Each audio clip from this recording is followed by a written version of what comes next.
All right, you stupid, sexy humans, you. Welcome back. It's me, Addy, again, and I hope you guys are doing amazing as always. We're back on another beautiful Saturday with another beautiful live stream of course, Resident Evil 9 Requiem. Literally, the only reason I stopped yesterday was because I had to do human being things after 12 hours of streaming, all right? I had to go do sleep things. But I have been loving every second of this game so far. And tonight we're obviously going to be finishing it off. And I don't know how long it's going to take. I feel like we might finish it within the first half of the stream because we stream 10 to 11 hours. So probably the first 5 hours and the next 5. I don't know. I might jump in for some new game stuff, do some challenges, right? Because I'm really digging the game. And I feel like I want to replay it and maybe tackle a little bit of the achievements and stuff like that. But yeah, man, this game has been phenomenal. I've been a complete zombie today, by the way. Much like the freaking zomboids in this game. I woke up literally 2 hours ago, so I haven't even eaten anything, dude. We're probably gonna take a break halfway through the stream. Might even finish the game before that, then take a break. I don't know, at some point. So I'm gonna go get some grub. But man, I've been doing nothing but thinking about this game. I wouldn't be surprised if I dreamt of it last night as well and just forgot the dream, you know, because I ain't Leonardo DiCaprio from Inception, right? But anyways, thank you so much, you guys, for being here as always. Hope you guys are having an amazing weekend. Kill, thank you for being here. Portable, appreciate you guys. Again. And Portable, thank you for the 10 stream streak, man. Thank you so much for the support. And seriously, yeah, just for everybody hanging out. Yesterday we had a ton of resubs. I know I didn't really get a chance to shout out at the end of the stream because I had to like end before it could hit 12 hours, right? So I wouldn't have to split the VOD up and upload that to those two to YouTube. But yeah, a big thank you to everybody who subscribed, resubscribed. Flamin put in 5 gift subs. Thank you guys so much for that. Always, seriously. It's never required, right? As I always say, you guys just need to be yourselves. Right, as you always are. Just be you. Be the coolest human beings ever, which I appreciate you all for. And yeah, that's about it. See ya. Kill says I slept to the sound of you killing zombies, and now I've become one myself. I'm afraid. But yeah, and this new mutated T virus strain is compelling me to be here and finish this game. Because it's that good. Yeah, I've been really digging Requiem, chat. It's basically, to sum it up simply, right? We went over a ton of reasons why I love this game, but really to sum it up simply and why I'd recommend it to RE fans is it's basically the perfect culmination, amalgamation, whatever you want to call it, of the RE series. It's got a bit of everything for everyone, while also feeling focused, which is really hard to pull off, right? It has like the survival horror of 7 and 8. It's got the action of 4, and then the level design of 2, if you ask me. And that's like just the best of everything. So yeah, dude, I can't wait to see more of it. We ended off as Leon yesterday. We went back to Raccoon City last time on Requiem Ball Z. And yes, we're looking at the Requiem title screen while listening to some Final Fantasy music. But all right, thank you so much, guys. Kill, Portable, anyone else who might tune in advance, always appreciate the support a ton. Let's get this, let's do this shit. All right, got a job to finish as Leonaise S. Kennedy. All right, and yeah, this game's also been doing a really good job of setting up mystery because it's going back to all the T-Virus Raccoon City stuff. But they're setting up some kind of like underlying motive for nuking the city that wasn't just about, you know, eradicating the infected. And that somehow ties into Grace and everything, our new character. So there's a ton to look into here and find out. We've been playing a lot of good games lately with really cool twists and whatnot between, you know, this and, well, I don't know what the twist is going to be in this, but just the build up towards it has been awesome. And of course, right, Xenoblade recently. Which, yeah, we will be returning this coming week for the Xenoblade DLC. And also, I would say some Metal Gear Solid 5. Because like I said, I only want to do 2 streams this coming week.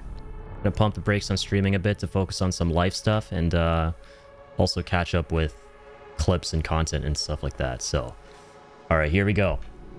Loading the game. I lied. I'm continuing. Sue me. Make sure there's no delay here. Prep. Okie dokie. Xenoblade, my beloved. Yeah, man, that was so fun. Have you considered doing one stream a week at an earlier time? He selfishly asks. So early this week, unfortunately, I won't be able to stream because reasons.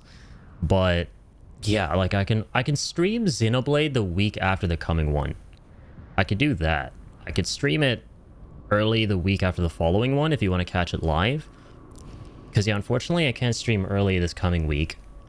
And if I wanted to, I could stream midweek, but that wouldn't help anyone, I don't think. That isn't exactly... Oh wait, have you considered doing one stream a week? Oh, like an earlier time, like, oh, time of day. Yeah, that's just not possible, sadly. That's just not at all possible. I have to, for reasons, once again, start at 7 Eastern, so... Yeah, I wish. I used to do afternoon streams, actually, like 2-3 years ago. That used to be my schedule, but yeah, as of late, it's just kind of not feasible for me. It's all good. I just mean if it fit into your schedule. Yeah, of course, of course. Fair enough. The UK deserves to suffer, to be fair. Yeah, this coming week, I was hoping you meant like earlier in the week, as in like Monday or Tuesday, because I could definitely organize something for that for the week after the coming one. But this coming week has got to be later on, like Friday, Saturday is what I'm planning. And yeah, it's got to be 7. And 7's the earliest I can go live. Time zones, man. Why do time zones have to be a thing? Ah, coming week.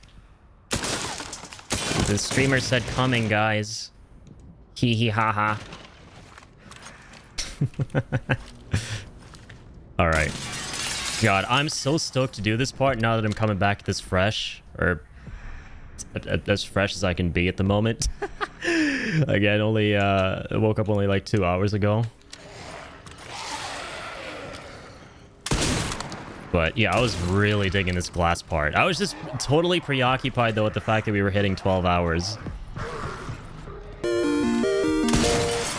Hey, Lazy, thank you so much. Lazy always starting the stream off right. The Trito for Linko. Linko the Doggerino. How could I forget? Thank you so much, Lazy. Alright, that's how we're gonna get through this, Link. Got the treat buff. Alright, no more debuffs, only treat buffs. And, Stuima, Watwing the Stuima buff. H2O buff, thank you so much. Which, by the way, chat, this is just like... This is literally tap water for my bathroom sink. It's not bad, it's not bad. Normally, I fill it up from my fridge. And it's nice, ice cold. Hits different. But I like just scrambled to get to stream today. All right, don't judge me. All right, I'm having better water than Leon. Oh, here, Leon doesn't have any water. Okay, if I can do something and brag about it that's cooler than what Leon's able to do, that's pretty badass. So I'm not gonna hear nothing from you guys.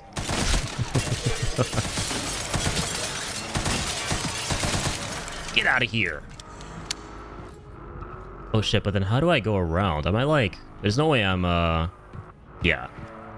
There's no way you can soft lock yourself here, right? Safest bet is stand on this, solid ground here. Solid ground, shit! Damn you!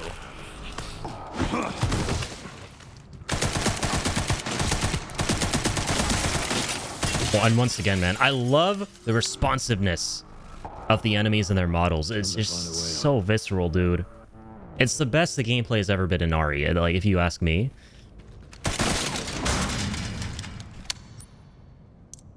This is basically TMP 2.0. Spent most of today playing Void Train, then read more Witcher and watched Martin, then decided to play loads of random stuff on the handheld. Hell yeah, man. Don't trap yourself. Very important. Sounds like a fun-ass day. Yeah, man, that ROG looks legit. It looks really cool. And just seeing that picture you shared of Death Stranding in the Discord, I could hear that picture, man. I'm glad it runs well for you. I could literally hear Loror in that picture. Respect. Playing one of my favorite games again.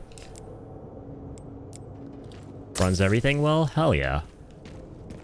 Yeah, there's so many, I mean, I know the ROG Ally isn't exactly like a hidden gem. Relative to like certain other ones, it absolutely is. You know, like, it's not as householdy, I would say, as like a Steam Deck or Switch. But there's so many like hidden gem, you know, what the fuck? Damn it. Damn it is right. Where's that son of a bitch? It's enough out of you. All right. I'm a lousy shot, but not tonight. Yeah, there's so many hidden gem like handhelds. The ones that Teo was talking about are also really interesting. He has one of them, the Retroid Pocket. And those things are like, they look like DS's, Game Boys, retro handhelds, and they actually run things very, very well. There's a stream I was doing, and he was like, just kind of playing around in his Retroid, and he was like asking me for suggestions for games he should try. And I tossed out things like, yeah, maybe Breath of the Wild, Tears of the Kingdom, you know, this, that, and the other. And like, it was running it at like great frame rates and stuff. Obviously 720p, but you can hardly tell, honestly, in 60 FPS. Yeah, I mean, on a little screen, like 720 versus 1080 is going to be nothing. You know, to me personally, like, I wouldn't give a shit. As long as it feels smooth, responsive, fun, right? The controls are intuitive. That's the main thing for me, right? On any handheld, as long as the controls are intuitive, as long as it's a stable frame rate, it doesn't even have to be 60. It could be a stable 30. I'm going to be fine. I'll be just fine. The problem is when the controls aren't intuitive, and then you have like big frame pacing problems. The controls are so comfortable too, having actual grips. That's good. But see, that's like the number one thing you want to get right for a handheld is, what does it feel like to hold? You know?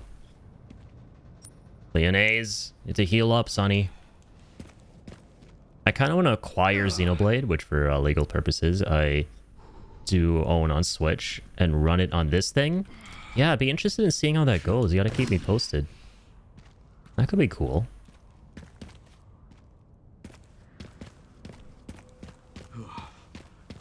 I finally watched some Xenoblade gameplay, by the way, from the Switch. And honestly, dude, like, even the UI and stuff, just from what I was watching, right? Because I haven't obviously played the Wii version, so I don't know what it would have felt like to play it itself. But just from watching it, like, obviously we know that the game got a nice overhaul with the visuals on the Switch. But that's still, like, that doesn't, you know, that doesn't discount the fact that it's wildly impressive it could, you know, render all of that on a Wii. But I was expecting, like, the UI and everything to be a significantly, you know, more rudimentary than the Switch version, but it actually did not look that bad. Like, all the quality of life UI stuff. Picked up the reload. Chronicles 2? No, just the first one, because I played the entire game, but not a single time did I ever look up what it, Figure out how to you know, looked like on the Wii. So I was curious the other night, so I was just watching a bit of, like, when I sent you the screenshot, right, of that comment that was like, you can topple a bird, but you can't topple the boss or whatever. Or no, the other way around. I was just like going through some Xenoblade videos. And yeah, like the OG Xenoblade. It actually looked really good. Just like the gameplay itself. And the quality of life of the UI and stuff. Yo, Buin, how are you doing? Okay, 14 kills. And only one kill that matters. And he's in the chat. Nice, and 9,500 credits there. Okay, so once again, this is the barter system in RE9. This is where you buy and upgrade guns. And I like how tuning up the guns in this game is basically just adding and upgrading attachments. Once again, we can upgrade the body armor too, no way. I was also kind of looking through some of the achievements for this game before stream today. The ones that are non-spoilery. And yeah, there's one for obviously upgrading and buying everything with Leon, which I don't know if we're going to be able to do that on one playthrough. Body armor repair. That's fine. Let's get a med injector. First and foremost. We fully upgraded the silencer. Oh yeah, the shotgun, dude. My beloved. I love this thing. Increased ammo capacity? Yeah. Always ammo capacity. Okay, this is good. This is good, this is good, this is good. Original, it was fine, just didn't have any map markers and exclamation marks. Right, yeah. I remember you were saying that too. That would suck. I'm not gonna lie. I'm glad that... I can't imagine playing the game without that. How's Requiem going? I fell asleep last night and woke up to a dead laptop next to my face. You know what's funny? One of the funniest things I ever heard was from Ian when he described that, because I think a lot of people experience that with my streams because I stream for so long. And sometimes you go to sleep and you wake up and I'm still there. But when I'm not there and you wake up and you're looking at your laptop, it's just a black screen that says no signal, or is there? And he's like, I went to bed and I woke up and I wasn't sure if I was dreaming or not. All I remember is seeing a black screen that said no signal, or is there? Because that's my offline screen on Twitch. Just the way he said it was so funny. But Requiem is going amazing, Bween. Thanks for asking. We just started up tonight.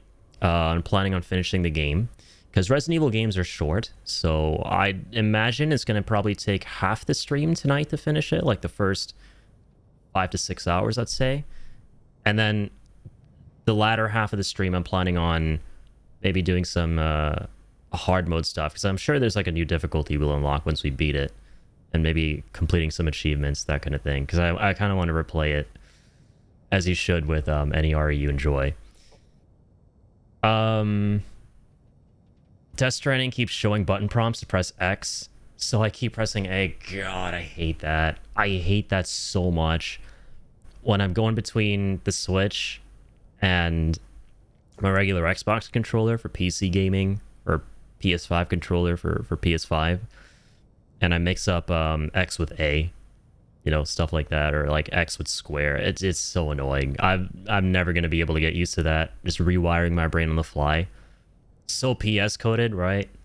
I use DualShock on PC, so for the longest time, X prompt gave me trouble, since if an Xbox prompt is X on a PS controller, it's actually exactly, there you go. X is square in the PS.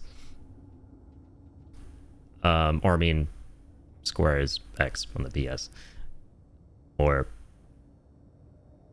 my brain hurts now. Yes, X on the Xbox controller is square on the PS controller. What have you done, Kill? Okay, I'm sad to watch it. Hell yeah. Thank you for being here, Bween, and Portable Kill once again. Really appreciate you guys a ton. Normally not bad with it, but this game was a PS exclusive for long enough. I'm so used to it. Yeah, I mean, that's just muscle memory, right? If you played a game for a while, right, you're used to playing the game on that platform for a while, then no amount of chicanery hopping back and forth between a Switch and a, you know, PS Xbox is gonna fuck with you.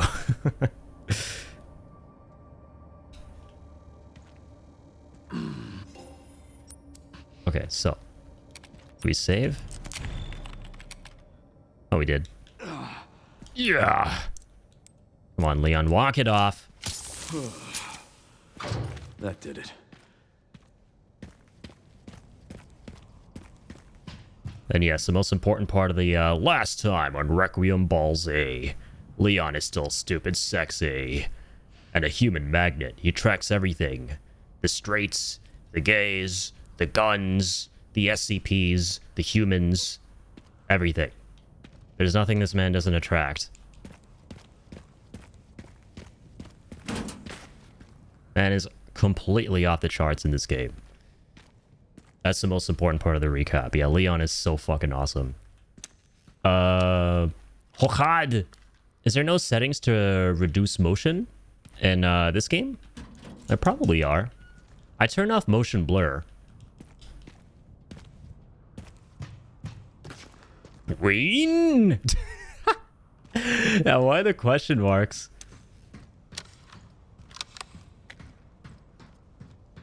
Homie is witnessing a Bween in the wilderness for the very first time, apparently. You're unsure if it's actually her? Or the lizard people already started taking over, man? Not gonna be so sure. I can't see your face. Yeah, it could be GSD typing for all we know. Dude, what if the biggest plot twist is that every time GSD has showed up on stream to type poop, that's been Bween? And every other time, like right now, it's actually been GSD. Holy fuck. That's like an M. Night Shyamalan level twist. Doesn't look like it. Death Stranding for Bween. Oh, okay, Death Stranding. That's pretty unfortunate that it doesn't have option to turn off motion. Abracadabra. Hey, Ortis. How's it going, man? Oh, hi, Mark.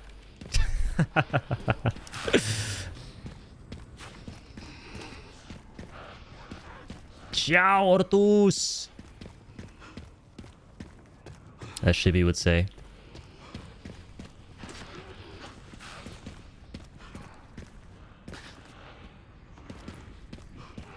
Oh my god, this zombie is just taking it all in. He's just sunbathing, living it up. Respect it. Self-care. Here, let me care for you. Jesus Pizzas. God, chat. I love this fucking acid base. It's so good.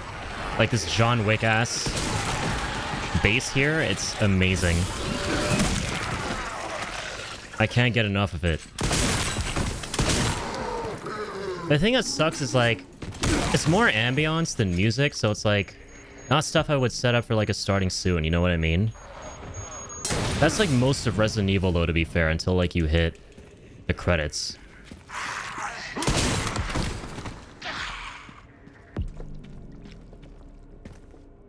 But yeah, the ambiance is phenomenal in this one.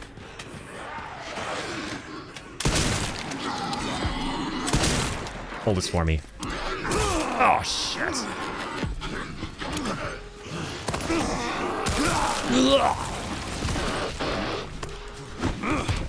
Where the hell did my grenade go? Man, get out of my video game. I don't think so. The silencer is dope. And yeah, in this Resident Evil, even if you're in third person as Leon, if you got the scopes, it goes into first person. And it's very fluid.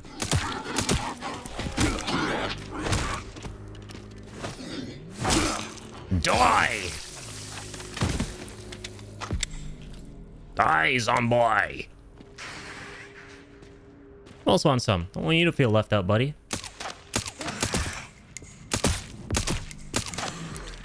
Alright, alright.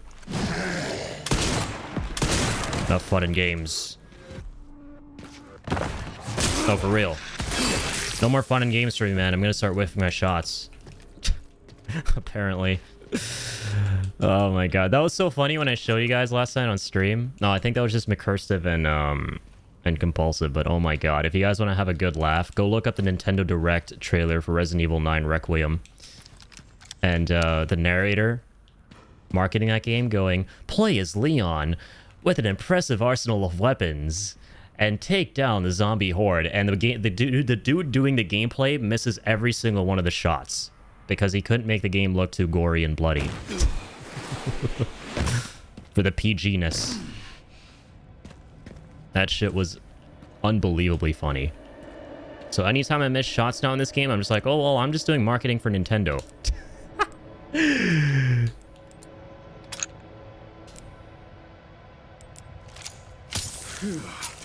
GSC needs his own mouse and keyboard and computer and Twitch account so he can chat with all of you without me interfering with him. That he does. That he does. GSC should be the streamer. He should be a streamer. He should be a streamer alongside you. I'm pretty sure they often show poor gameplay so people feel I could do better and buy it to prove a point. No, they straight up showed that gameplay because they didn't want to show any blood in the trailer. There was no blood in that trailer. Because they wanted to keep the direct PG. It was actually hilarious, dude. They didn't hit a single shot. He picks up the chainsaw. He, like, swings it. He misses completely. And it's just the funniest thing, man. Yeah, y'all ever want to die laughing, just go watch that. Or watch the Overwatch Rush trailer for mobile that we checked out yesterday as well. Where they have people pretending to be communicating while playing a multiplayer game, and it turns out they're just reading a script, right? It's very clear. You can hear it in their voice. And the way they communicate with one another is not the way people actually talk when playing multiplayer games. I've seen those Indiana Jones clips where Indy fires a machine gun and misses all the German soldiers. It's literally just so they can avoid showing blood, which, you know, to be fair, I'll give him this, right? It sucks how the game doesn't have an option to turn off the blood, because some games do. But I mean, come on, right? These are 18 plus, or, you know, they're not for the faint of heart. They're for mature audiences only. Saw that, lol. I remember when Red Dead 2's trailers really shied away from showing any violence, which made me think that the game was going to be bloodless and censored. Oh, damn. Nintendo is hella cringe, man. We were talking a ton about that last night. Yeah, Mercursta brought up a repressed memory of the Switch 2 showcase, where they were showing what the console could do for the first time. They were revealing the console, and they were basically showing off the camera, right? As if they had invented the concept of the webcam. That's how they were marketing it, right? We invented FaceTime. You can now go on internet and play with friends and see their face. Holy shit, revolutionary. Saddens me as a lifelong Zelda fan. I still love their games. I think their games are remarkable. I don't think remarkable games by Nintendo are going anywhere. At least the properties I give a shit about, right? I can't speak for all the properties. The properties I give a shit about. Like the next big Zelda game, is it going to be bad? No. Right? Is there always a chance it could be bad? Yes. Is it likely going to be bad? No. The properties I give a shit about are all going to continue to be amazing. The next big Mario game, I'm sure it's going to be phenomenal. The Donkey Kong game they just put out, absolutely unbelievable from what I've seen and heard. But yeah, as a company, I mean, yeah, that's all I can really say. Nintendo's doing better in terms of catering to an adult audience these days than back in the day when they were completely children only. Yeah. Yo, Mateo, how's it going? 360 TOD, yes. TOD? What's TOD? That stands for something. To-do list. Shit, Addy, what up, man? What up? How's it going? We back. We're in the land of the Requiem. I mean Teo, of course. Got the good stuff. Here we go. Keep on with the good stuff. Had a PVD barrel. Stability. Okay, let's keep on keeping on. Leones. Thanks for being here, guys. How's everyone doing? Everyone who hasn't answered the question already, all right? You're not allowed to answer that question again if you've already answered it. Okay, that isn't cool. Just kidding. Freedom's badass.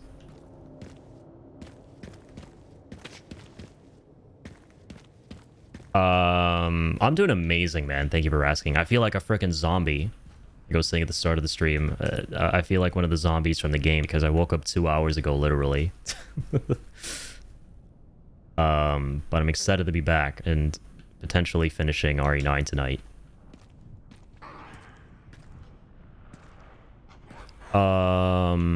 We came from up there, correct? Yeah.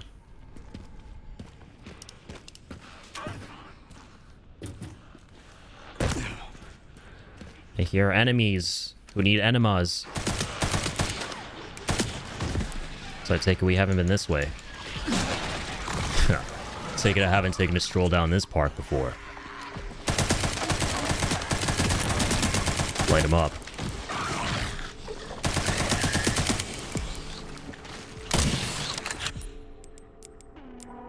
Alright, let's remove that.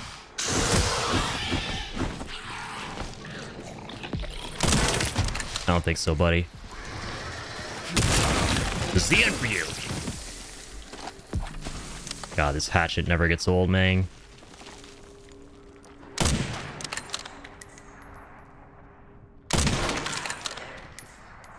There we go. Don't worry, chat. You ever feel like you're a lousy shot like I do? Just remember, you could be the Nintendo game player for this game.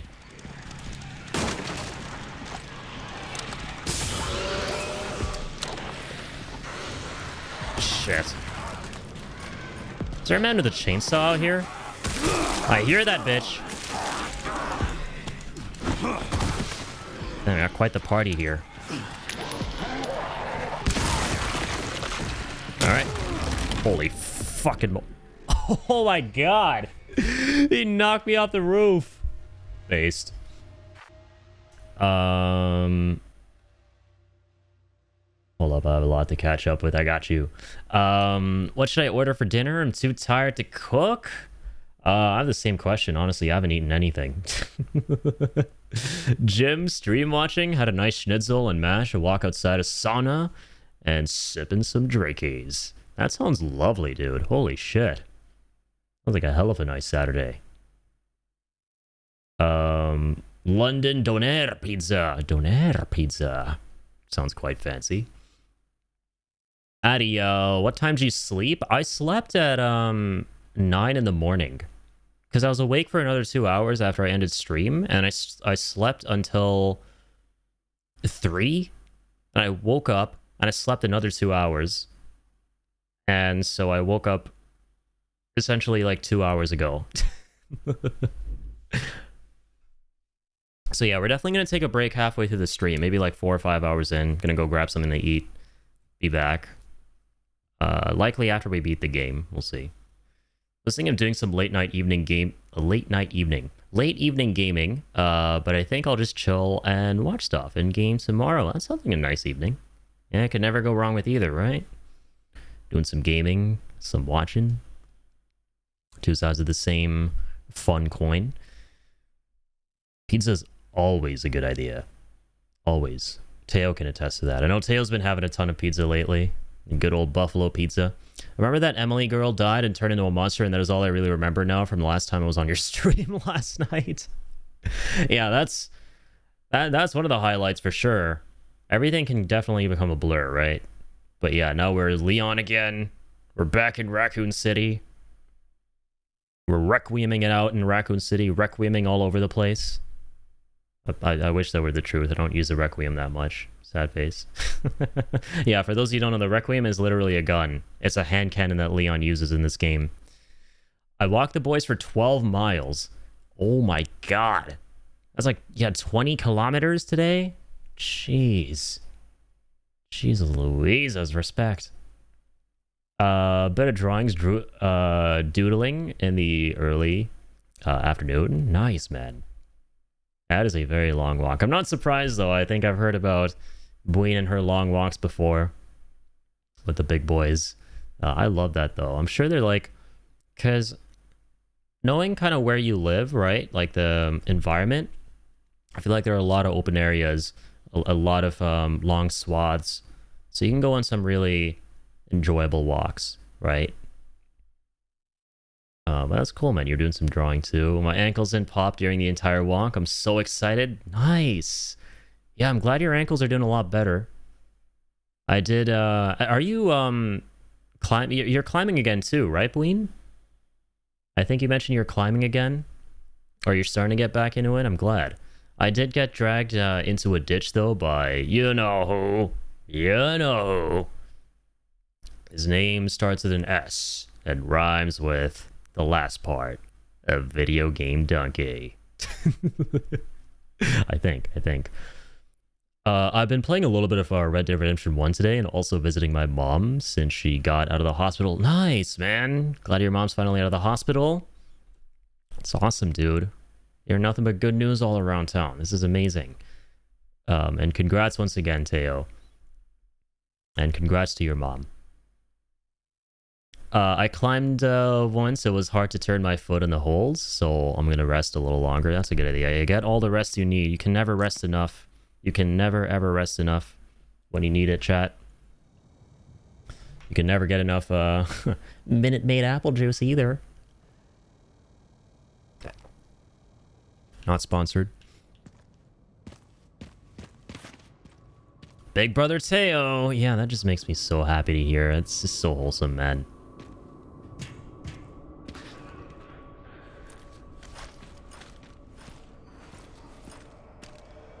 Red Dead 1 is some good shit. I should go finish the Undead Nightmare DLC. I love Red Dead 1. The saddest thing ever, though, dude, is I never got to play Undead Nightmares. I saw a ton of gameplay of it, and I was hoping, because I played Red Dead 2 when it came out, and I was really hoping they would do an Undead Nightmares 2, and I think internally they were actually working on it. Right? There's some insider reports that Rockstar were actually working on an Undead Nightmare 2 and it got canned, which is really unfortunate. I mean, there's a ton of stuff they could have done with that game, but they decided to pool all their resources into Red Dead Online, which kind of, you know, fizzled out. I remember really wanting to play a sequel to that potentially when I was playing Red Dead 2, and then, yeah, it never happened. But yeah, Undead Nightmares 1, or just Undead Nightmares, I guess.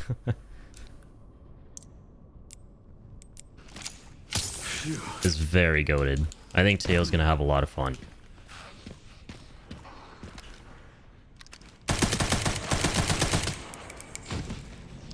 Rockstar were working on a Undead DLC for Red Dead 2, but as classic Rockstar stuff happens to where it gets cut from the game. Yeah, hate to see it.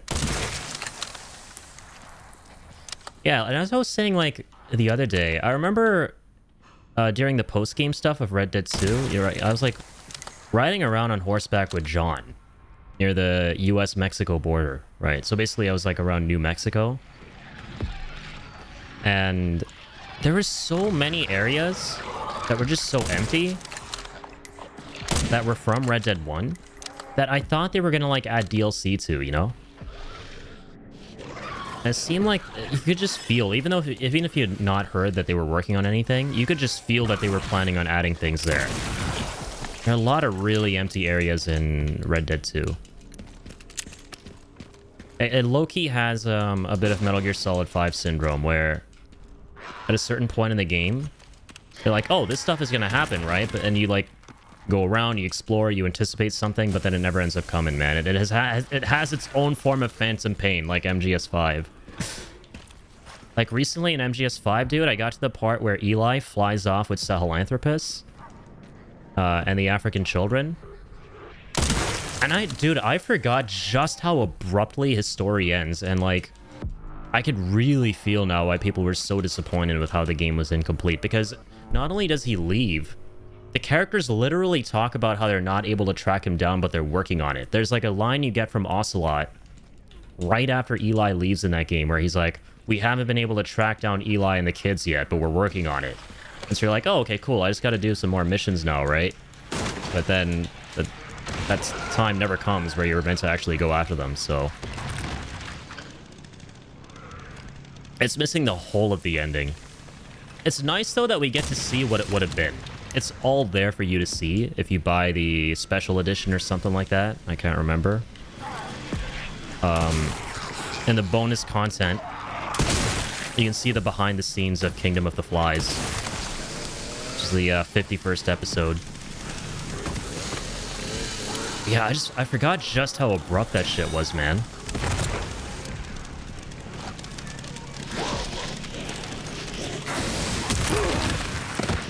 Do not knock me off this roof again, motherfucker.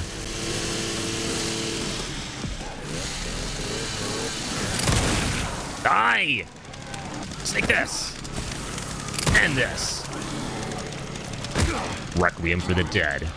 Huh, literally. God, this gun is so fucking sexy, man. It's a shame I haven't put any upgrades into it. Because I was using it a bunch with Grace, so I was like, let me give the other guns some love that I can get now, you know? What? Oh. Take this. And this. Thanks for being such a good sport.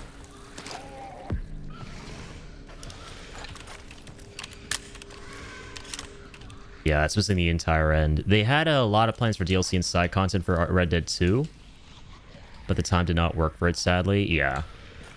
As I said, it's basically the same issue with that MGS5 had, right? Stuff was gonna happen, then stuff happened internally.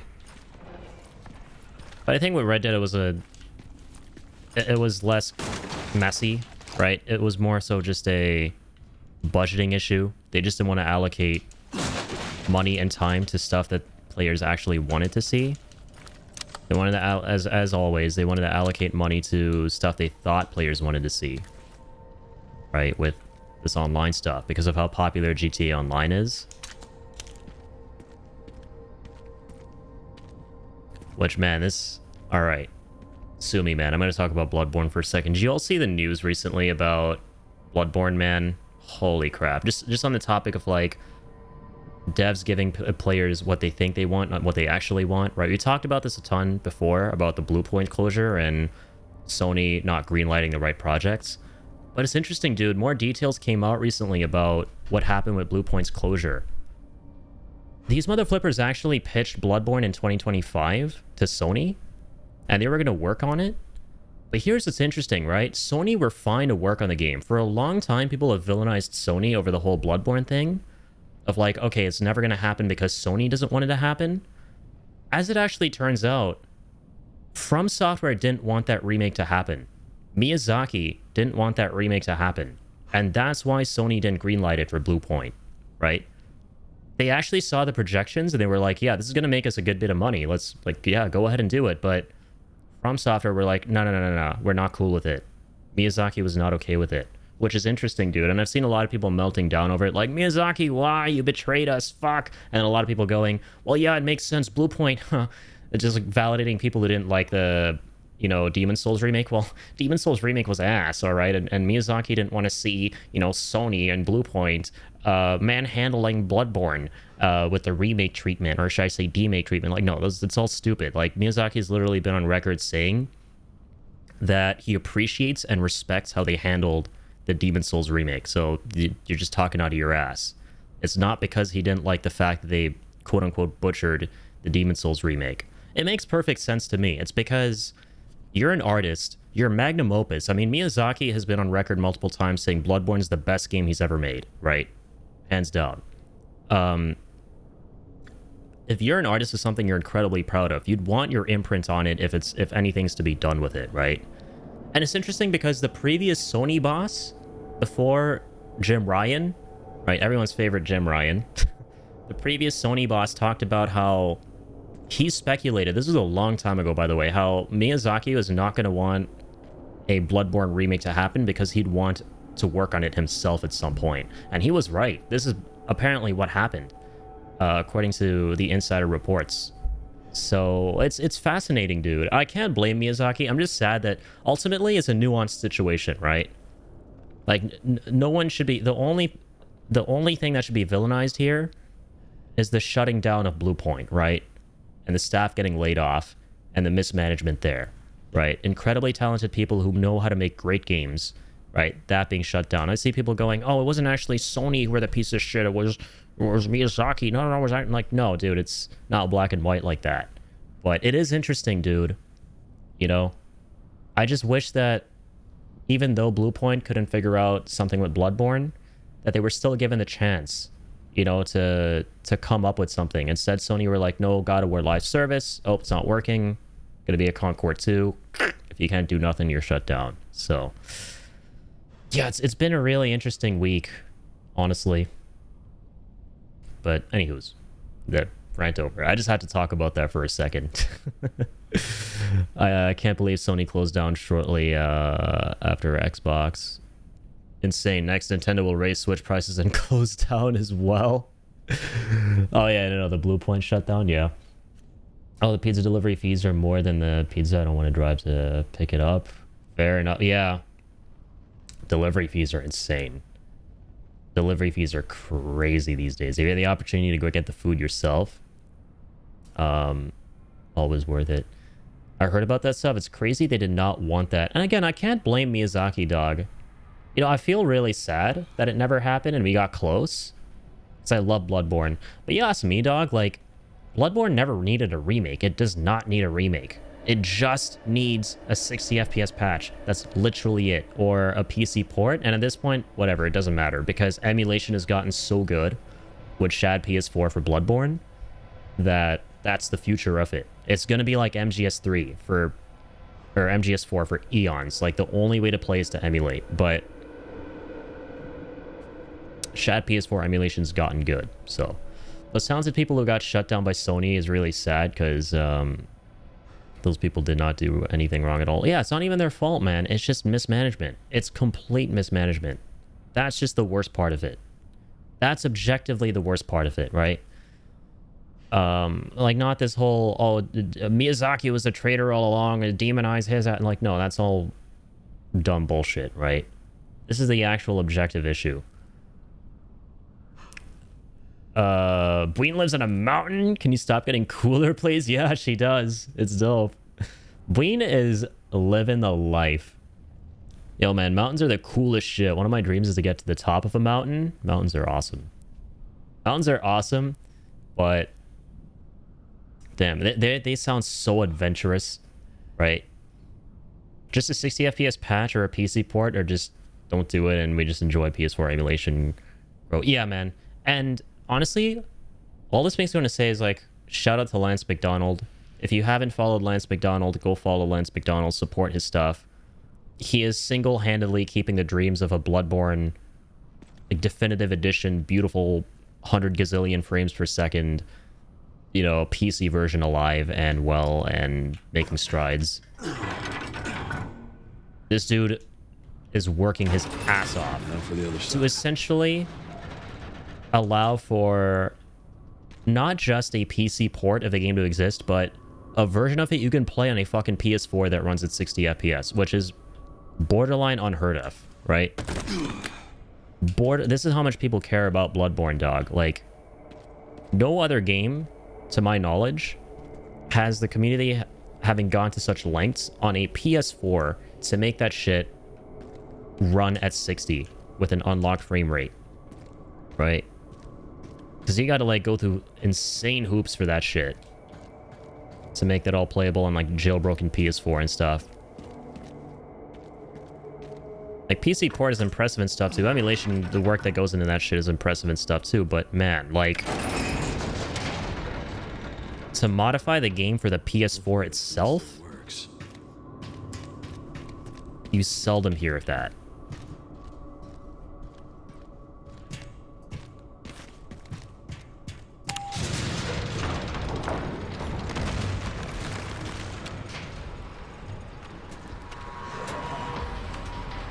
All right, here we go. Got a classic wave scenario. Don't keep me waiting. Now what? Let's do this. Hello? Get out here, Dark Seekers. This is like some I Am Legend shit right here.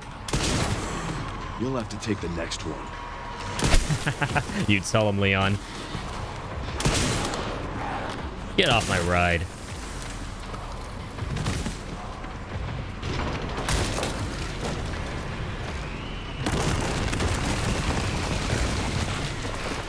This reminds me a ton of the elevator segment in RE4.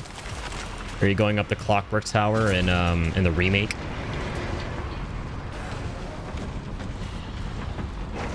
Can't remember if that was in the OG as well.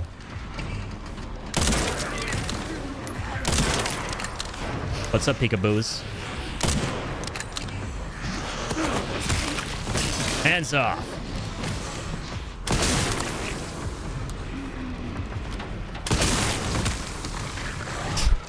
shotgun is unstoppable. There's an unstoppable shotgun, chat. Oh dear. That's a lot of you. And one of me. That's all I need. Stab yourself!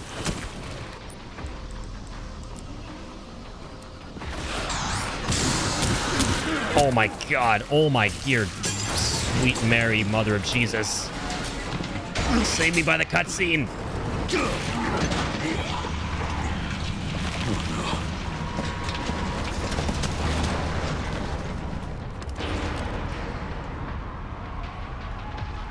Enjoy the ride down. This is my lucky day. This is my lucky day. Alright. Coming out and play. Hold this for me. Pop goes the weasels.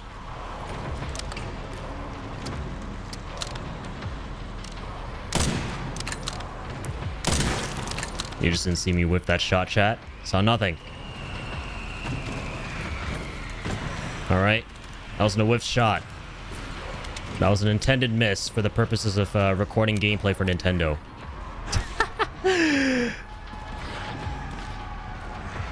Hands coming out of there. Shit is too dark for me. I'll fix that in a second.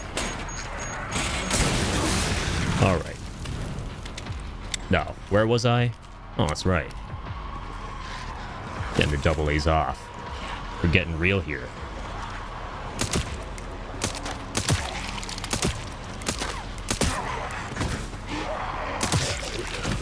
Simmer down. Alright. Alright. Also reminds me how there are mods that make Red Dead 1 like Red Dead 2 with the graphics and textures, because Rockstar did give us a decent Red Dead 1 port, but the graphics mods make it better. Yeah, I remember people were really pissed about that port when they announced it and they were putting it out. People were really unhappy because they waited years and years and years for something, and it just turns out to be something they could have done like ages ago, right? With that port. That was like a very bare minimum port. So it's good that the fans kind of came in clutch. And have a ton of interest in a Bloodborne remake, but it's a bit crushing that the dream of Bloodborne remake is pretty shot right now. Yeah, and I mean, Bloodborne's my second favorite game ever, so I love the game. But even I don't give a fuck about a remake, dude. There was a time I would have, but I've changed a lot in like the last 5 to 6 years with my mentality towards remakes. I used to love the idea of remakes, and I used to love remakes getting announced. Shit could not make me happier. And I still do get excited, right? Like, we saw the God of War remake announcement the other day at the State of Play, and I was really happy. I was really, really happy about that.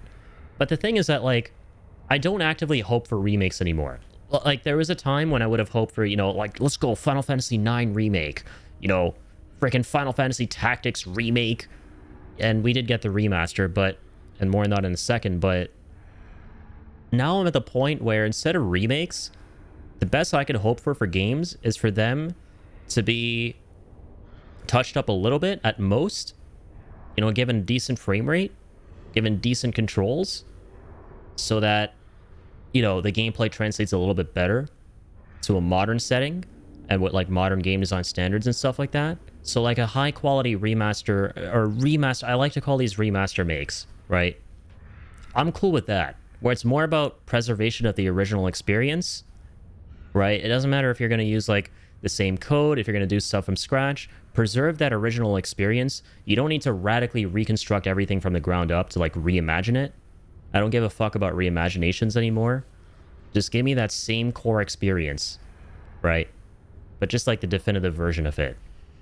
And even if we don't get that, that's cool by me, but it'll be nice to get it, you know? Because we now have standards in this day and age that we didn't have back then. So if we can bring classics up to speed with those standards, right, which we don't need remakes for, if you ask me, like that's just music to my ears, you know? Like, again, great example. I will forever and always live and die by this example. Crisis Core Reunion. Like, Final Fantasy VII Crisis Core, it's a Crisis Core Reunion, is exactly bingo bango bongo the kind of shit I want to see in the industry when it comes to like taking a classic and bringing it up to speed with modern standards, right?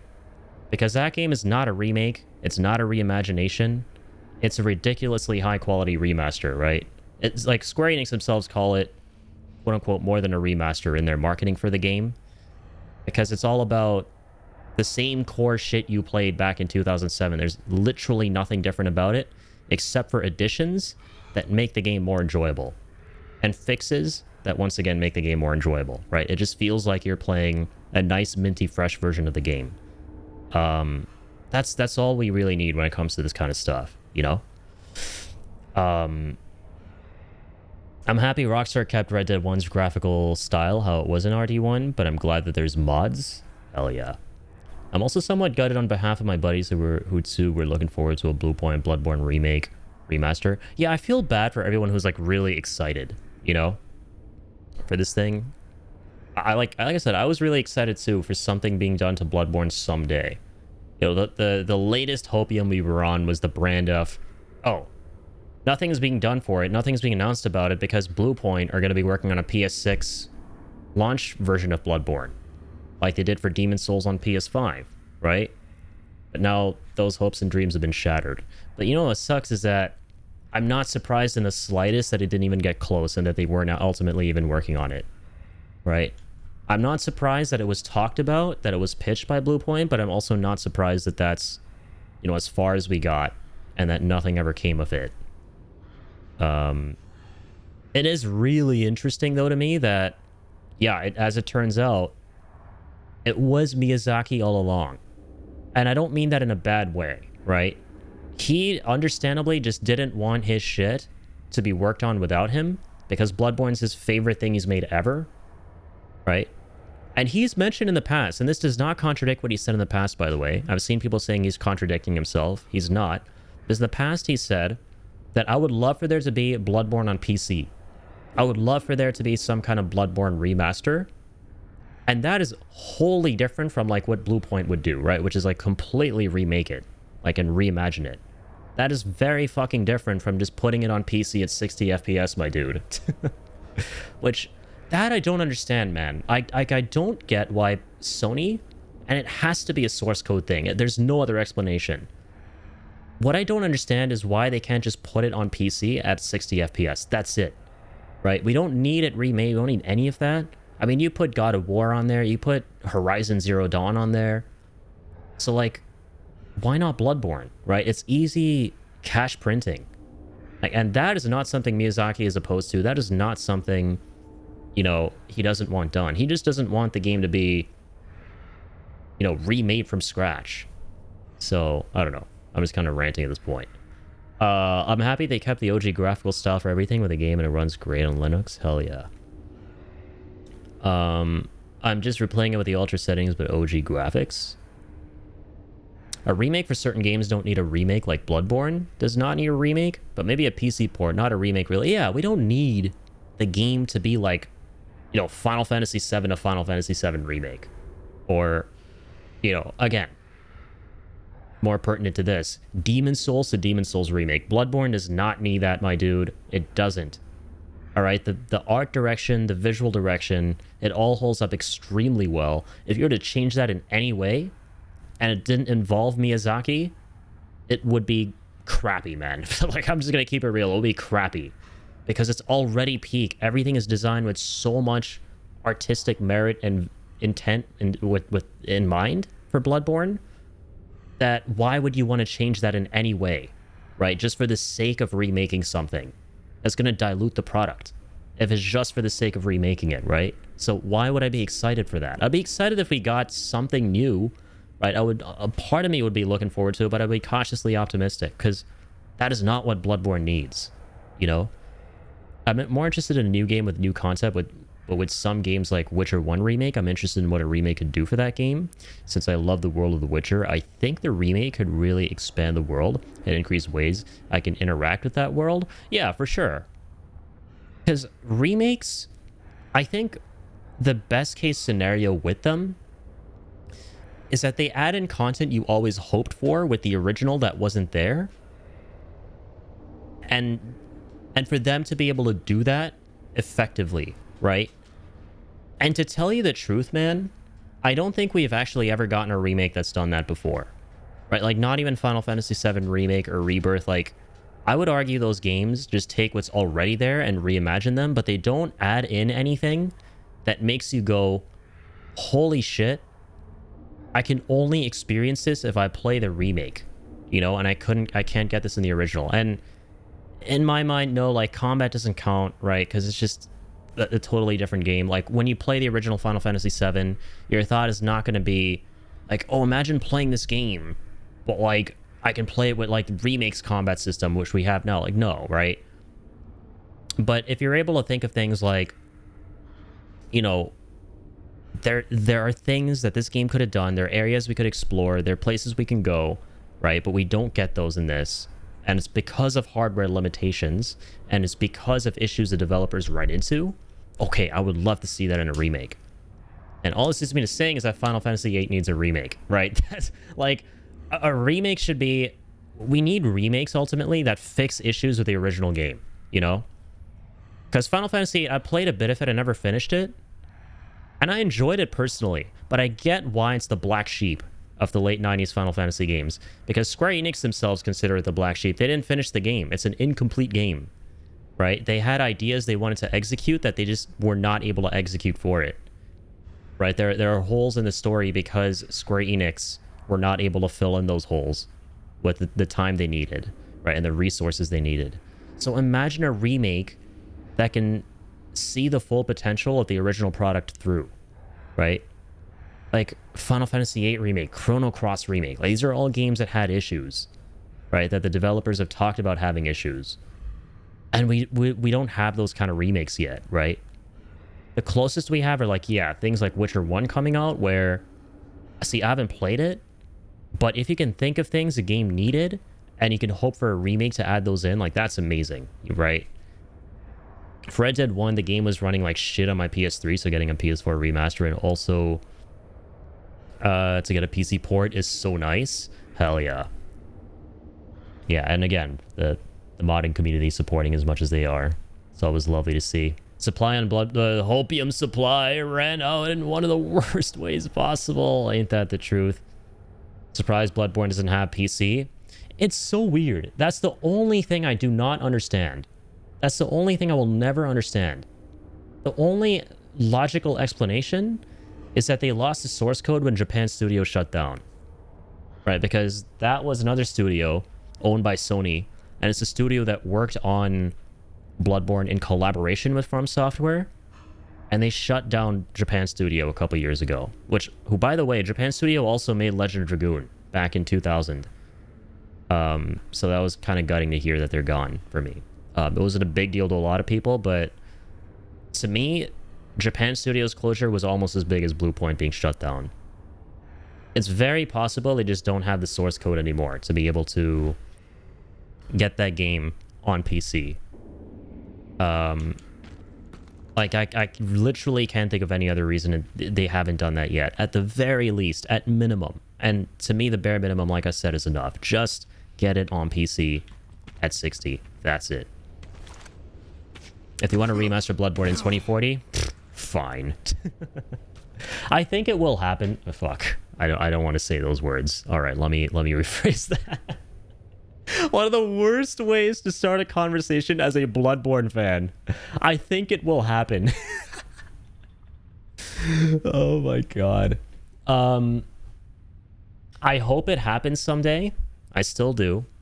Even that's like too cooked to just hope at this point. The only sliver of possibility of it happening now is Miyazaki showing interest in it happening. That's it.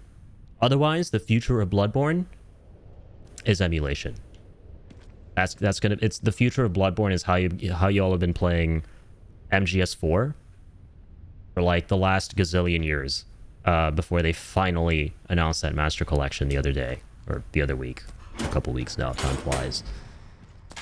Never heard of Bloodborne until we talked about it. I don't have a PS, so I never really pay attention to console gaming. Yeah, that's fair. It's basically it's one of the most popular PlayStation 4 games. So it's from the PlayStation 4 generation, and has a massive cult following.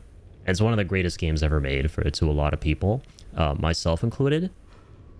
And normally, like, why there's so much contention? Normally, Sony's games always get at least something down the line, right? The games that they put out, their exclusive games, the ones they have 100% ownership over, right? They'll eventually do a remaster, they'll do a remake, they'll do some PC port, something. Bloodborne has not been touched in 11 years in any way whatsoever. We're talking about the bare minimum. Okay, the bare minimum is not even a PC port at 60 FPS for Bloodborne. The bare minimum, chat, would actually have been Bloodborne going from PS4 to PS5 with a performance boost. The same way if you play something like Sekiro on a PS5, you're going to get 60 frames per second. But if you play on a PS4, it's 30. They didn't even do that for Bloodborne. They didn't even unlock the frame rate when playing that PS4 game on a PS5. So they have done nothing for Bloodborne. Nada. Nada, nada. BRB, food is here. Hey, enjoy the food. Get some grub. I'm gonna need to get some grub too soon. Sony bankroll it as an exclusive. Luckily, I found a bike. Should make up for lost time. Great. You'll need it. It's 15 miles to the city center on the 419. All right, chat. Here we go. There's gonna be a bike set piece. This is gonna be fucking awesome. Just when you thought Leon couldn't radiate that much aura. But wait. There's more. Upgrade my guns. Fully upgrade this bad boy. 99 tack. Fully upgrade our rifle. More power. Reload speed. It's very important. Rate of fire. Okie dokie. Save game. This is it. Prepare thyself. Still in good condition. Just need to get through that gate. Oh yeah, fuck. Not driving it just yet. Now we can finally destroy the gate. I like how he said that took long. Or something along those lines. And it actually did. It took us forever to go through this area. Towards the end of the last stream. Alright, here we go.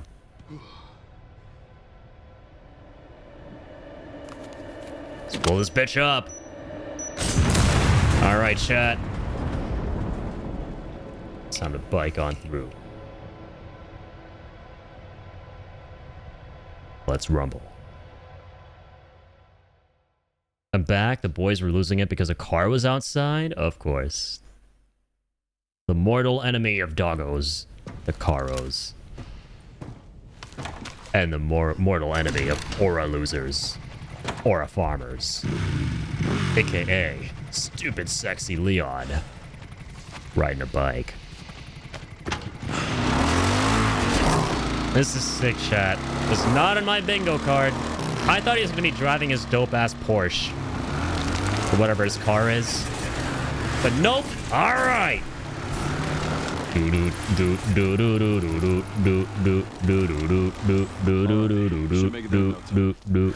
just imagining the FF7 remake bike theme playing right now. Dude, on a replay of this, we're definitely going to play that in the background. Potholes. I don't know, unless the music is fucking awesome here. Dude, this is fucking sick. It's badass. Alright, bring it the fuck on, Vic.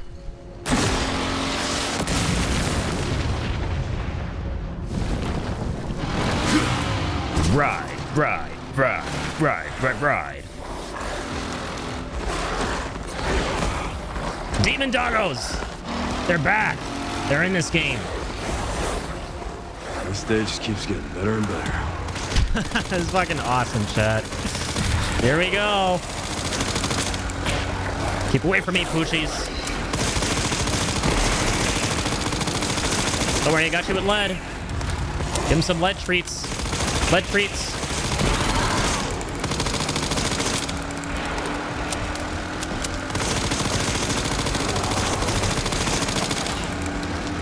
Dude, come on. Give me some badass music here, man. It's too quiet. These pups could use more training. You tell him, Leon. Fuck yeah. All right, let's go. Let's go. Let's go. Hey, gotta be more like GSD and Skunky. What is this? Dagos need to take a couple notes. Need some training.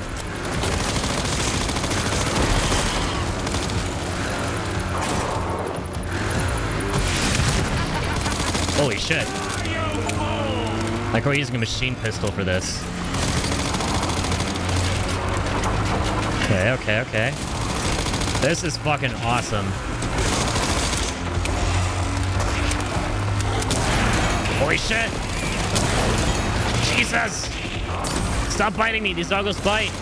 Why am I not surprised? I don't have any healing items. Oh god. Come on. You gotta do this in the first attempt, chat. We can't lose aura. Direct route. Come on. Alright, here we go. Here we go. It's time to drive. Let's take a bit of a detour.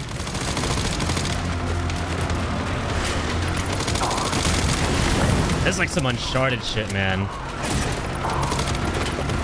Oh my god. Boys are fighting BRB, no worries. Oh god, oh god. More doggies!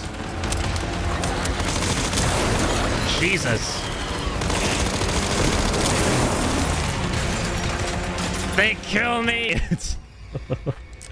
No, I lost aura. I failed the no aura losing challenge. Damn it, Leon. So much for the direct. I blame the government. Same, dog. It's a government-sponsored bike. Of course I blame their ass. The Raccoon City mayor. It's all his fault.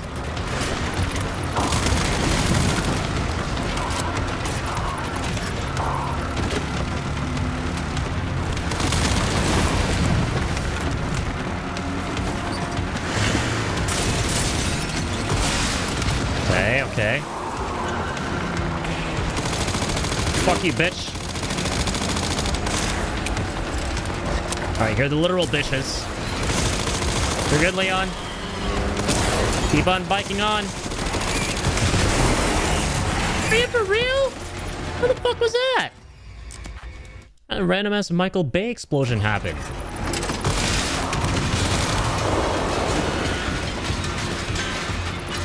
So much for the direct route. Alright, let's go. Come on.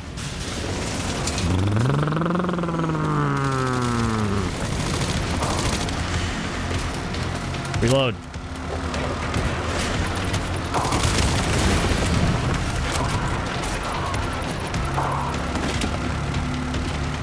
So far, so good. They'll be biking. They'll be biking.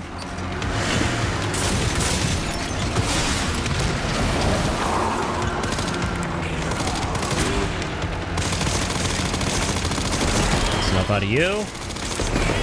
Enough out of you. Enough out of you.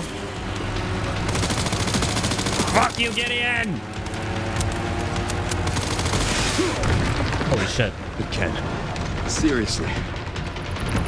We're good, we're good. I don't give up that easy. No, you don't. Attaboy, Leon. Counting up that hill, Leon. Yeah! That bill! The building hill! Holy fuck, it's gonna be the biggest aura jump ever. Check this shit out.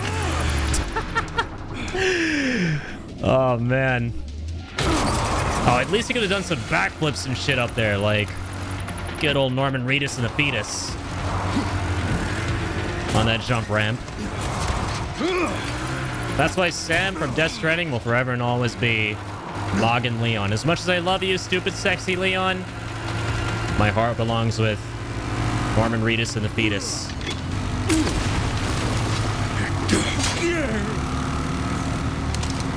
Holy Leon aura farm, though.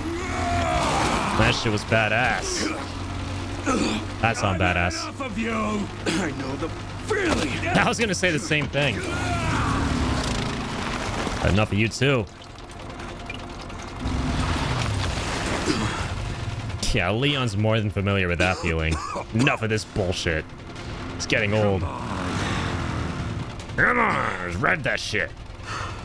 Fuck him up. We're gonna have a jousting battle on bikes, except with guns. What even, man? What even? Oh, he ain't dead, chat. He ain't dead. This is a Resident Evil game we're talking about. He's gonna come back as some greasy, disgusting SCP monster motherfucker. Should have worn a helmet. Nah. Should've been butt-ass naked, man. Just wearing some clothing in and of itself gave him enough protection to survive that. And he's gonna be back. That was awesome.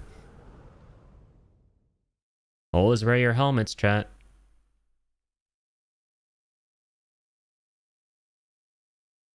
Keep on helmeted on or keep on biking on in.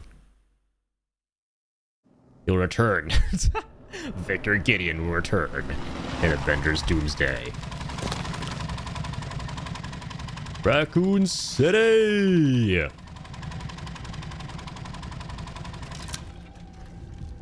You should be close to the coordinates. Yeah. Looks like it. 1 second, gentlemen. Gotta delete this. I'll take a look around then. There you go. Forgot to delete my 300 gigabyte VOD from yesterday off my computer while this one records. I'm gonna run out of space otherwise. Yes, chat, it was 300 gigabytes.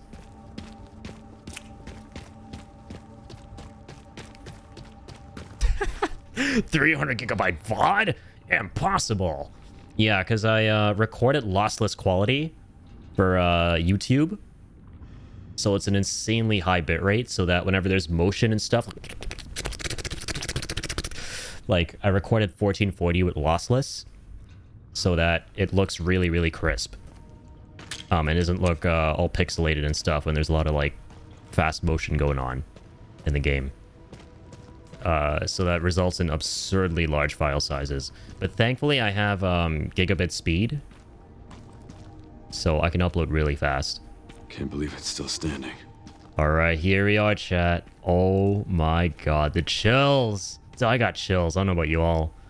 We're back. Long have I awaited this moment. We're back. Guess who's back? Back again. RP's back. With the D. We're back at the RPD. It's time to find out if the welcome Leon sign is still there.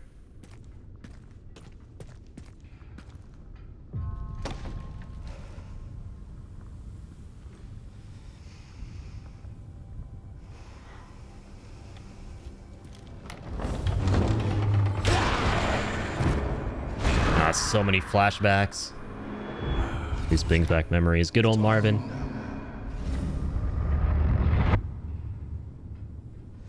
I like that it shows the remake flashbacks, right? Obviously.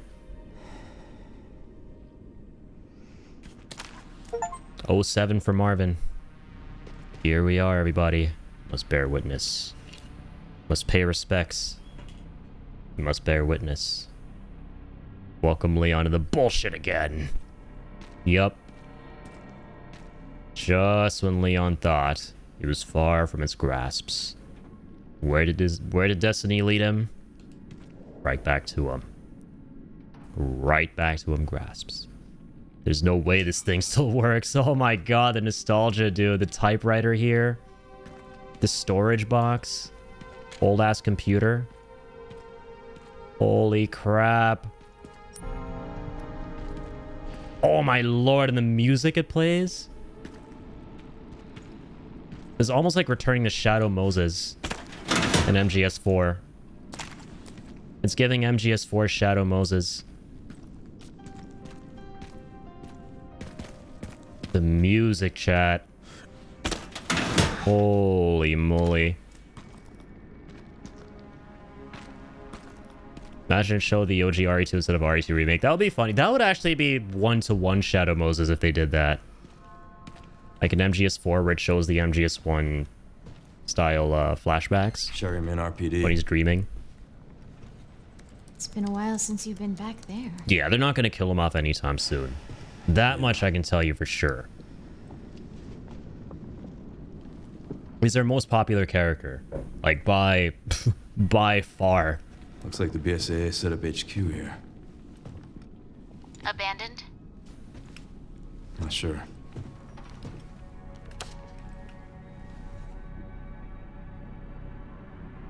It's 2023. Damn, 3 years ago? Absolute cinema, man. There it is. Welcome, Leon. Damn, they took the sign down. They left it for him here. They were anticipating him. That fucking guy. There it is, chat. And Grace. Shit, she's in danger. Sherry found Grace.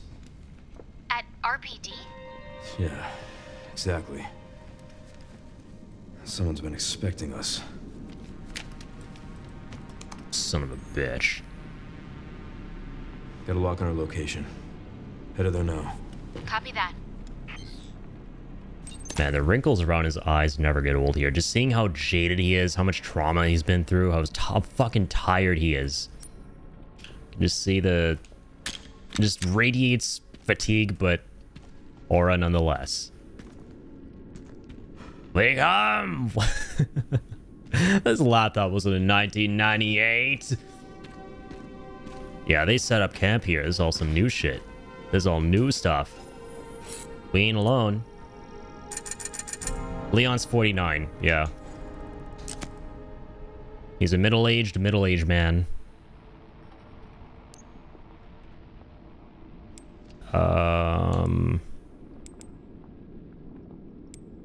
Some upgrades into the Gal. This Gal is on. There's gonna be a close ranged area, so yeah, why not? Let's focus on this bad boy. Magazine changes. That's good. Nice reload speed. All right, let's save. RPD perimeter report. From our survey of the grounds, we've pinpointed some locations that still have viable resources. 2F office. The armory has leftover supplies. Gun shop out back. Working shotgun and ammo. Parking garage. Advanced team supplies. Weapon upgrade parts. Bitchin'. Bitchin' on a mission. Bitchin' on a mission. God, the flashbacks of fucking Mr. X chasing me around this hall. Good times, chat. Good times. There's definitely going to be some kind of nod to the Tyrant, right? There's got to be. That was a weird puzzle, right?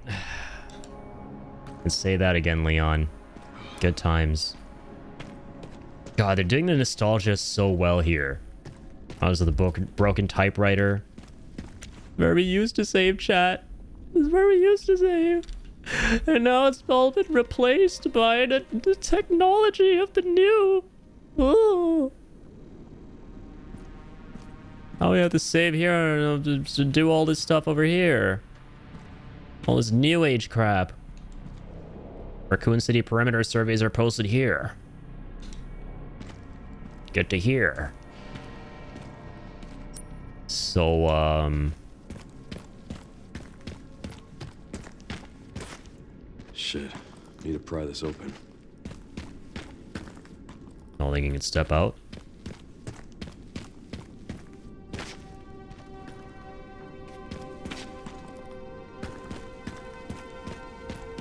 God, that synthesizer is so good. And here's this room. This is the office where the sign was originally hanging, chat. God, playing this now makes me wish I played RE2 again recently. just so the nostalgia could hit me harder. Marvin Branagh. Rest in peace, Marvin. Kennedy, reporting for duty. Come on, Leon. Why'd you have to go and say that? The feels. The feels, chat. Top secret operation. Champions of Justice. For real, they cooked with this part, bro. Champions of Justice, are you ready? Duty calls. Provision Specialist Neil. Do you have the pizza and beer at the ready? Make sure you've got some soda on hand too in case the rookie is liver conscious. Oh, good times. Decoration Manager Elliot, think you're an artist? Then show us what you got. Make sure you use the banner with the stars on it. The banner. Welcome, Leon. Gift Coordinator Scott. Don't forget to pick up the goods from Robert's shop of the day. Get what Barry suggested. The man knows his stuff. One last thing. Make sure the chief doesn't catch wind of the welcome party for the new recruit. You wouldn't want to put young Kennedy in his bad books right away. Good old Marvin. Good times, Leon. Motherfucking shit was like over 25 years ago, chat. That's a long time. I don't know how long 25 years is. I was 1 year old 25 years ago. Any longer than that, I wouldn't have been born. Pretty sure Teo wasn't born. That's how long it's been for Leon.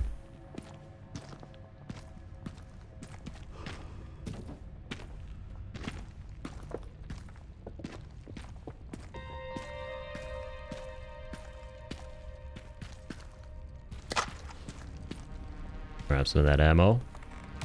Nice to at least leave that around here in good condition. I was not alive, sir. I wasn't even a thought yet. Just an idea. That's how long it's been for good old Leon, man. Hitting in the feels. Record of events. September 25th. We're turning the station into a temporary shelter due to the sudden massive outbreak. All police personnel have been instructed to make the safety of the citizens their top priority. 25th. Addendum. One of the refugees attacked in the middle of the night. Oh my god. 26th. A mob attacked the station today. Oh god, people are dying. 27th. There was another clash on the west side of the station. 12 people died. Oh god. It was back when the outbreak started. Buy some quick revive here, Leon. Always tossing a COD Zombies reference whenever I can. Oh, hey, little man. There we go. Chad, I kind of wish, like, an RE4 remake, it showed you how many you've shot in total and how many you have remaining. This game doesn't do that. Wish it kind of did.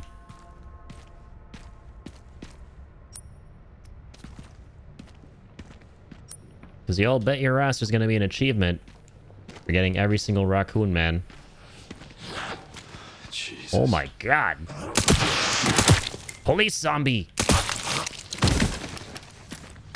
Not for long. Easy, officer. You're a good man.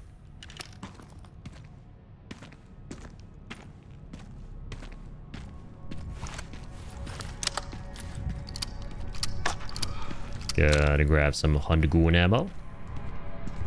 Oh, true. We still need a tool to open that.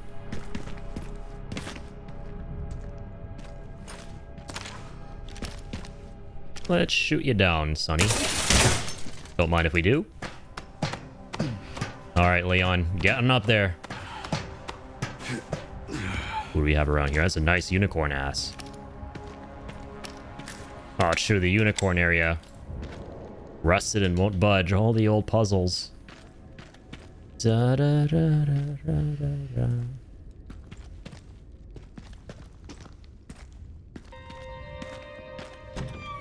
Dog, imagine though, like, I'm feeling nostalgic, man. And my introduction to Resident Evil was back in 2019 when I played RE2 Remake. I've said before that my official introduction was when I streamed RE7 in like 2022. But before I began streaming, I played RE2 Remake when it came out, but I wasn't immediately sold on it. I thought it was cool, but I wasn't sold on the franchise. And I replayed it on stream like years later, and I loved it. I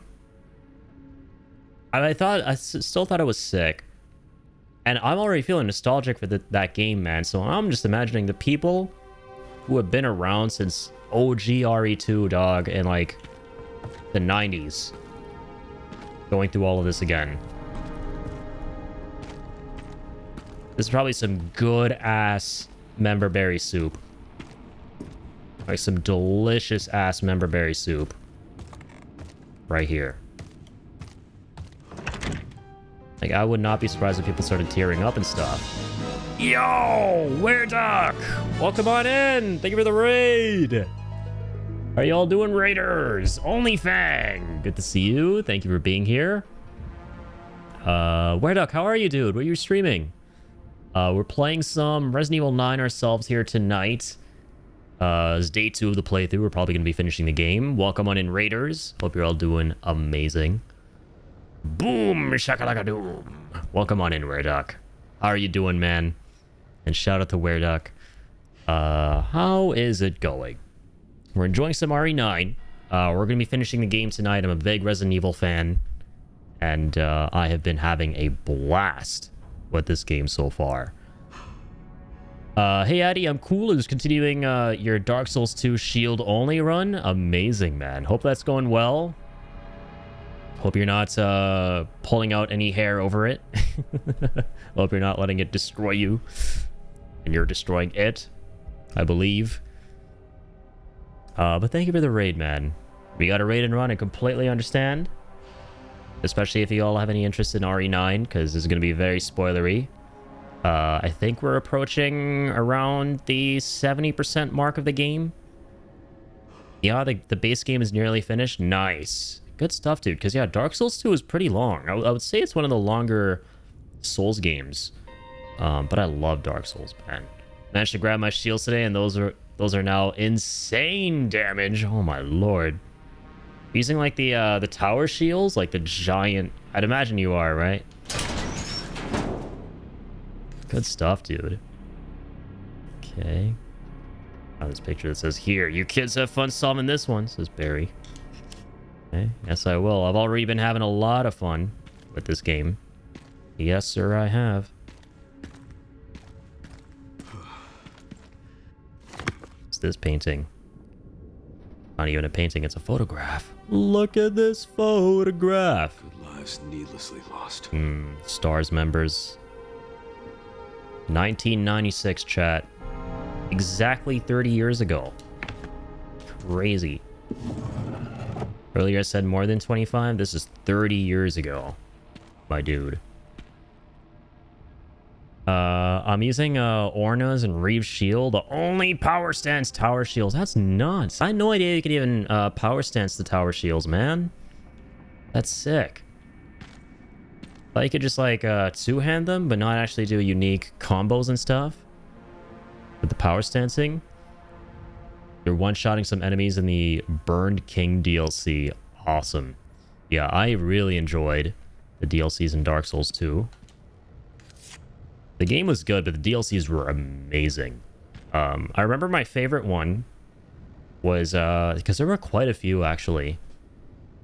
It was the one with that level, the Shulva, the Sanctum, which is like underground. You got these, you know, green forts that you're going through with the dragons flying around and stuff.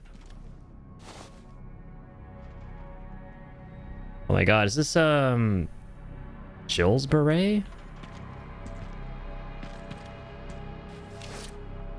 Oh my lord, this is bringing back memories. Good old Barry. Old Barry Burke.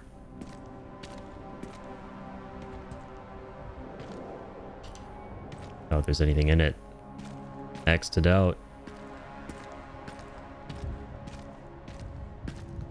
Just slam the shields together, and if you catch the enemies in the middle, you get a damage multiplier, and the shields themselves are quite strong, doing over 400 damage per strike. Amazing. Sounds really Oonga Boonga. Those are the best Dark Souls builds, man. The big Oonga Boonga builds. Nothing but raw damage. Raw, unadulterated badassery. Oh, I need to tune up my hatchet here. Don't mind if I do. Much better. Something I'm missing? Said Star's office. Oh, the briefcase puzzle, chat. This is still here. I remember this.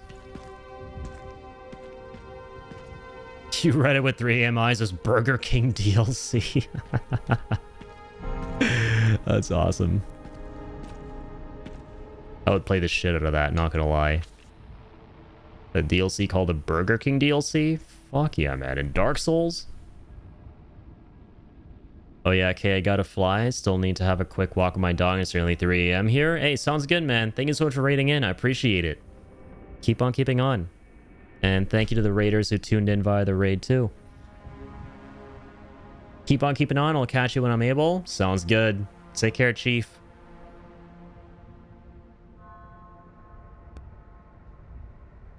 OMG, the annoying neighbor. I'm back. He can't... storming to the house and full-on yelled at me because the boys were barking.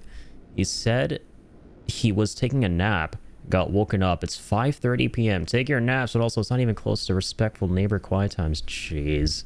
Yeah, I remember your neighbors are a handful. Hate to see it. Hate to see it. One of the blessings in life is when you have decent neighbors. You can never take that for granted. Oof. Sorry to hear that. What does it say here for Barry's to-do list? Turn in training plan for the new recruit. Join Joel at the shooting range. Pick the girls up from soccer. Don't be late. Find that missing library book. Top priority. Barry is about to blow a gasket. Looks like the captain checked it out last. Okay.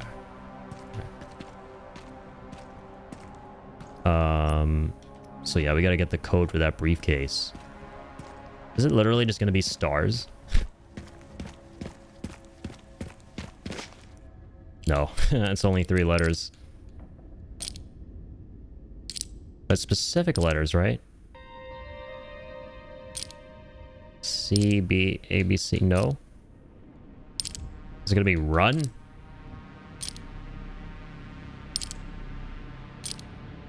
Run button. Rub. GC was huffing and puffing though? Oh my lord. Hates that neighbor. He intentionally poops and pees on his front yard and don't have the desire to stop him. Honestly, from the way you describe that dude, ignore should you know?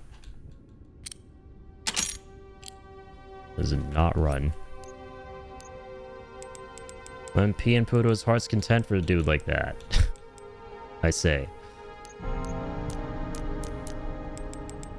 Alright, Raccoon City.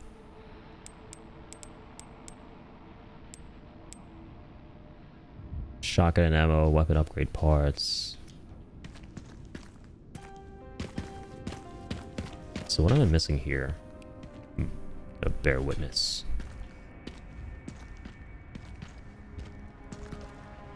There's the cap. I remember this is where you get some insane weapons once you open this door up in RE2.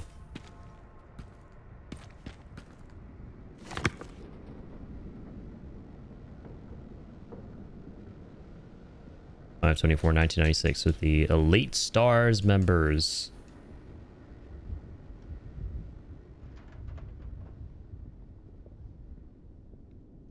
And there's Jill.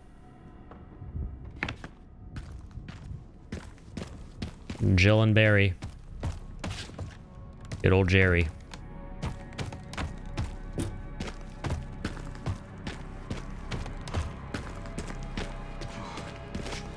Oh, sure, we haven't been through here yet.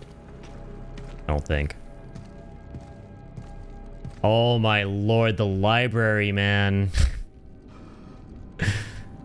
This brings back so many memories. I remember being so stressed in this room specifically. I remember in RE2, this was the most stressful room. Yo, Melly, welcome on in. How are you doing? Bro, can I ask you which cam you use? Awesome quality? Hey, thank you, dude. Yeah, this is the Sony a6100. It is a mirrorless camera. Yeah, it's very, very good. I've been using it for 5 or 6 years now on streaming. It was actually a gift to me from my mom because she used to be a filmmaker. And it's one of the coolest gifts I've ever gotten. It was a surprise. Finally woke up. Dude, Melly, I woke up 2 hours ago. I have been a zombie today.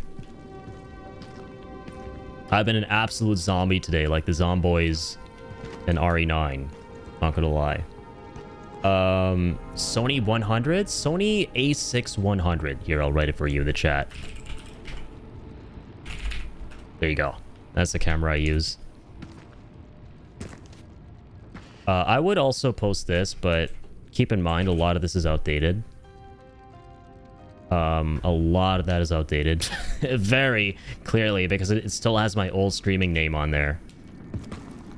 And I've upgraded a lot of my stuff ever since then, but the mic and camera are the same. Woke up at 11 for Momo stream, then Tuesday was streaming, so I stayed awake until like 4. Respect, though. Melly's always out here supporting. Mondo, respect.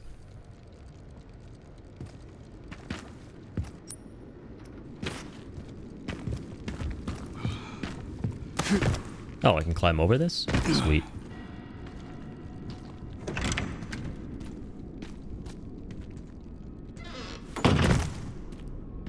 You slept until now? Yeah, I woke up.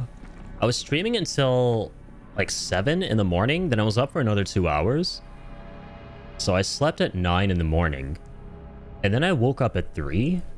Then I went back to sleep and I slept until 5. So I've been up for the past 2 hours now. I scrambled to get to stream. I haven't eaten anything either, so we're gonna take a break at some point. Probably after we beat the game tonight. Because we're not gonna take the whole stream to beat it. We'll beat it in like the first probably like 5 or 6 hours of stream. And then for the second half of the stream we'll do something else. Probably play New Game Plus in this, or like harder difficulty. Crazy the quality from Casual's webcams, and this one's are world. Oh yeah, I mean there are really good webcams too that you can get, but this is like an actual DSLR camera, you know.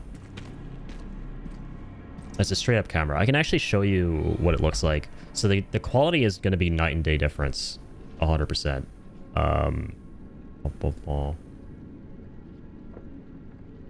Where is this? Swear to God, I have this set up. There we go. So it's like, nope. That's the camera up there. I have it like on an arm. And yeah. It's very, very, very good. If it's in your price range, I recommend it. Luckily for me, it was a gift. Thanks for the information, bro. No problem, dude. Always happy to help out and provide y'all with the intel that I have whenever I can. I could tell you were getting sleepy in the morning hours. Yeah, I was streaming for pretty much 12 hours, yeah. Showed many IRL friends your VODs and made them listen to how incredible your mic sounds. This is a really good mic. Yeah. I got this 6 years ago, and I've sworn by it ever since. You'll see a lot of people using it. Yeah, this mic is the Shure SM7B. It's a dynamic mic. So dynamic mics are the ones where you want to speak closer to them, and you get the most out of them that way. And then condensers are like, they're also really good. So ones like the Blue Yeti and Audio-Technica A2020, stuff like that. You want to like keep them a little bit further away. And you get more value out of them that way. But this mic and the one Teo has are the two most popular dynamic mics, I would say. So this is the Shure SM7B. And there are other really good Shure ones as well. So Shibby, for example, uses a Shure SM58, I'm pretty sure. And then Teo uses a... What was it? I don't know if Teo's there right now, but he could back me up. I think it's a Rode Procaster, right? Yeah, Rode and Shure are the two big dynamic mics that you'll see a lot of, and they are very, very, very good. Thanks for the info, bro. How's the game going so far? It's incredible, man. Yeah. We started playing this yesterday, and it just came out yesterday. And it's been one of my most anticipated games, Resident Evil 9. Have you played any of the Resident Evils, Only Fang?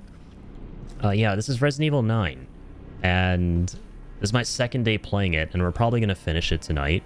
But it's amazing. I love Resident Evil, and this game is a really nice kind of amalgamation of all the games in the coolest way. What I see is about $700, right? Yeah, the microphone is around that much. Is it? Let me see. When I last bought it, it was a bit cheaper. I can tell you right now. It's like $500. Yeah, if you're in Canada, it's pricey. Yeah. So this one I bought myself, and then the Sony A6100. That's over like $1,000, man. Yeah, these cameras are not cheap. Yeah, it's like $1,000. Sony A6100 mirrorless camera. Is this the same one that I have? Yeah, it is. This one is like $998. The one I'm looking at. Yeah, it's gonna be a little over $1,000. But if it's in your budget range, dude, and you know you want to like do streaming seriously, and you want like a nice looking stream and all of that, you're just passionate about improving quality, it's absolutely worth it. And if you have like fuck you money, like insane amounts of money, or not even, but just like, you know, it's again in your budget range and you're able to do so, the one that I would actually recommend that's better than this, because it'll allow for 4K at 60 FPS, because this one doesn't let you do 4K at 60. It goes up to 100 and it allows you to do 1080 at 120. So right now I'm recording at 1080 at 120, and I think it still looks amazing. But if you wanted 4K, this can only do 4K 30. If you want 4K 60, I think there's the A7 II. I can't remember. But there's like a 7 in there somewhere. I just realized I don't remember the name. Yeah. Oh, nice. You played RE2, 3, and 4? Dude, yeah, I love RE4. That's my favorite one, the remake to it. The OG is also very, very good. But I love the remake, and this game is perfect for that, because you play as Leon again, and he's older, and he evolves the gameplay from 4 remake in the coolest way. So in Germany, I got the mic with the Inner Cafe for 450 euros. Nice. Got the mic with the Inter Cafe. I see. But what I see I like. Okay, interface. I see. No, I understand now. I thought Inter Cafe is like a specific type of microphone or like webcam I haven't heard of. Yeah, that's good, bro. What mic do you use? And what interface?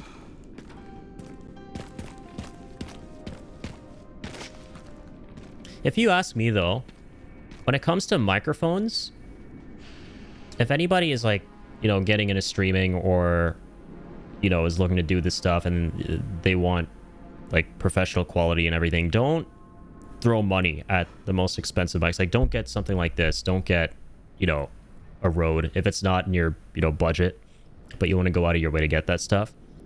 Because I used a Yeti for a long time when I first started streaming, and you'd be surprised how you can make microphones that aren't, you know, insanely expensive. You'd be surprised how good you can actually make them sound just using filters and stuff like that. I saw this video a long time ago where there's like professional photographer YouTuber talking about how the best camera is the one that you know how to use, which is actually insanely good advice. It's very true. I'd also argue it's true for microphones. The best microphone out there is the one you know how to use properly. It's insane how many filters you can set up these days, how much, you know, modifying you can do to what the microphone sounds like, how it, you know, affects your voice when you speak into it. These microphones are very modifiable, pretty much all of them. You can make like a budget mic sound almost as good as an expensive studio mic in this day and age, just using filters and OBS and like plugins from Re.js and stuff like that. So yeah. Nice, you have the Shure SM7 as well? No way. What, the red? Yeah, I know that interface, the red one. What's it called? Oh, I don't remember. The Scarlett, yeah, right? The Scarlett interface. I use the Go XLR. Here, I can show you.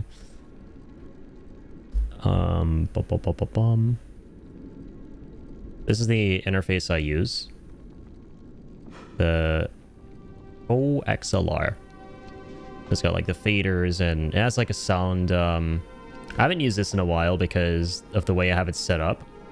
But you have like different sounds that you could play from here. I used to do this a lot years ago, but now I literally just... And it's really not that complicated once you get it and start using it. Like the DJ hubs are insane. Like those are massive, right? With like 50 different faders.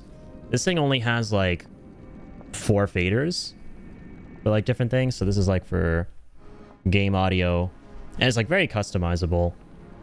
This is for like when I'm playing with other people, like their volume. This is for like stream music and alerts, and this is for like YouTube videos and stuff, just other sounds. But you can make anything sound like anything with this. I know it doesn't make a lot of sense, but you know what I mean. But yeah. I need it now. And actually, if I could go back in time, dude, I would not buy this version. There's a smaller version of it you can get for cheaper. There's a smaller version of this thing that doesn't have any of this stuff on the right. That only has the faders. And it's called the Go XLR Mini. I would highly recommend that, actually. The Go XLR Mini.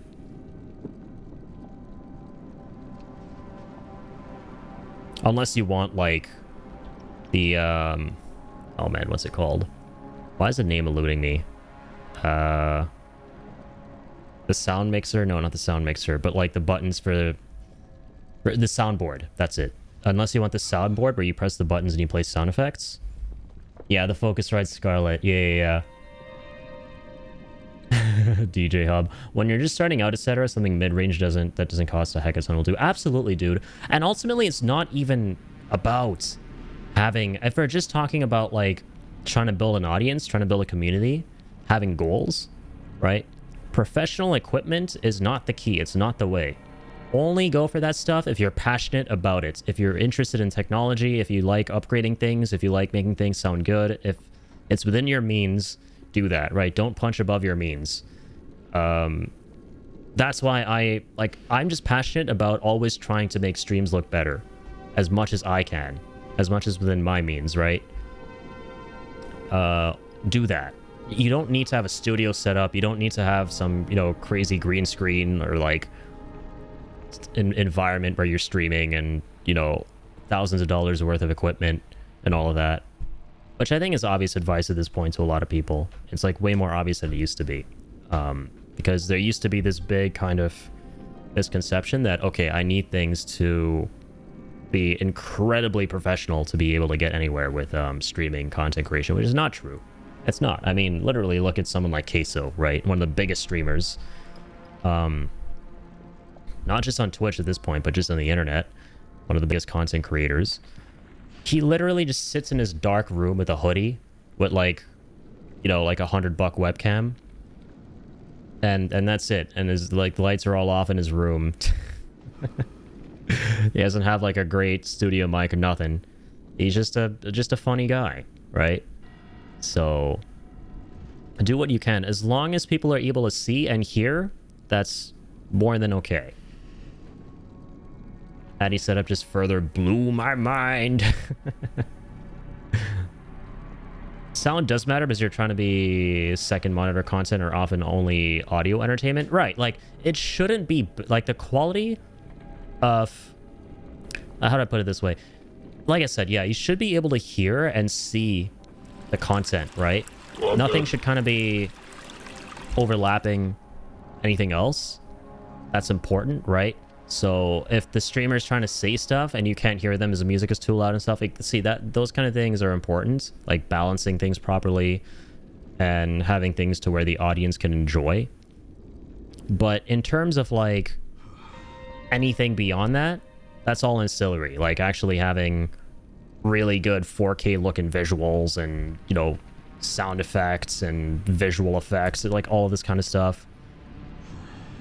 Also, thank you, Teo, for the hydrate.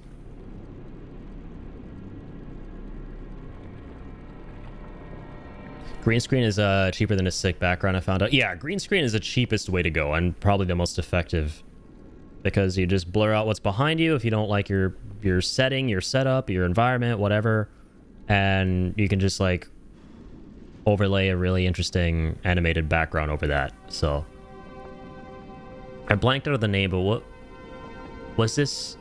But was this ATP? Oh, avoiding the puddle?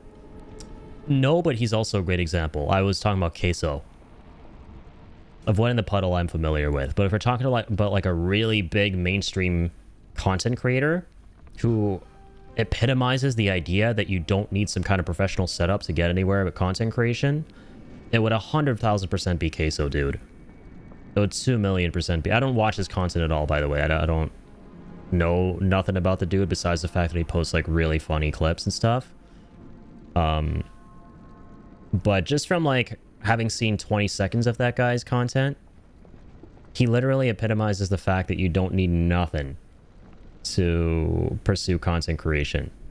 Again, as long as you can hear what the streamer is saying, as long as you can see what they are doing, it doesn't matter if you're like 480p, 720, 1080, right? Coming from streaming for 6 months on a Mac laptop with no second monitor to a PC and having a mic is worlds different, but I wouldn't say it's that noticeable that I was putting every audio and display through my Mac laptop for people. Hopefully. Lol. And so that's the thing. It's like, you built up a really nice, solid foundation for a community. And then on top of that, you have so many amazing people coming through. And, you know, it doesn't take, you know, a city to accomplish that in terms of production. Right? You don't need to have, you know, 4K, like 1080p, 6,000 bitrate stream. You don't need to have, you know, flawless like 60 FPS gameplay, right? Streaming at 30 FPS, 3,000 bitrate is completely fine, right? There's nothing wrong with that. And as long as you're entertaining, as long as you're there for the people who are there to watch you, right? As long as you're there to engage with them, and you're able to realize that, and you're able to do so in a way where, again, they can just hear you and they can hang out with you and see the kind of person that you are and enjoy being around that kind of person, right? That's what matters, right? Make anything work to its full potential if you want to put in the time to optimize things. Yes. And then only if it's within your means and you're interested and you want to keep on upping your quality, should you do that. You should go about it slowly but surely. Don't just like throw everything into it at the start, unless you can, right? Go for it then. Like admittedly, I was in a position when I started streaming where, like, at the beginning I didn't have the best setup or anything, but like a year into it I was in a position where, okay, now I can like start building myself up in terms of the production. I can get like a better microphone, you know, I'm gonna get like another monitor, and do this, I'm gonna do that. And then it, you know, icing on the cake was when my mom gifted me a really nice camera.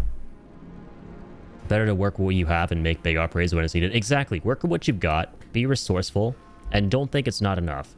You like, in this day and age, literally, if you want to stream with an inbuilt, like if you want to do a face cam and you want to stream with an inbuilt webcam into your laptop, you could do that if you wanted, right?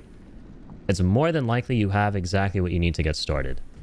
Buzzing, whining mic is a huge turnoff for me personally. Like, it gets physically discomforting when there's like some odd side noise. So even if the streamer's a total bro, that tab is getting muted. Yeah, and, you know, as I say, it's like, as long as you could be heard decently, as long as people are able to see what is happening, right? Like, it shouldn't be a black screen. It should be like a flickery screen, right? You shouldn't be able to hear like a jet engine taking off in the background while you're trying to like say shit into the microphone and people don't know what you're saying, right? As long as like there's that baseline level of, okay, I'm able to have a conversation with this person without feeling like, you know, I'm inside of a microwave.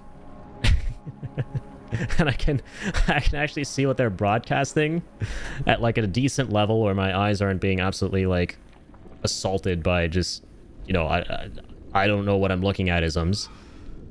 Then, you know, that's fine, right? That's fine. They don't need to have some crazy like Maximilian dude level of setup.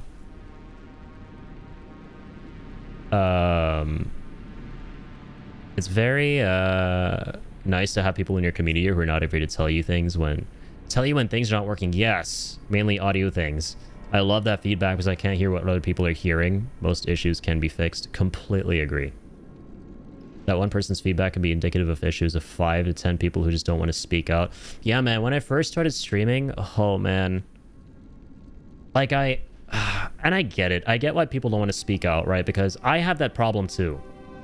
I've had that problem until more recently as a chatter, where I feel bad about pointing out something that is an issue on a stream.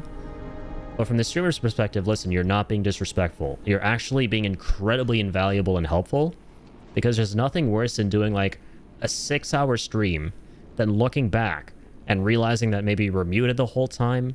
Maybe the gameplay was like super duper choppy, screen flickery for the stream, but it was fine for you. Like bullshit like that, right? I was like, what? That was like happening the whole time and people didn't point it out? Are you serious?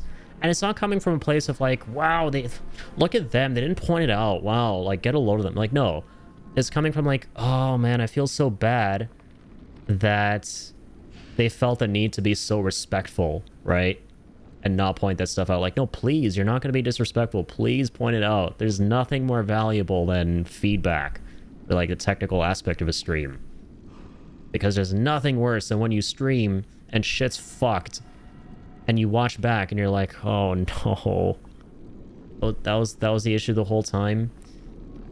Remember I started streaming on my PS4 Pro 5 to 6 years ago, and now I have 2 monitors and a better setup, but that took years to get that stuff and learn new stuff on streaming. Like recently switched to Linux, and I had to learn new stuff for streaming and had to learn a whole new OS because of a bug that happened on my dual boot. Yeah, that Linux... Yeah, the Linux arc with you has been interesting, man. I'm glad you've been fixing up the problems and learning and adjusting, and that you're now seeing the benefits of it. But yeah, everyone's got to start somewhere, dude. Everyone starts somewhere. Sometimes I do watch people who don't have a mic at all, but they stop the stream to type their thoughts into the chat and respond that way. That was really odd to me at first, but it grew on me, I guess. Yeah, and that's totally cool too, right? There's nothing wrong with streaming the way you want to at the start, right? Anybody who is interested in this stuff, anybody who cares about this stuff, anyone who gives a shit will just naturally, over time, invest into upgrades, right? If you want to start streaming at 720, it's totally fine. If you want to start streaming without a mic, that's totally fine. You want to start streaming without a webcam, that's fine. As long as you have some way of communicating with the people who are there, you are fine, right? So if you want to do something like just type in the chat to respond to people who are hanging out, nothing wrong with that, right? Maybe make it known to people tuning in that, hey, you know, like pin a message that, you know, I don't have a microphone for this stream, so just communicate to me via chat. But otherwise, like, dude, like, bro, go break some eggs. It really is awesome that when you get a great community who are willing to tell you, hey, I think you were muted, can't hear you, or just tell you something might be wrong with the stream. I agree. Just something as simple as, hey, I know you care about this, that, and the other a lot. Just wanted to let you know. Yeah. Right. I'm really bad at noticing things are happening versus assuming they are intentional. That's something that happens too, and I cannot blame viewers for it. Yeah, like a lot of folks who are watching you, you know, they're not necessarily streamers themselves, so they're not privy to like the technical issues you might be facing. But for sure, stuff as obvious as like, oh, the screen is black, this dude's trying to play a game, and the screen is black for us. That ain't normal, you know? But people are like, some people will feel like they're going to be disrespectful if they type that, hey, you know, we can't see anything. There's some cases where a streamer forgets to change back from a break screen and kind of zone out and don't realize they're supposed to be back in gaming. That happened to me not long ago, and good thing Bween's here because she remembers. Bween was a savior. Good thing she was there then too. I forget what the reason was, but I went full screen mode to shout someone out for raiding or subbing or something when I was playing MGS5, and I forgot to switch back to my gameplay screen, so we were just kind of like hanging out here, and I was kind of just like, it was funny because I had my shades on and I was playing the game. Oh, where's the crack? And there was someone else. Okay, thank you, Teo, for the stretch. Let's go. Much appreciated. There was Rudy in the chat, but he didn't want to let me know about the problem because he was actually a little bit fascinated by seeing. He was fascinated in whether he could see me playing the game, like what the game would look like in my lenses. He wanted to see that. So I was like, just kind of playing around. He's like, can I catch what's happening in the game inside the lenses? With respect. But then Bean was like, you know you're not on the gameplay screen, right? So who knows how long it would have been there if it weren't for Bean. Hang on.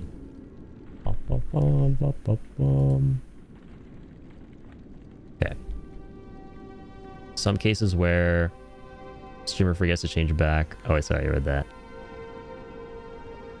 I'm probably the worst at telling everyone updates for stream because I get busy a lot nowadays, but I try my best. Hey, appreciate it. And that's all good. Some stuff is obvious, but if someone is quiet for a few minutes, I just assume something is going on they needed to mute for. Fair. That happens a lot. I'm literally asking chat if they can remind me, and I'm really grateful for the response. Yeah, some crack. Don't break your back. That was really funny, yeah. Not always obvious to me if they've transitioned. Yeah, they come back from the break, but they're eating, so the mic is still muted, etc. Yeah, it's very easy to forget things here and there, but with enough time, like, you'll start to pick up on habits that help you kind of avoid these sort of pitfalls. Started making our usual gameplay commentaries, and I was like... Addy forgot to switch scenes. Yeah, it was hilarious. I was playing the game on full screen, thinking that you all were seeing the gameplay, but you weren't actually. I remember sometimes back a couple months ago when I started my stream, my mic is muted. I'm talking to chat, and the chat tells me that I was muted for like 2 minutes. Yeah, that's the worst, man, when the mic is muted. There's nothing worse than that, and you don't realize that you're muted, you know? That happened to me once a long time ago and no one was there to tell me, so like I took it upon myself because this was back when I was like, I'm a small streamer, but I was like really, really small then. So there would be periods where I do like 11 streams in a row with nobody tuning in, right? That's just the life of like a very, very small streamer. So you need to make sure you're on top of everything on a technical level. So I installed like a plugin that showed you waveforms for every audio thing coming through your computer, every audio source, including my mic, so that way I could look at the corner of my eye and see that, you know, I'm not muted. I still do that. Like on my top monitor, I have a full preview of the entirety of the stream in OBS and like Twitch and stuff like that, so I know that I'm actually broadcasting to you guys. I have to say the game looks very good. I was really skeptic. This game is phenomenal, my dude. It's the culmination of everything you love about Resident Evil. It's got the survival horror of 7 and 8. It's got the action of 4. It's got the level design of 2. What is this plugin called? I don't even remember, man. I haven't used it in like 5 years. I wish I could remember. I don't even know if it's on the Chrome store anymore. It was something from the Chrome store. Okay, so we already went through there again.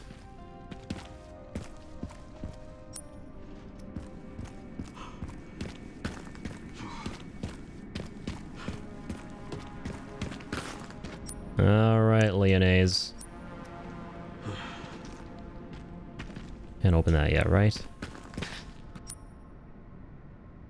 Rusted shutter. Locks the locker. This came to the library, right? Can't go this way now. Yeah, this is the RPD from Resident Evil 2. It's very cool, man. So this game is set 30 years after Resident Evil 2, and you play as Leon and Grace. Grace is a new character, but Leon is Leon. And he's 49 in this game. He's rugged, middle-aged, and now he's back in the RPD. It's a nostalgia overdose in the coolest way. I don't think so, buddy. And he's got a hatchet. The coolest Leon has ever been.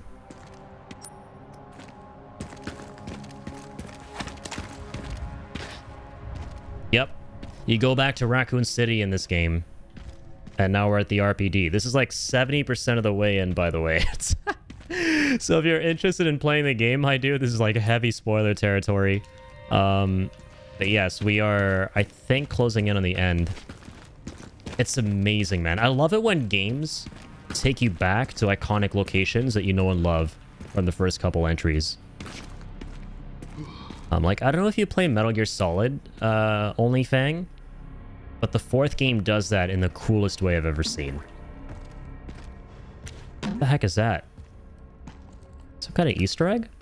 I don't see that, chat. What the fuck was that? What?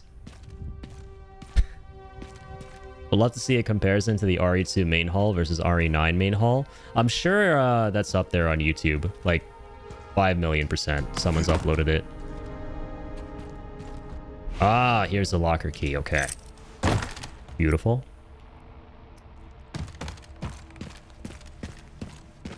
That's an Easter egg. You saw that on TikTok yesterday? Jeez. That's cool that we got it. I don't know if we triggered it somehow, but that is sick.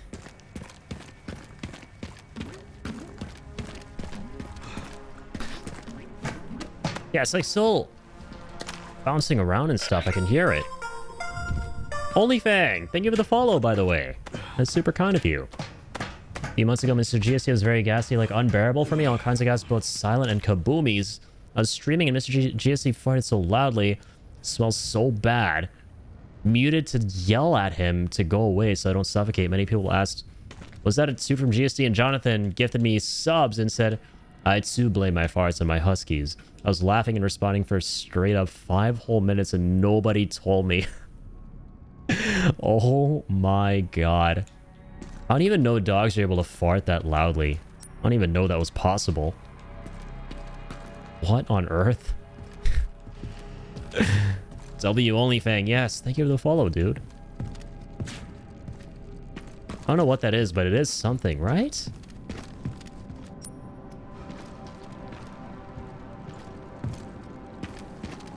And once again, we've been through here.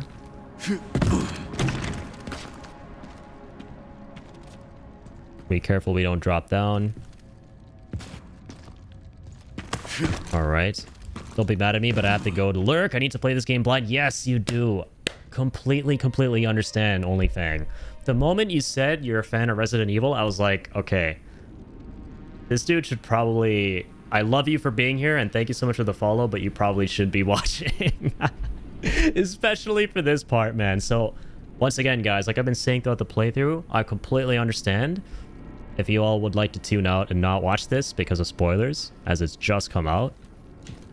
So, completely 300% understand you, bro. And I hope you have a really fun playthrough. Highly recommend this game. I'm getting spoilers, but I will still play the game. Yeah, Taylor's just a Giga Chad, dude. Oh my god, the mechanic jack! Yes! This is an RE2. Device for lifting heavy objects. When you use this to move the bookshelf. Wish you a great stream and hope to see you soon on another game. Yeah, it's likely going to be next week. I will definitely be playing some MGS and... what's it called? Xenoblade. So we will definitely be on another game. We do a lot of variety stuff. Yo, lag! How's it going? Spoilers. Things happen. Come on, man. There's a no spoilers playthrough. How could you do me like that? How are you doing, lag? I hear a little raccoon man as well.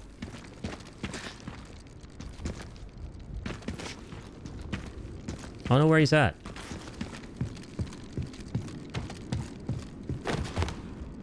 Where he be and where he do.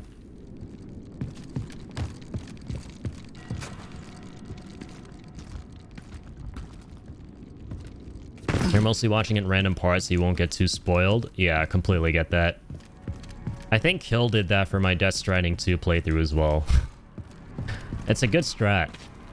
You just kind of tune in, watch a little bit, but no context. Leave, come back later, watch a little bit more.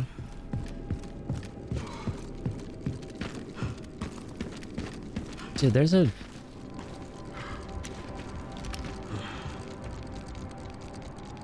There's a raccoon soldier somewhere around here.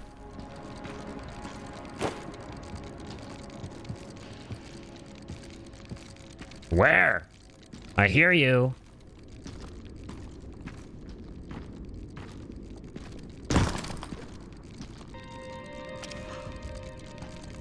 Is he inside the shelf?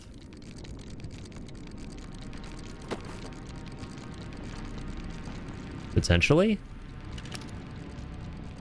Mostly watching at random points, so yeah, true. Doing alright, hope all is well for everyone. I am doing amazing. Thank you so much for asking. Love and life as always. Another beautiful day, another beautiful stream. What a beautiful game, Resident Evil 9. I freaking adore this game. It's the best Resident Evil has been in terms of the gameplay, and the story is sick too.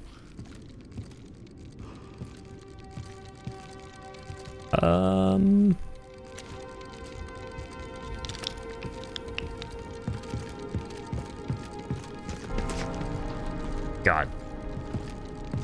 Driving me crazy, you little man. Always here lurking to get my channel points up. Respect. Thank you guys for being here. Seriously.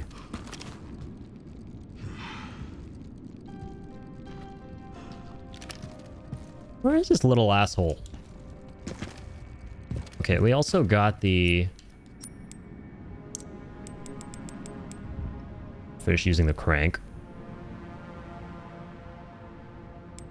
The mechanic jack. Device for lifting heavy objects. Do you have to use it to move the bookshelves again?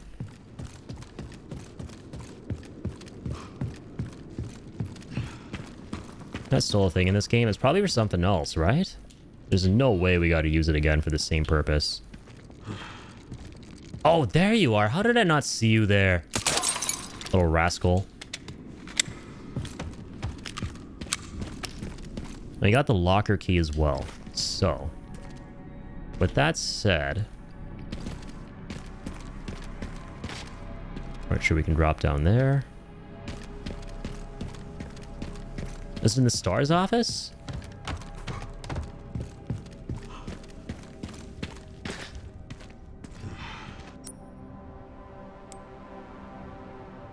West office, first floor? Yeah, okay.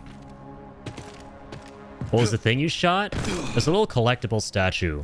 So in every RE game, I think every single RE game, you have these little random statues scattered throughout the game that you can shoot. Man, there's a boing boing bastard again. What is that thing? What is going on? Did I tell you what happened to Mr. Skunky last week? Do tell. Addy, will you 100% this game? I'm tempted, dude. I'm very tempted. I've been enjoying this a ton. I feel like I'm definitely going to replay it on the harder difficulty that we unlock after beating it this first time through.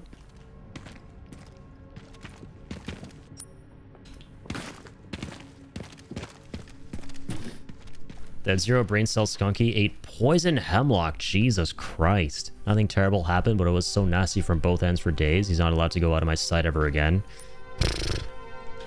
Nor should he. I mean, that's... Yeah, I'll be terrified. I'll be absolutely terrified. There we go. Alrighty, what do we got here? Raccoon City tickets. Enjoy! Don't say I never gave you anything. Good old Barry. Good old Barry and Jill. contributing to the member berry soup. There's a stars emblem. Neat. Yeah, this is the second emblem we've gotten on the playthrough. I haven't gotten a lot of these. Increases firepower at the cost of more sway while aiming. Oh shit, and this is for his weapons this time? Equip a charm to your weapon to activate an effect. So less weapon sway, huh? Can we equip that on the rifle?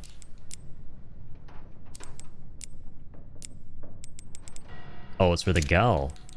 The gal. This gal is on fire. Okay. They look cute. Why'd you shoot it? The cute ones are the ones that always get you in these games, man.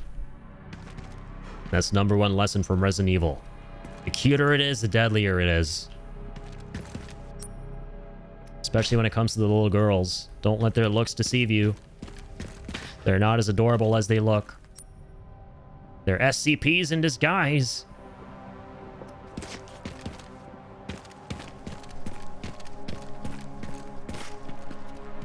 We had a gardener come to clean out the hemlocks today, and he pulled out buckets from the property. Thank God. Jesus. After that incident, I would want none of those on my property. I can tell you that. Operations room. Oh, right. So now if we go here. God, it's so good to be back in the RPD chat. So good to be back.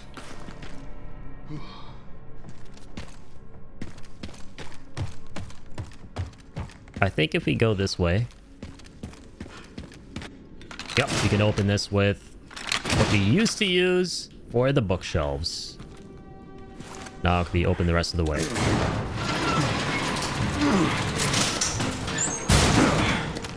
We more so need it for this one, right? Will it work on this? Yes, it will. Keep out? I don't think so.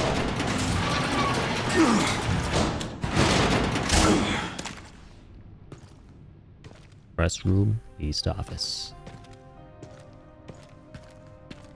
Sure you have questions. What is this prison? The ruins of the Raccoon City Police Department. Why did you bring me here? I'll explain everything. You don't have to be afraid. Yeah, okay. Explain it to me.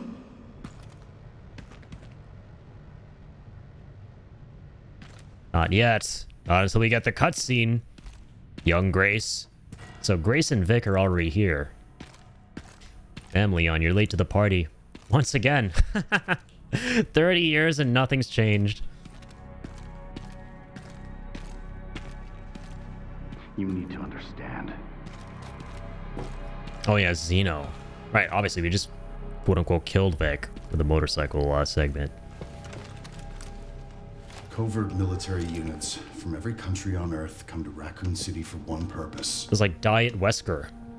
To find Elpis. What is Elpis? The power to upset the military balance of the world. The last virus, created by Spencer. Designed to control human consciousness. Mind control? They couldn't let it be stolen. So they launched the missile strike to hide it. To hide a virus. Why do something so extreme? Extreme? Is it? When the president tried to investigate, they had him assassinated. And you are the key to retrieving Elpis. Oh dear. Emily. In a way. But not the girl you met.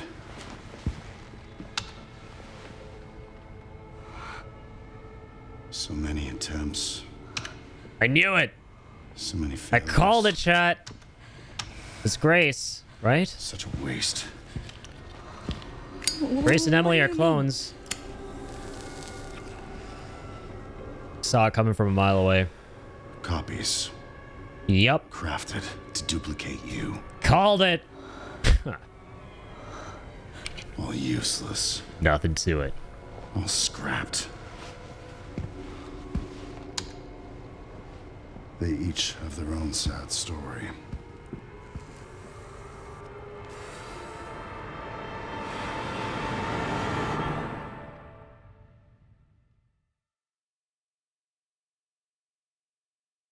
Damn, son. There you go.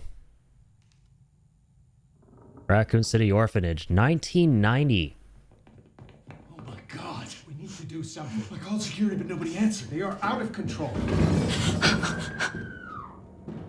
Doctor, we can't contain them. Sedate them now! Are you kidding me? Get out of my way! Okay, we're learning the truth. Hey, are you awake? Chloe. It can't be Grace. She hasn't been born yet, right? She's younger than me, Chad, I'm pretty sure. She's like early 20s. Where'd everybody go? Alright, oh god. Child segments are always the scariest. And the Mari games. February 1990. Indeed, it was a long time ago. Indeed, it was. Good old 90s, chat. What a lovely time. So nostalgic for Stay it. away! Mainly because of stuff like... Get back! Not this. Don't come any closer!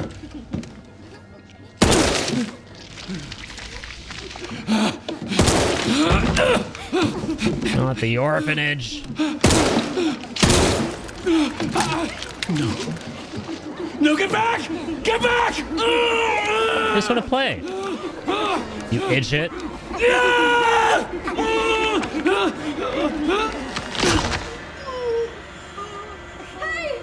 That's fun. What are you doing?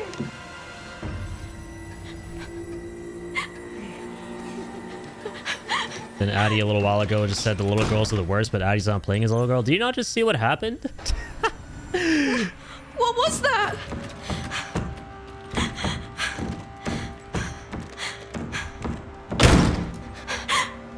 That's why you don't go near cute and adorable in RE. I'm just gonna hide in my room. Don't mind if I do. Hey, they wanted a hug. Very special kind of hug, clearly. I'm gonna hide under my bed. I'm gonna do what a kid would do.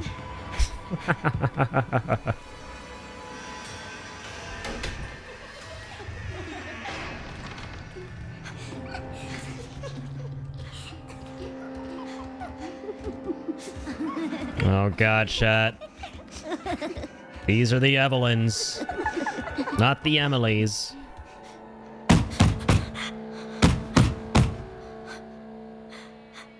You got the Emilys and the Evelyns.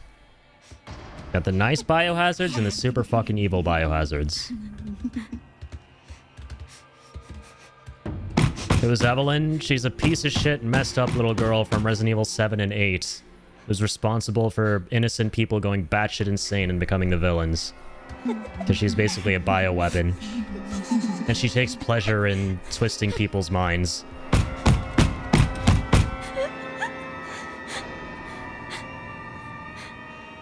You know, look under the bed. There's nobody home. Occupied.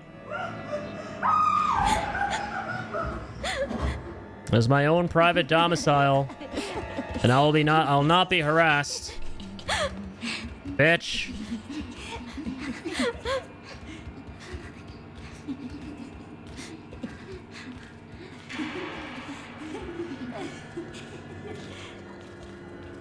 Yeah, Evelyn isn't actually in this game. I'm just saying that stuff for funny commentary purposes. Because there are two kinds of little girls in Resident Evil from what we've seen. You either have Emily, like in this game, who's now dead. Emily be dead. Or you have Evelyn from Resident Evil 7 and 8. That's basically what I'm saying. The other little girl, the more human-looking one, is Emily. This girl we actually have no idea about. We're seeing her for the first time. She's some little girl named Chloe, who I'm assuming is the original human child who all the clones were based on. So Emily and then quite clearly Grace, who was, I think, the successful clone who grew older. That's what I'm getting so far. We'll see. We shall see. Oh, she dead. She is playing dead. We're all playing right now. We're all doing fun activities for children. And yeah, chat, this is the same orphanage, I just realized, as the one Sherry was in. And she's escaping that sick fuck who was chasing her around the place. That was one of the scariest parts of RE2. It's like this, yeah, it's the same level here. Holy moly.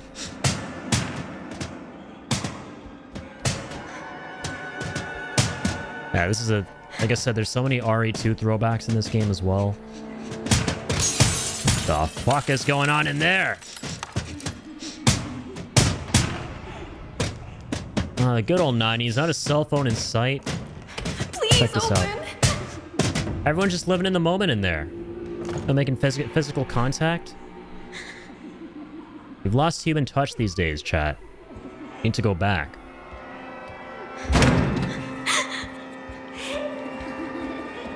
Hide!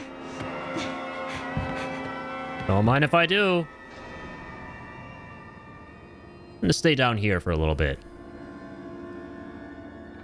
Not my professional opinion, but I just think that not staying hidden under a table right now is a bad call.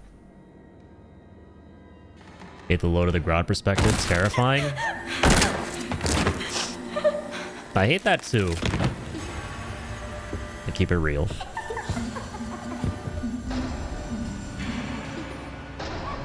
Hello, children. It's raining kids. Look at these kids, dude. Not a single iPad in sight. They're being raised right.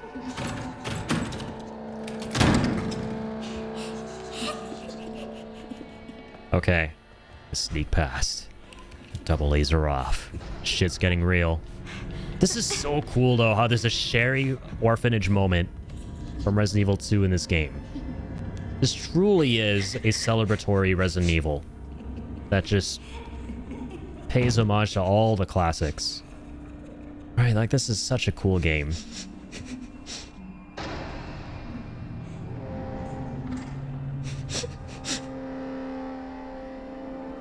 Raised right? More like dropped right.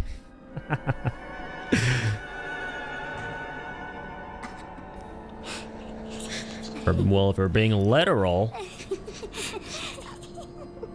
Hey, kiddos. Wanna move out of the way?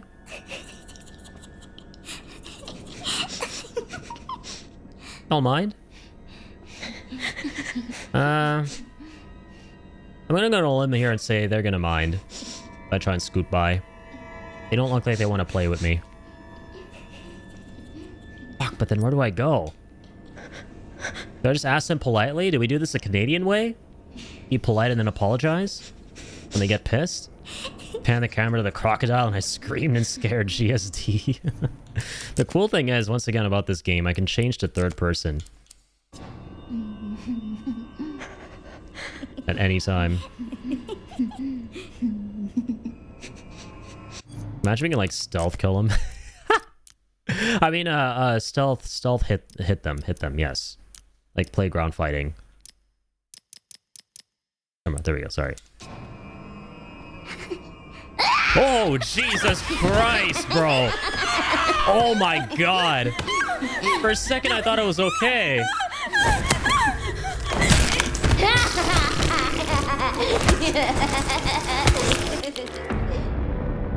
I don't think I was just caught. I think I was a lot more than just caught.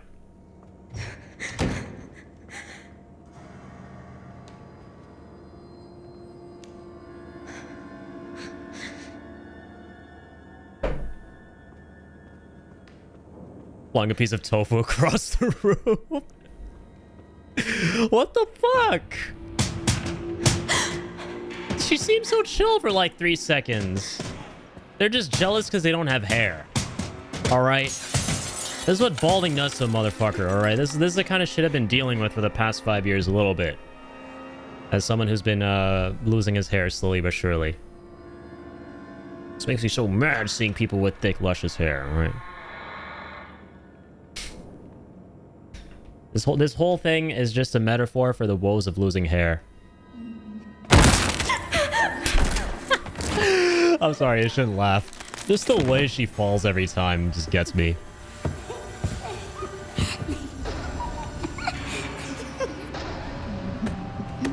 Yo, welcome back, Tail. Hope you don't fling a piece of pizza the way Bween just flaked a piece of tofu across the room. Due to jump scare reasons. But damn, this man and the pizzas, dude. Respect. Name a more iconic duo than Teo and pizzas. Gonna post a picture of it in the server? Hell yeah. Definitely do. Make us all hungry. Especially those of us who haven't eaten anything the whole day. I haven't eaten anything, man. Like I said, I've only been up like, at this point, 4 hours, but before when we started 2 hours. Did not do my food eating.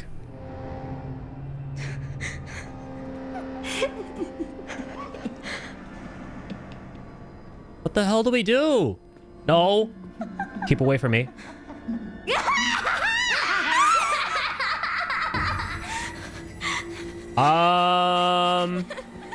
I'd rather not be there, little lady. I'm not in the mood to play right now. Can I hide? Can we juke them? You pull off the good old-fashioned jukies? Is that an option?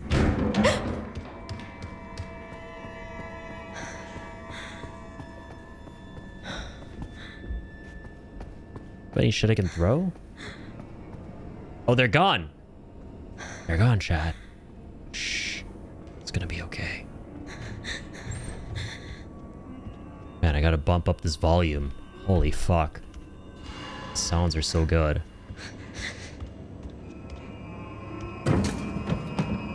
This is genuinely a really spooky part of the game.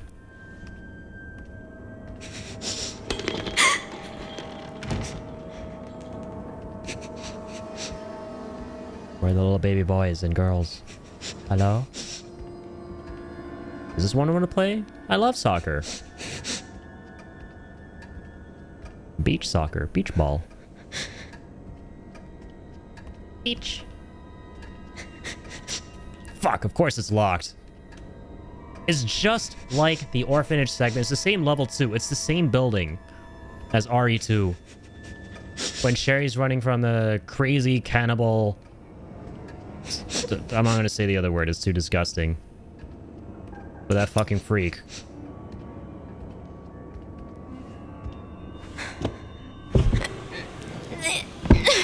That was actually the scariest part of that game, and this is like one of the scariest parts of this. This orphanage is cursed, chat.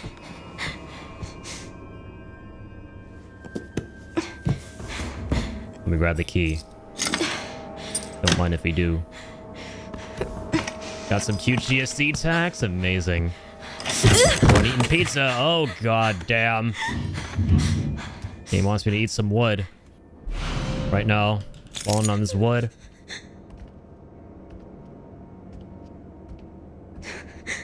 Got the hatch key. Nice. Get out of there, little lady. Come on. What the fuck? Is there something bigger here? What do I do? What do I do? Move! Oh, fuck! She's alive! Oh my god, I'm surrounded! No. No. Fuck! Son of a bitch! How do I get out of that?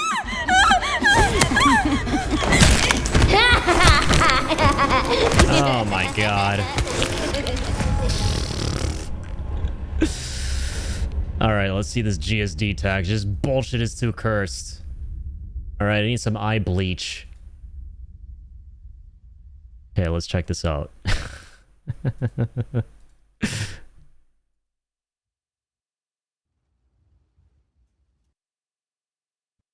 Wait, this is adorable. Oh my goodness.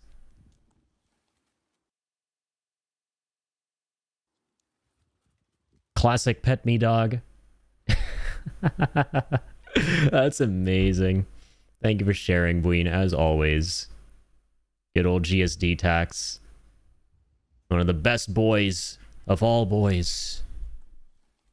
The best G's of all D's. I love how there's Skunky in the background. There's a Skunky cameo.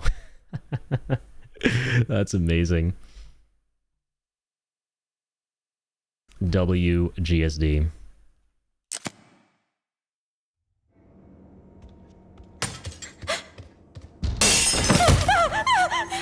Yeah, this crap again. Oh my god, you little shit!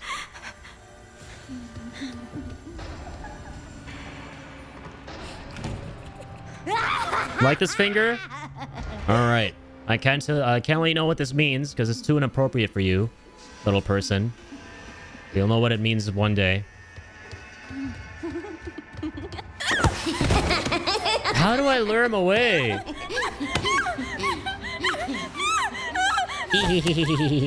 Ooh.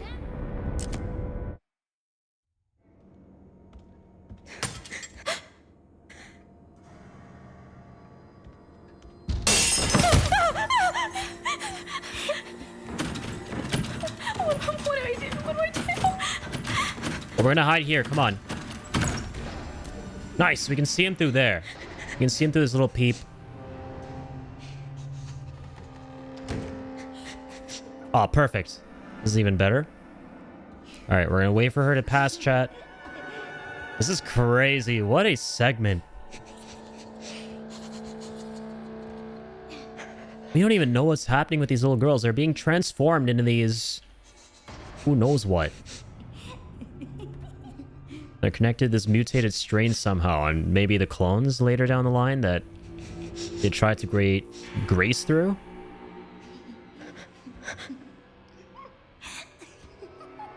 She's looking right at me. Oh my god! They see me!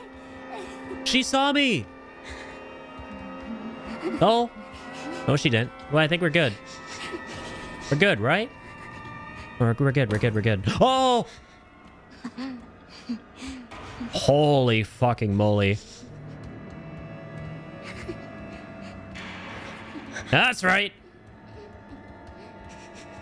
I'll figure out what the fuck happened to your little juice cup in the kitchen.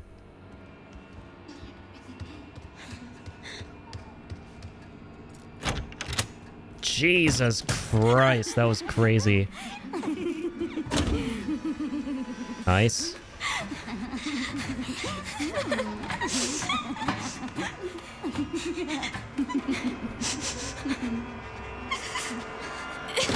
Sweet. Please just be a bad dream. I hate to break it to you, little lady. What? Why did they? But you're in an RE game. Sorry, ma'am. You're in an RE game. Ain't no bad dreams around here. Why? Only bad realities. Nightmares you get to live. Severe PTSD. We don't even know who she is. Because she's not, this is a different character. From, Grace. Who we're, playing as in the present day. But she's definitely connected somehow. She's, I think, the first human who was cloned many, many, many times down the line to then create Grace. It's a different person, yeah. This is probably what Grace looked like, though, when she was a child, too. Because this is in 1990, so Grace hasn't been born yet. Because I think Grace is, like, early 20s. And Resident Evil 9 is set in 2026. So she would not have been born.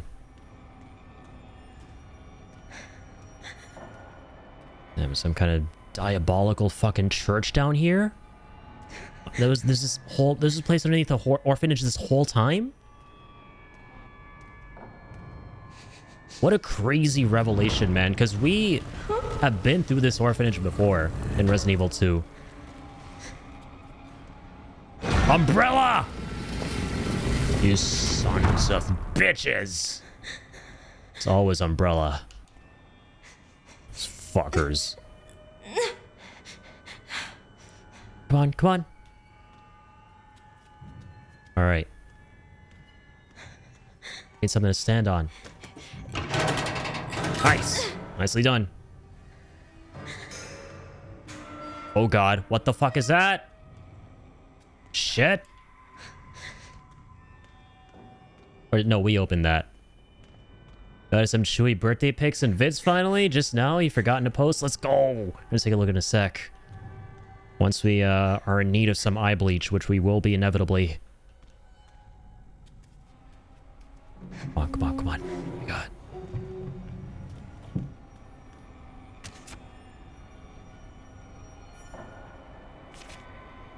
Name of deceased, Charlotte.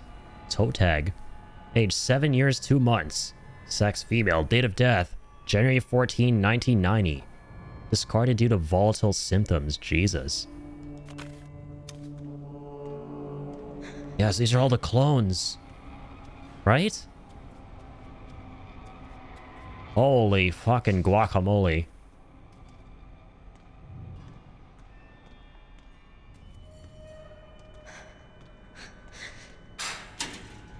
Lock from the other side. Of course it is.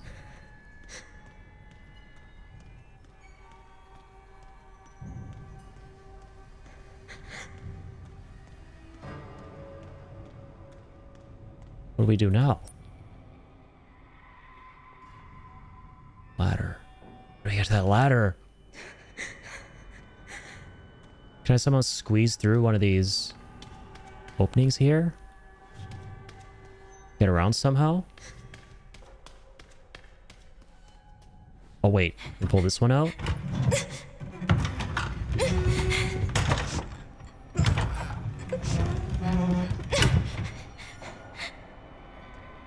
Okay.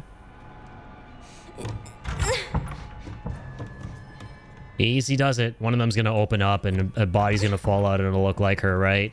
That's where it's going. This is where it's going, chat. Oh no, we're fine, okay. So far. Oh god, we're in a cell!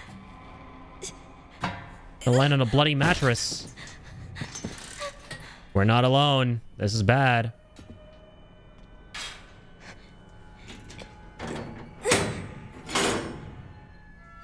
Okay. Nice. We can fight back. Good shit. Fire poker. What the fuck? What the fuck is going on down here?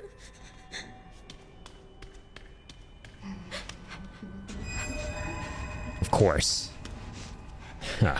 Good thing I just got a fire poker. Thank God it's more of them!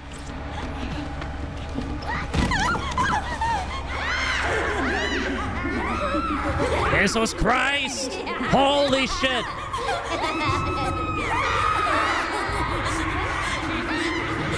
Come on, come on, come on, move. Nice, pull it down.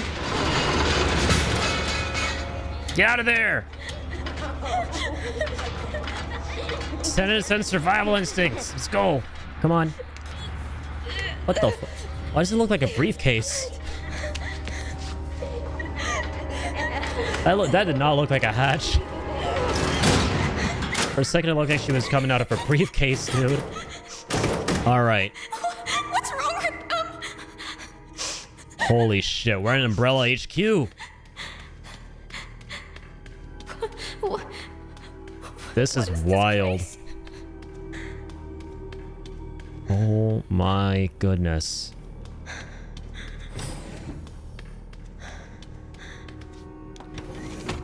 Series 60 results. The Series 60 possesses recombinant DNA, Increasing the volume of Spencer's injected plasma did not result in successful memory transfer. Mental abnormalities were developed. Right. Because, yeah, Spencer's trying to develop memory transfer, right? So he's trying to, like, probably take Chloe's memories and implant them into these test subjects that are all murderous and psychotic. He'll perform the next medical procedure and progress to the final phase. However, after adjusting the viral load in the blood of Series 70 subject Chloe, there we go, improved signs of stability were observed.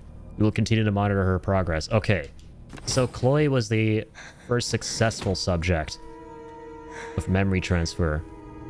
What the fuck, dude? That's creepy. April 15, 1987. Mr. Spencer's visit. All the Chloe clones. What the shit? Can I see all of the machines in the room? I'm sure you would love to hear, Bween. I was thinking of you yesterday when we were doing these really fun puzzles where we had to analyze these blood samples and then turn all these molecules into atoms or something. But yes, I know they're a collection of atoms, but jargon. I was like, where's Bween when you need her for this? That was really funny. But here you go, we got the microscopes. I don't know what that is. What the heck is that thing? Would we know what that thing is? Of course she would. Incubator, let's go. More apparatus here. That's a brain in a jar.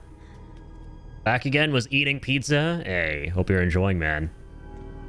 Distillation. They're monitoring all the bedrooms here. Holy moly. What are they distilling? Can we find out?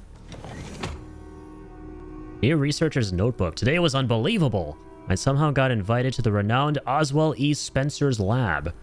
I heard rumors about the place, but to think ARC has been underneath me this entire time.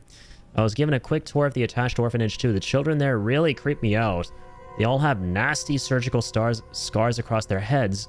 And if you meet their gaze, they'll greet you with this unsettling giggle. Yeah, we saw them. We know them. Apparently they are used for human experiments. The whole thing gives me goosebumps. Jeez. This part of the game is probably the creepiest. It's probably the scariest part of the whole game. To have built a place like this, Spencer must have been more unhinged than any of us imagined. Sensational. The prospect of being able to freely experiment on those kids sends shivers of anticipation throughout my entire body. It's all so exciting. And this guy's definitely sane. For now, I'll start by making the rounds at the orphanage tonight. It seems like the newbies always get stuck with boring jobs. Hopefully, I can wrap up the tedious bits quickly so I can prepare for the real fun tomorrow. Jesus. They're making alcohol down here? If only. If only it were just alcohol. Dude, this is so fucking creepy. Babies?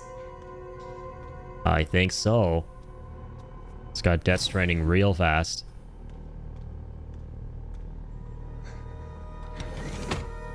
Ugh. Alright. PowerPoint time. Baby clones.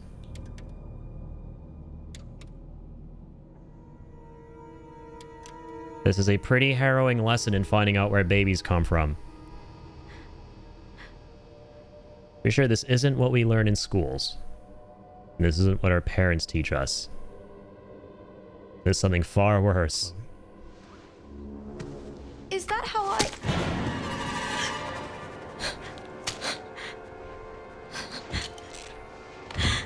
I've got her! Man, fuck you. Get over here, now!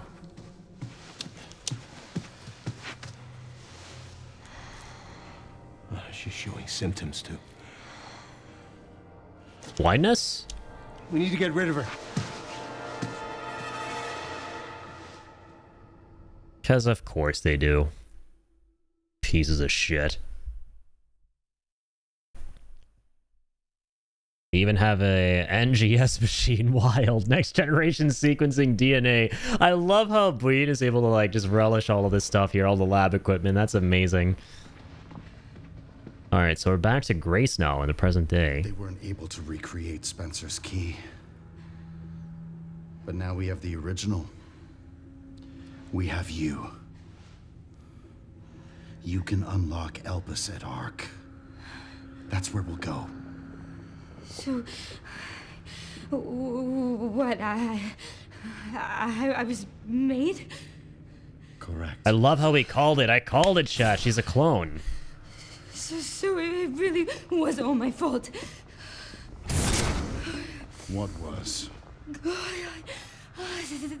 That mom was murdered, and oh God, when she turned into that thing. What's done is done.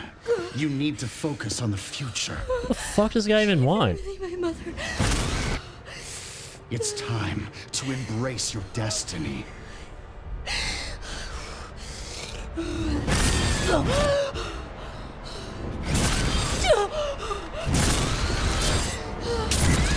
Oh dear God. Great! It's a lot of trauma. Oh, that's your daddy, Leon. That's all of our daddy. Let's go, Leon. Let's fuck him up. Mr. Kennedy. Mr. Kennedy. Make an appearance. Sorry, but I don't have time to spare. Oh, shit, chat. I knew it. Brought back Mr. fucking X. Have fun. The Tyrant. Guess who's back? Back again. Tyrant's back. Still a friend. Alright. Fuck this guy's shit up. I remember that, too. This is fucking awesome. No more running. Not this time. Don't scare me. Bald sack of shit. Let's go and give it to you, they said. Sherry, Not this time. wasn't there an orphanage around here? Yes, Leon's there gonna was. give you rocks. I'm gonna rock that shit. I'm gonna do some digging. Alright. Why? I just sent you the Get the fuck out of here. Oh man, it is so fucking on like Donkey Kong. I don't think so. I don't have time to deal with this. Not this time, asshole. Got my fucking hatchet. Practice my skills in rural fucking Spain parrying, bitch. Okay, I actually can't see where the fuck I'm going. This way. To the light! That's mosey, Leon. Huh. It's just another Tuesday. Oh yeah? I don't think so, buddy. Perfect. Do I have any injectors? Are you serious? Oh, you cannot be for real right now. Dude, this is sick, man. On the double, Leonese. Yo, Spider. Blonde girl looks like Olivia Holt. Kind of does. Yeah, Grace does give Olivia Holt vibes a little bit. Must have been a very well-funded lab because the first NGS machine came out in 1987 and this was set up 1990. Must have been a very expensive purchase. Yeah, I mean, Umbrella had fuck you money. They just had a fuck you attitude in general, quite clearly. All right. Let's bear witness. Yep, we're Leon again. Leon, stupid, sexy Kennedy. So those of you wondering, the reason why being Leon in this game is a big deal, this is the first time Leon's been in an original Resident Evil game in 13 years. Or 14, actually. And it's so fucking awesome to get to play as him again in this one. This is very reminiscent of RE4 remake gameplay, which is my favorite one. Yeah, because there are a lot of main characters in RE, and Leon's one of them, but he hasn't been in an RE game in like a hot minute in terms of like the new games.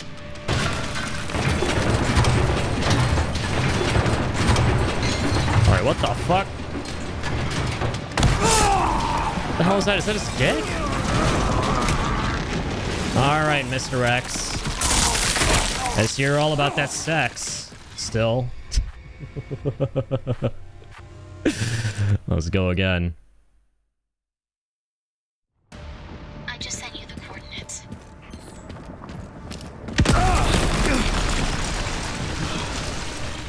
I don't have time to deal with this. Oh, shit. Give me my herbs.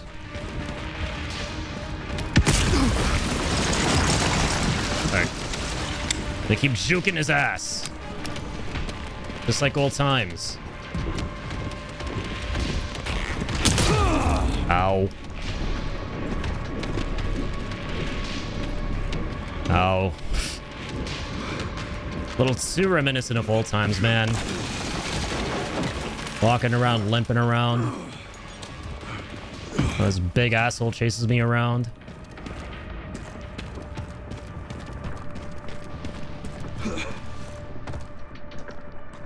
Shit. Yeah, not here. Not here! Get out of there, Leon! Mr. Kennedy. Also, you know her from that stupid Disney show, Kicking It but she was Dagger in Cloak and Dagger, which I never watched because I heard it was bad. Oh my fucking god!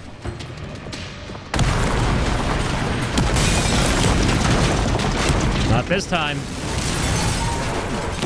Not this time, you son of a bitch. Okay, maybe this time. What the fuck? God, he's so fucking cool in this game. Jesus. It's exactly the same tyrant too, chat. It's exactly the same tyrant. It's goddamn Mr. X. Sent you the coordinates.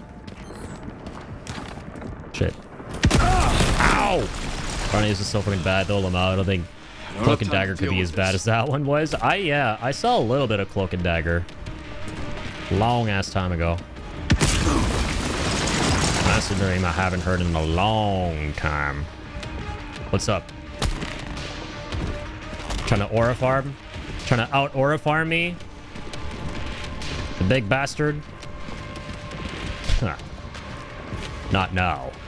Not never. Some Leon stupid sexy Kennedy.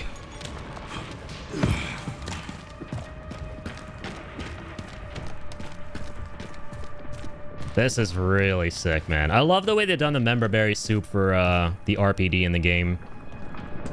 It's a lot, chat. It's a lot like Metal Gear Solid 4 when you go back to Shadow Moses. It's very similar to that. Iron Fist, I don't think I ever saw. I do like the character, but I never saw any of the programs.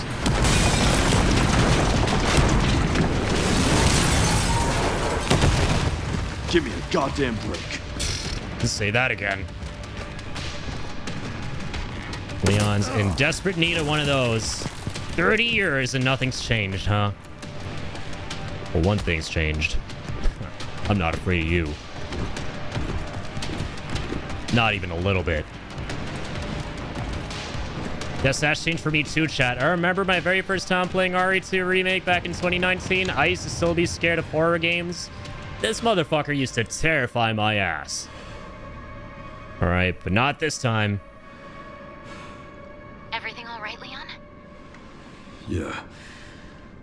I'm good. Why is Leon running from the Kool-Aid Man? Do you not just see the past 5 times that he grabbed us and eviscerated our ass? They're taking Greystar. Would you willingly run into that 5 times? What is ARC? Not sure. But apparently it's someplace important. Head to the Orphanagi. Alright. Shit's about to get real, chat. This is it. Hey, we were talking about just getting the Kool-Aid. Well, that's not my brand of Kool-Aid, alright. I'm a fan of the cherry flavor of Kool-Aid. Not the hemoglobin flavor. That's kind of suspect if you ask me. How many credits do we got? Not a lot. We haven't fought a lot of enemies out here, huh?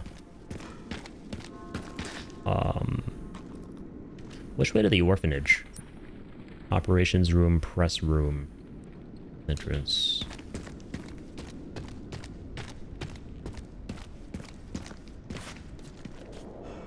That was one weird puzzle, alright. Oh, true. I'll just take the back door.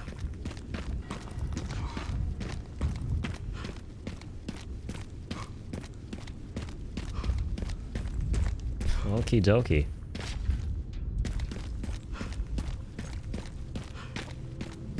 For vampires. And man, Leon's clearly a vampire. Have you seen how well this man's aged? See, that's why he was running from Mr. X right there. Because Mr. X wanted to extract his vampire blood, his vampire DNA. And de-age his ass. It hasn't changed. Gun shop kendo. Oh, right, brother. The gun shop. Nostalgia overload right here.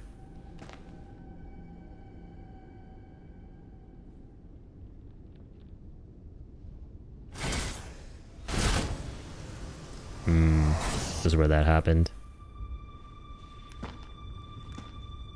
This is where Leon learned the harsh lesson where you can't save them all.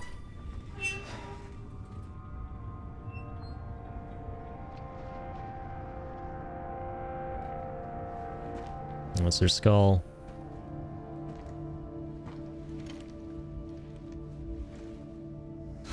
Terminate. It's my fucking daughter. You're a cop. You're supposed to know something. How did this happen?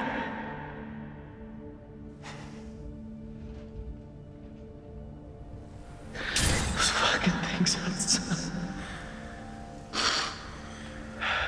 What they did to us.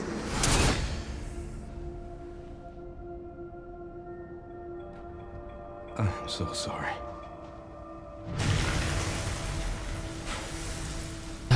Nice hot dose of PTSD. Never again. As I say, not this time. All right. Give me that. Give me that. It's time to suit up. This is RE4 Leon and RE2, all right? RE4 plus. RE4 plus. 21 years of age. It's crazy to think that even RE4 was a gazillion and 1 years before this. Right, not just RE2. Time fucking flies. This is RE4 plus Leon. Oh, we can get a new rifle? Holy fucking guacamole. Semi-automatic marksman rifle. Damage per shot is limited, but boasts a high rate of fire and fast reload speeds. Yeah.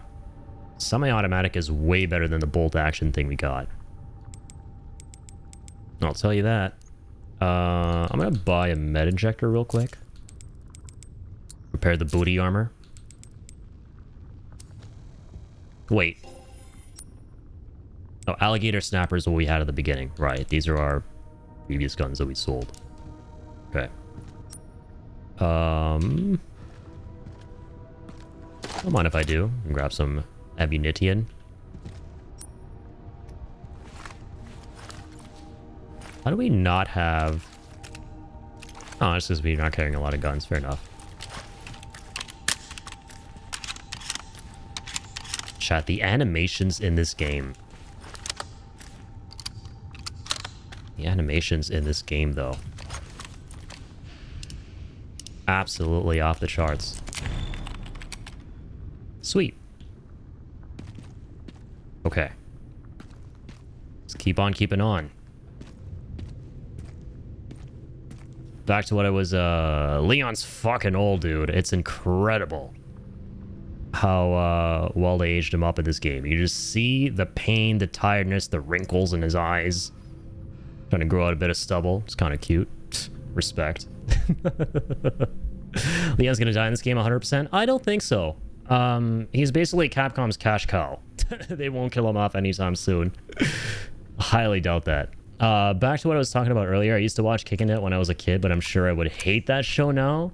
That I actually do karate. Oh, dude, you do karate? I never knew that. That's super awesome. How far into that are you? But the belts and stuff like that, or however the progress typically goes. That's sick, man. Mr. Skunky was trying to steal GSD's dinner? Oh, man. Classic Skunky maneuver. Hope he didn't get too much of it.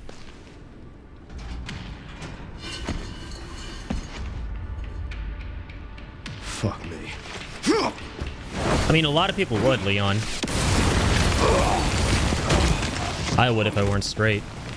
I'll tell you that. Alright. It's time for the grand finale, Mr. X. I couldn't save them. But I can stop bastards like you. One-liners are still on point. Alright. There you are. Sam, you're ugly. Now we can parry his ass. Can parry the tyrant, chat. I don't think so. Dude, it's so sick fighting the tyrant with RE4 mechanics.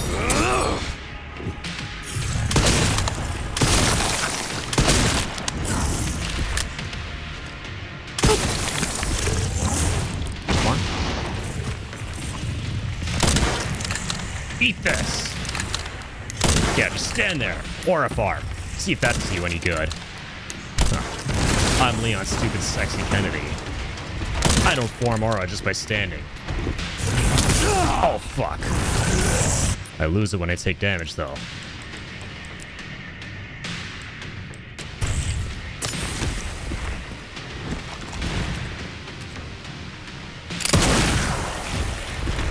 Nice and strong Requiem shot. Give me one moment, my good sir. I'll be right there with you. Thank you. Kira! Oh, I forgot to repair the axe. Damn, son. Straight for the fucking heart. Die, you son of a bitch. It's getting old.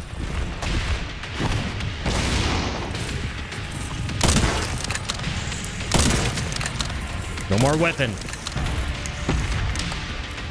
No more Whitney Houstons.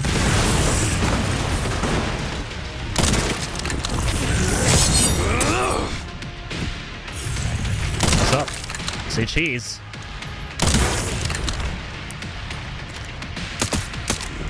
All right.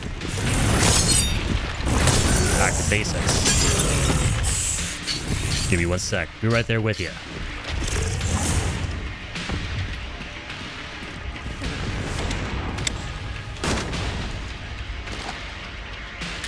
Nice. My beloved TMP.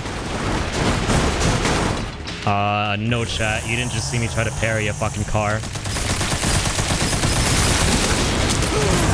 Holy fucking guacamole. That happened. Come on, Leon. Up and at him. Baby boy. Oh, shit. No. I don't think so. Not yet. Light him up. Right in the noggin. And the noggin of the heart. That's that. Rest in I'll toast. stop you as many times as I have to. Son of a bitch. He says that line in RE2, doesn't he? Absolute Giga Chad. Cool ass callback. Alright, he's gonna get up, chat. He's coming back. Alright. Get a load of this asshole. Taking up stage time. Get off the stage. Interrupting my quality time with Twitch chat. I'm a double black stripe brown belt right now. Wow. I was supposed to go for my black belt like a week ago, but I told my sensei I wasn't ready, and I wanted to get my black belt at the same time as my dad does in December. That's amazing, man. And I hope that goes really well. Wow, you're actually really close to black belt. I hope you and your dad have a great time, and best of luck to the two of you. That karate, dude. The only time I can really say I did that was when I was super duper young. When I was like in grade 2 or 3 or something, but I had a lot of fun with it. I was obviously like, you know, karate for like little kids, but Made it. it's obviously very, very different. Not the real deal. But I remember like there was I'll put it this way, right?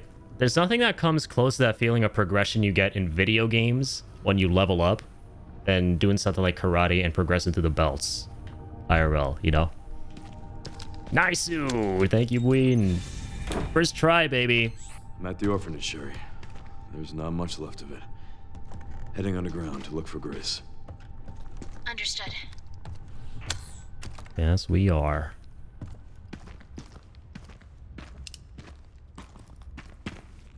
That was sick. I would have been totally content with just getting the RPD back, which we did. But the fact that they went above and beyond and brought back Mr. X, that was the icing on the cake.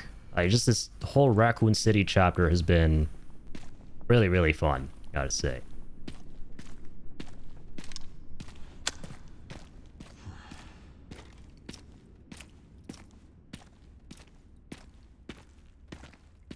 Everyone I talked to ever did karate when they were like 5 to 10. Yep, that was the case with me.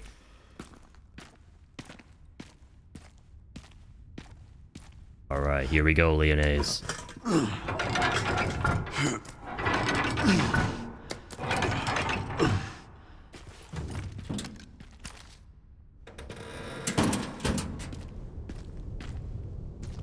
Oh shit, we're here now? What? That's pretty amazing. Anything back here? No. Alright, I see you, Michael Zaki. The Michael Zaki-ness intensifies for that shortcut.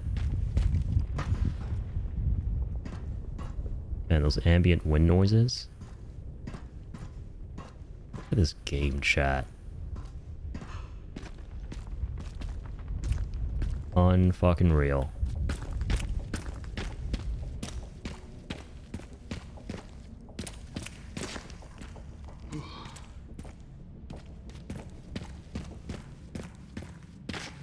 Alright, back in the metro tunnels. Blackthorn Station. That's right. Some gunpowder. Alright, time to bear witness. Stuff's getting real down here. Real dark.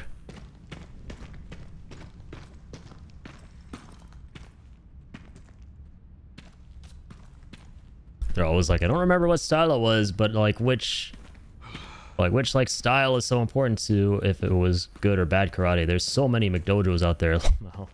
Yeah, there are plenty of styles. Plenty of them.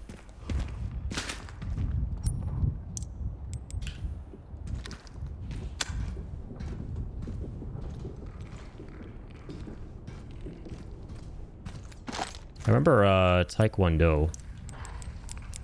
Remember doing that one, I think. Unless it's something totally different.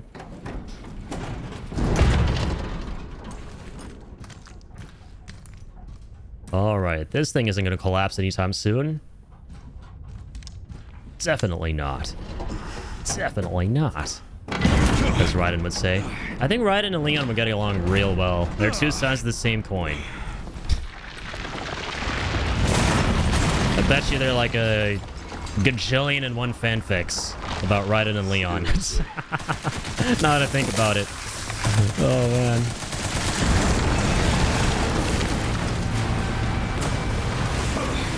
Alrighty. Son of a bitch is going down. But I'm not.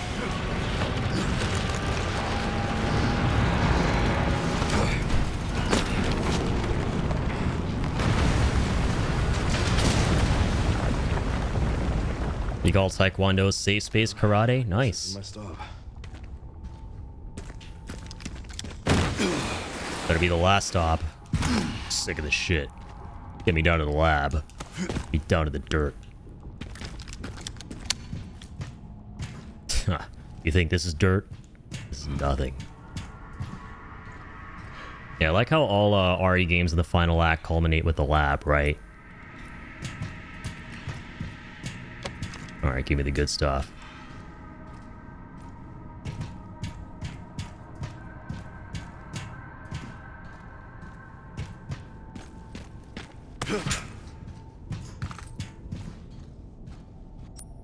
Okay. Ooh. Now that looks appetizing. Delicious. BSAA left something behind. Thanks, Chris. Whee!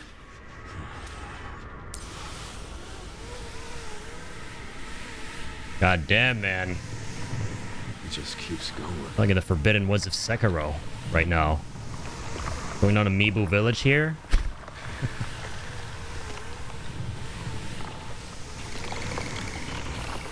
This is sick.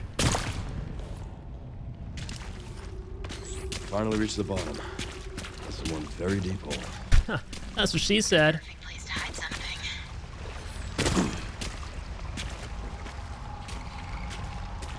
Karate people did not like Taekwondo people. Muay Thai is closer to what we do. Unfortunately, Canada made a lot of the good karate illegal. I didn't even know that. Dang. All right. Simmer down, plant. Or plant yourself as elsewhere. Give me that. Need my riffle ammo. My riffle raffle ammo. Also, give me 1 second.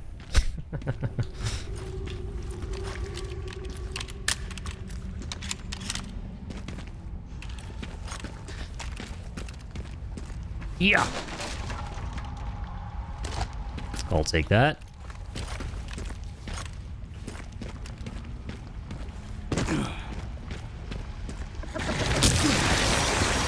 I'll take your lives.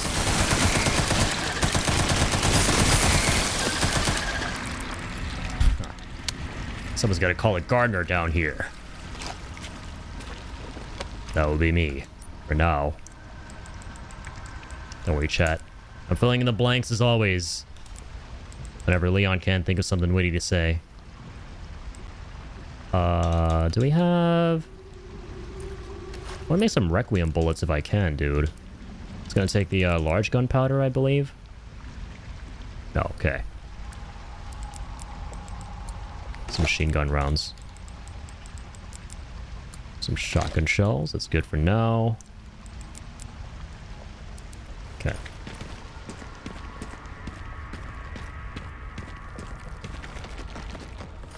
I see you there, little one. And you caught me anyway. Or did you? That was calculated.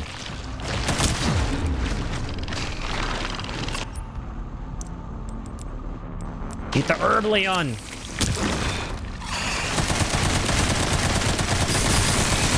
Eat his face with lead before he eats yours. Okay. Boop. Phew. Feels good to stab myself. Alright. 12.7 ammo. Coming right up. For my beloved Requiem. Oh, that's what he's doing the whole time. I just noticed. He's holding the flashlight with his neck. That's dope. Full contact karate is totally illegal in Canada since the 2000s. So now for real tournaments, they fight under K1 kickboxing rules because that's the closest we can get to full contact karate. Oh, interesting. Okay. They'll legalize it. You're not the biggest fan of it because K1 only allows head strikes via kicks. No punching to the head. That makes sense. But they would like want to keep it safe, but yeah, at the same time, you know, if you're used to like the traditional arts, it can be kind of jarring. Absolutely can see that.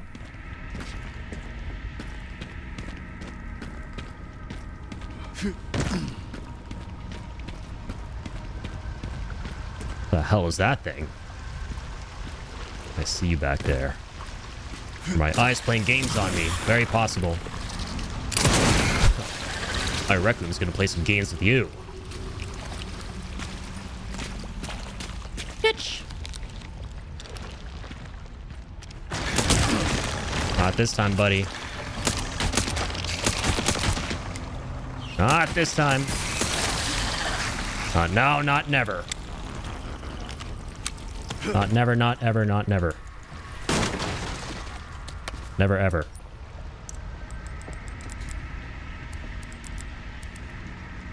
Okay, not bad. At 8 Gs. These files really have it for me. That they do.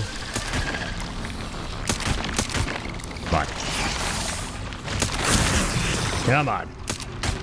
Let's mow the lawn. Good man. Defeat all the Plant 43 seedlings. Sweet. Yo, Soul. Thank you for the 5 steaks. My dude. Welcome on in. How are you doing, Soul? Did you finish RE? Man, the Myth, the Soul? Did you finish RE9?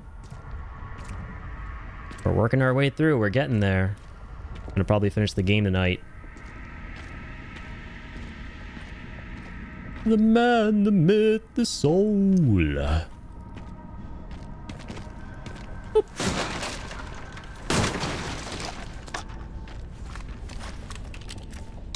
Not yet. Understandable. There's a lot to sink your teeth into with this game. And I've come to the conclusion that this is a game I definitely want to run through a second time once I finish it. I'm enjoying it that much. I want to kind of approach it like RE4, where I play it again on a harder difficulty and try and get as many achievements as I can, if not all of them. Because, dude, I'm digging this. Especially the second chapter where you get to play as Leon in Raccoon City. We just got through the RPD part. I don't know how far you are into the game. I'm guessing you're a little bit further than me. But man, it's been an absolute joyride. I would say where I'm at, but I could be ahead of you or behind you. Okay, then probably don't say. I think we're around like the same area, approximately. What I will say is I just got done beating a boss who... Okay, I won't say any more, but he brought a big smile to my face. Well, I'll keep it at that. All right, big boys. Jesus Louises. You must be daddy. I'm a daddy myself. In my language, we're called DILFs. But I'm sorry. I don't speak plant. Oh, what the fuck? Excuse you. I love this shotgun.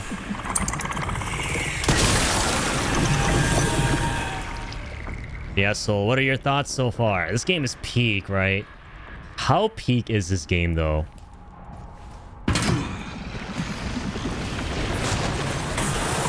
Giant plant, okay. So mind if I do. Hello to you, too. Just so you know. What was that, Leon? That's all good, Leon. You'll get it next time with the one-liner. He doesn't even speak English anyway, I'd wager. Oh, fuck. He doesn't speak human, let alone English.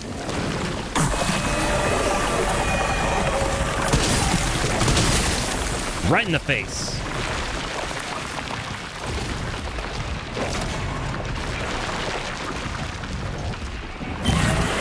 Open wide.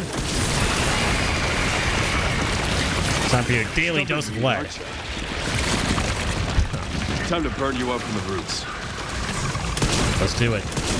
That's what I'm talking about.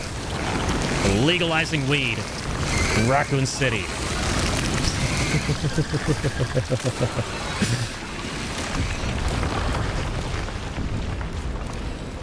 so amazing how it is, right? It's great, man. It's just the best of all the REs jam-packed into one. This is the best the gameplay has been. Hands down. Right? I mean, it evolves the best action gameplay of the series from 4. And level design of the second game, which has the best level design in the series, you ask me. And the survival stuff from 7 and 8 with Grace. It's like, it just brings everything together. Right? In like the coolest way. This must be it. And so far, like, you know, going into this game, I was kind of worried about the pacing a little bit. Like how it would be paced, how they would divvy up the time between playing as Grace and Leon. But they've done that really well, man. Still the best we can get for official tournaments. K1 still limits us, though, because there's no elbows, knees, or head punches allowed. I see. Graphics are really damn good, which I mean, it's new, so it better be, right? Yeah, here's some of the best graphics I've seen. I mean, RE Engine, when it comes to the Resident Evil games, has consistently been amazing. And it runs really well, too, which I'm happy about.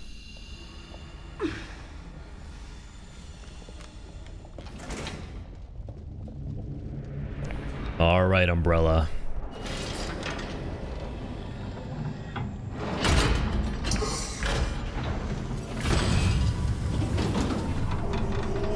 Open wide.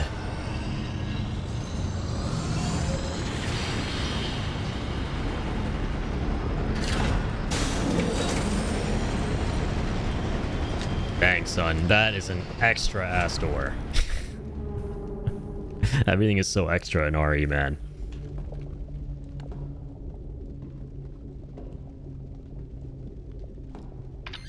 Sherry, I found some kind of massive facility. What do you think it is? I'm seeing supplies with the logos of the usual suspects. Usual suspects, he says. Well, whatever it is, clearly wasn't meant to be found. I like how he doesn't have to name drop him. You're telling me. Leon's been through too much shit with Umbrella at this point.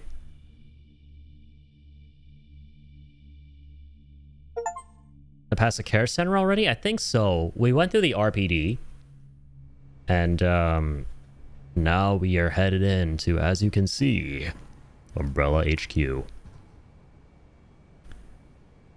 Seriously, asking for good PC optimization should not be an issue for the first 3 months a game is out.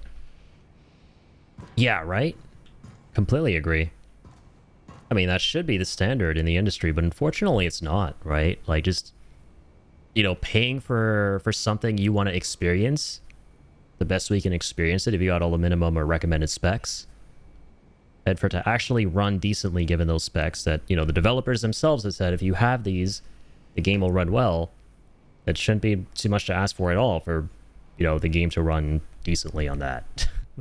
And unfortunately, far too many games run into the pitfall of the developers utilizing stuff like Unreal Engine 5, not knowing how the bells and whistles of the engine work, and then doling out stuff that is subpar on launch and then fixing up the stuff later on, right? So, yeah. It's a trend you kind of hate to see. Way behind you. Gotta leave. Don't want to get spoiled. Yes, yes, yes, please, please, please, please leave, Soul. Don't worry. Completely understand. Don't get spoiled. Careful. Made it to the RPD last night. I just made it there today at the beginning of stream, and now we're kind of... So you're like almost around the same part as me. Borderlands 3 finally good on PC? No, nice. I got it on launch, and it wasn't like... The performance wasn't abysmal or anything, right? It wasn't anything to like sing home about, but I played it and I just got bored. I love Borderlands 2, by the way. It was one of my favorite games back in the day. And I played Borderlands 3 with my friend who was also a big Borderlands fan, and something about that game didn't really hold our interest. Like, we made it kind of like halfway through and then it just kind of fizzled out. But, I mean, Borderlands is still pretty goated, though, as a series, for sure. Got a big CPU boost switching to Linux, though. Yeah. I've seen that a whole lot of from a lot of folks when they switch to Linux. Performance for games and stuff like that is better because there's less bloatware. There's less stuff that your computer is using that, you know, doesn't even really need to be used in the first place. I'll stop by another time when I'm finished with the game. Sounds good, Soul. Completely get it, man. And I hope you love the hell out of the finale. And thanks for dropping in, man.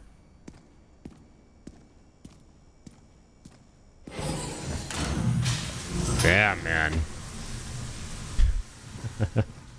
Say what you will about Umbrella, but they've got style. They're villains and they know it.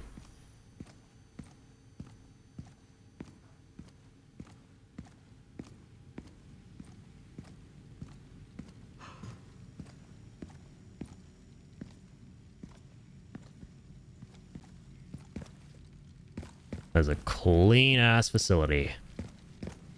Now, that's the real evil here. Well, it's too clean. On Windows, Borderlands 4 maxed my CPU to 100% for the first 30 hours. I played on Windows literally every time. Never got better till I switched OS. That's really good to hear, man, that Linux fixed your issue with that. Yeah, Borderlands 4, I heard, was very problematic. It still is, I think. For a lot of folks in terms of performance.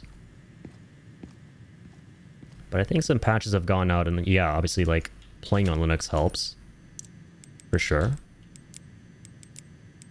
Alright, let's make 3 triples. Don't mind if I do. I'm gonna break you. Break your freaking face. Break everything down here. Sound with Umbrella. Always crop back up, don't they? Anything else around here? There's definitely gonna be some kind of raccoon statue somewhere, right? Gotta be.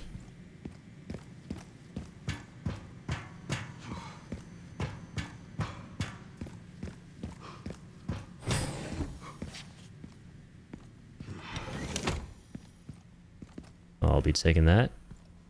Good old tracking module. Good old cred, good old moolah. Won't say no to some cheddar. Where is that? Okay.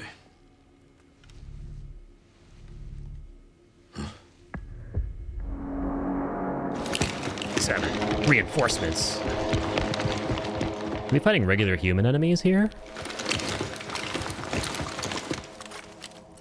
I'm getting the feeling I'm not wanted around here. Yeah. Alright. Shit's getting real. Let's go. Let's mosey.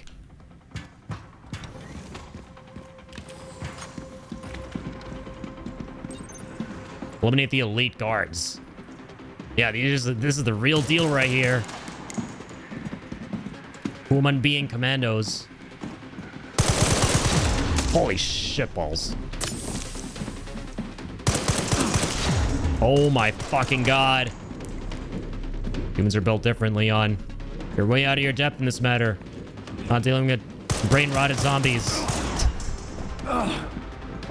They're fast. Okay, they won't hold back if they spot you. Is it encouraged to, like, stealth around them? Probably, yeah. Here we go. I'm getting the feeling I'm not wanted around here. That could not be closer to the truth.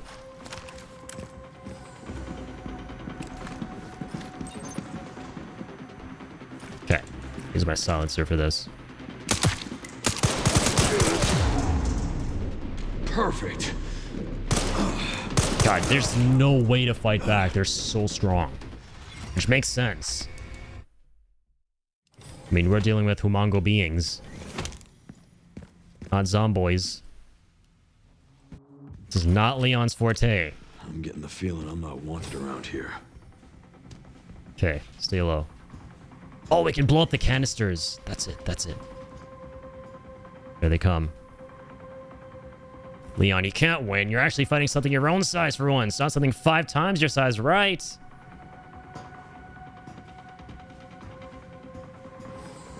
Logically, it follows that you will not win if you fight something bigger and you're used to fighting something bigger and then you fight something smaller. Definitely, definitely.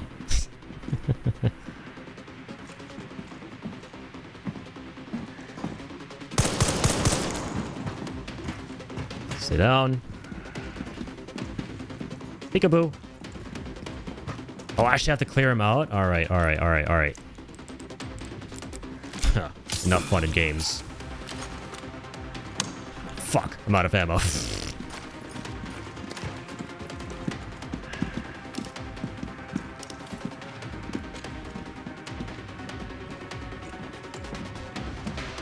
Alright, alright, alright. Perfect. Here we go. How about you?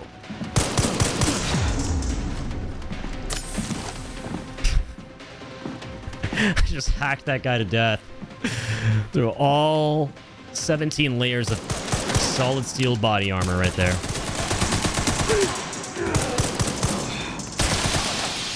All right. Some more of that. If only Leon had some night vision goggles here.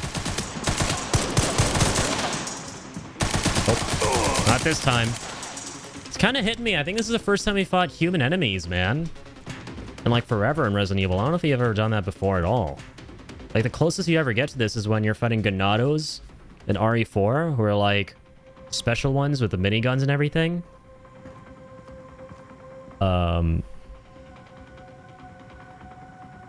Yeah, frame generation does not work on Linux though. Damn. But I got 100 FPS on Windows, but I lagged to 15 when I was driving, or if there was a lot of shit going on. But on Linux, I get like 50 to 60 FPS without any changes when anything like that happens. I see. Unfortunately, it doesn't work, but I'm glad the performance is good though. That's the most important thing right there. Mr. Skunky bolted outside and leaped the fence.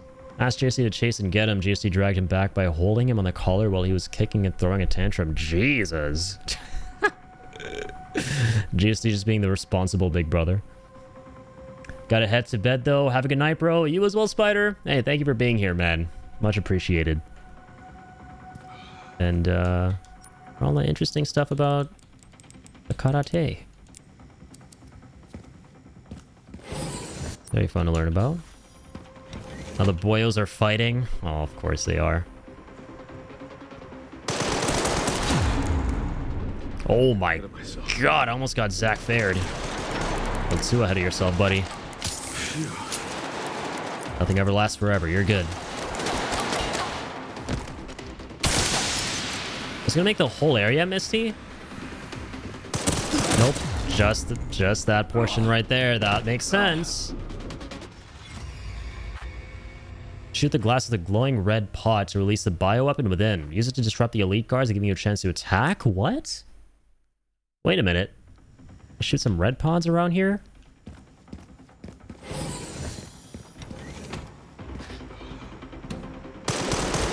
Bioweapons around town? Oh, it's talking about this, isn't it? I think. Oh, there's a ladder. Dog, I don't see that. Sir? He's on blind fire in the mist. Gonna miss your shots, even though you won't.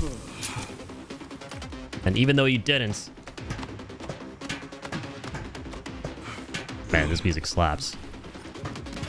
Again, just pure John Wick vibes playing as Leon in this game.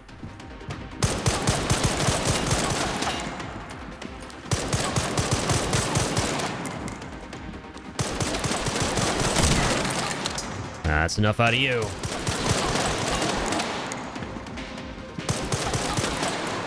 Want some too? Come get some.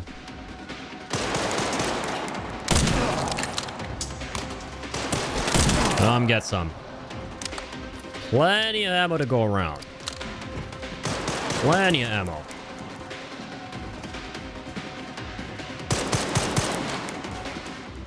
Come on. Like Donkey Kong. Lovely Kong. Alright. That was a good workout.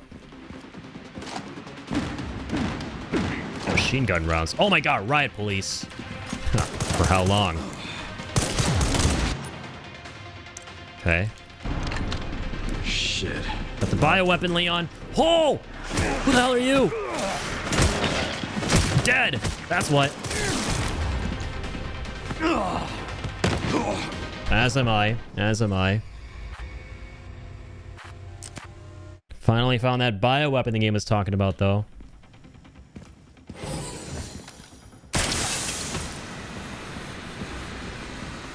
Through the mist we go. That was polite of them to wait for me to pass through before shooting at nothing.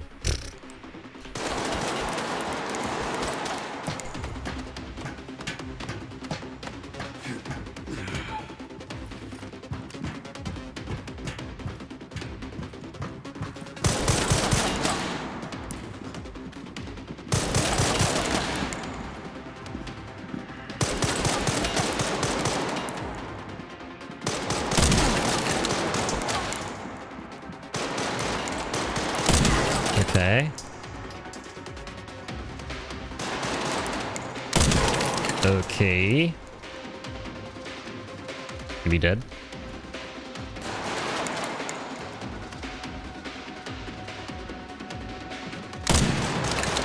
This guy doesn't want to be dead. I'll say that. Until now. Simmer down, motherfucker. Honestly, I'm holding on to this bolt action. I don't give a shit. There's a new one that's semi-automatic, but I ain't trading this power for nothing. This thing is strong, chat. It is strong. With a capital K. Strong. Alright, here we go. Liquor. Oh my god! That's the liquor from RE2? Holy moly, they really brought back everything, didn't they? This game is crazy. You can buy some time. What in God's name, chat? This is awesome.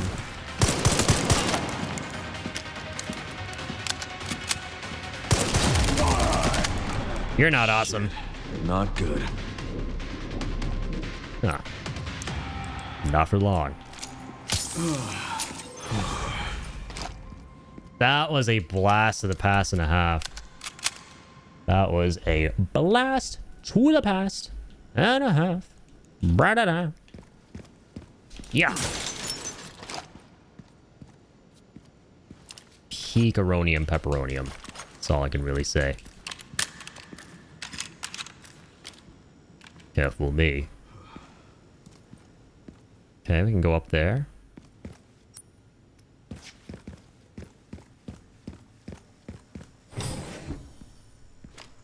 Damn, son. Things are getting real sciencey. Staff room, okay. What's up here? Down there looks like where we need to go. Right? Ah, break room. Let's stock up. Noise. Now. Have we fully tuned up our rifle? My baby boy. Let's go ahead and do that. Body armor, level 2. Oh, I'm definitely buying this. Get another med injector. Galileo.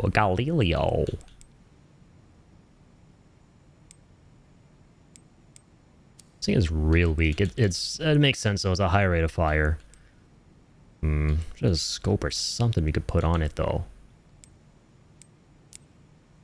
Okay, let's upgrade that. Let's keep on keeping on.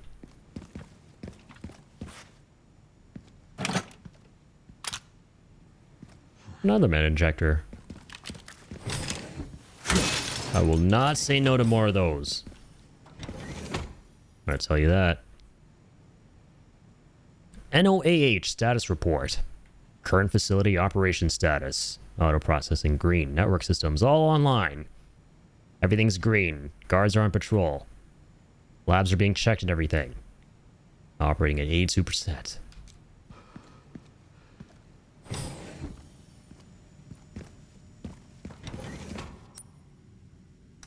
Let's mosey.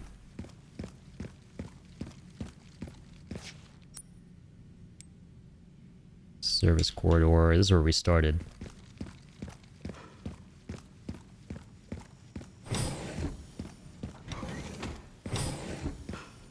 Let's head back out.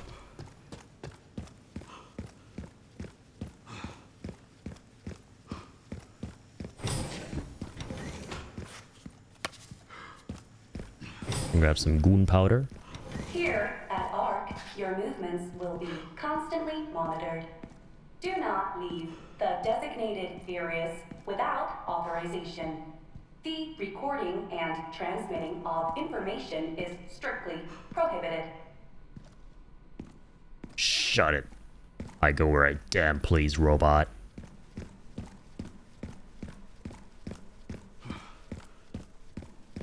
What am I looking at here?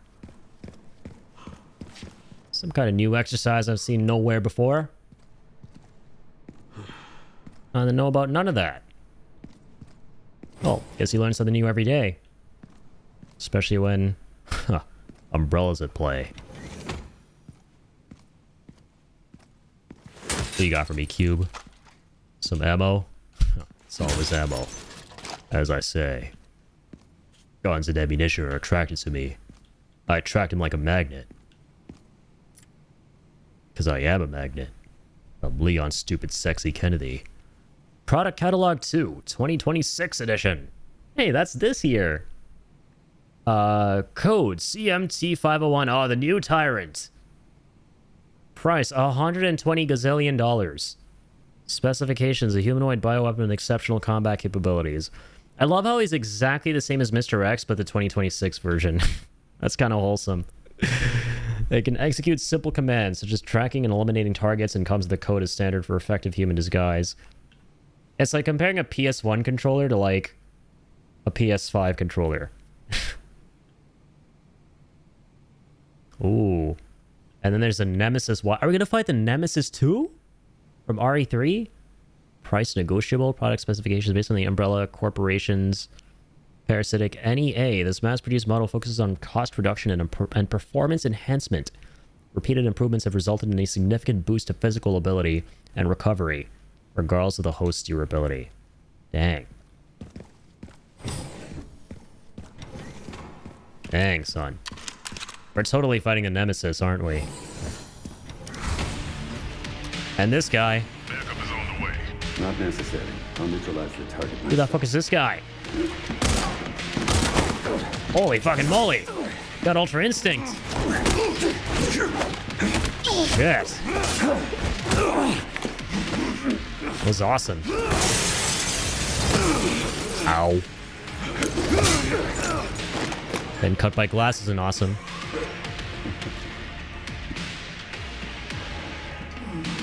Leon Kennedy. And you are? We finally meet. Whoa! I don't realize I had Parry, such a bitch. big fan. An autograph. I heard you were a smartass. It's gonna be a parry fight, isn't it? It's gonna parry and hatchet fight. They really went ahead and brought back the Krauser fight, dog. This is awesome. This game really just references everything that came before in the coolest of ways. Like, what the fuck? Not bad for someone at death's door. Worry about me. Oh, sweet. Sick of this shit. Huh. Same knife fight, different day. And different tools, I take it. New stretches, Leon 2.0, everything's a 2.0 around here.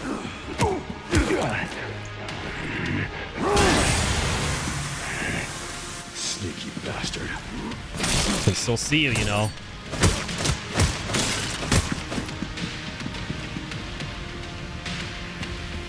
Alright. See Scotland about. But for how long? Not long.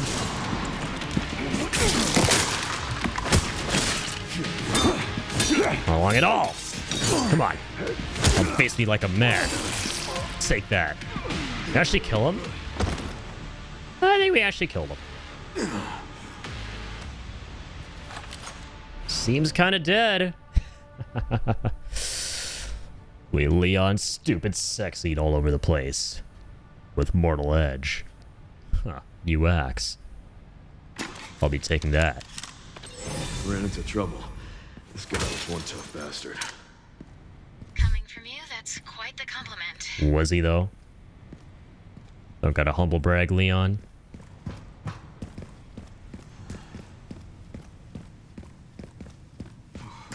Grace should be nearby.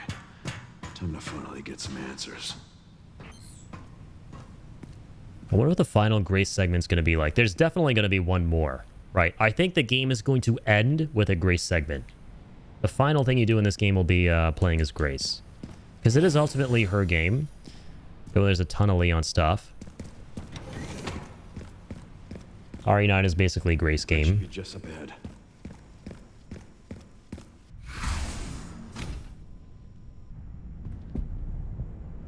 Holy moly, man. What in the Blade Runner? It's a lot of clones. A lot. Grace. Clones. This is where we are. They got lots of clones. The world is under threat. The technology to control another's will already exists, but it's not efficient at infecting others.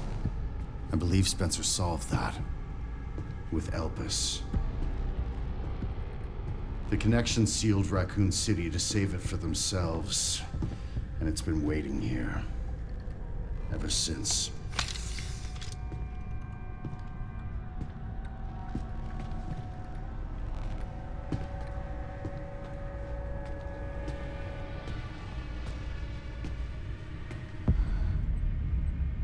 What does This the is as creator far as we can desire? get. If the wrong password is entered, the Ark will be destroyed, and Elpis will be lost forever. Good. So tell me, Grace. Want to control people? What's the password? I don't know. Now I want to tell you the password. You're the... Leon! Don't embarrass yourself, Mr. Kennedy. That's the password. You can't beat me. It's either password or Leon. It's the only two passwords. Aren't we fancy? Damn! Choreography, though. To be expected. Well, he's a fucking lizard man who can regenerate all his limbs. The fact that Leon's dying of a virus and is able to do all this batshit crazy stuff still is just something to be said about that. Don't move! Oh, wait! What? Oh, fuck! You still need me. Oh, okay, this makes Right. sense. Yeah, asshole. Holy shit. You kill him, you lose Grace forever. Damn, Grace. Got some lady balls pulling that. What a badass. I thought for a second it was like an Ashley moment from RE4, where she's being controlled by Sadler to like raise the gun.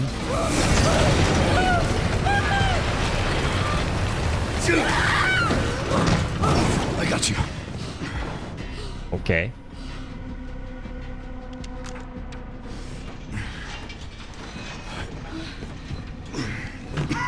Are you okay? Me? I feel like $1 million.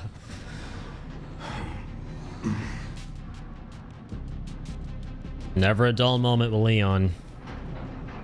Where does this take us? Your guess is as good as mine.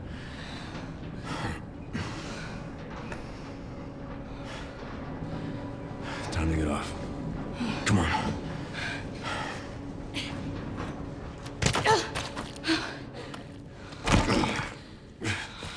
What now? Leon. Leon! Leon, no! Alright. Guess who's back?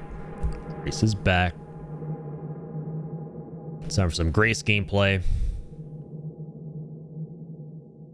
Been a minute.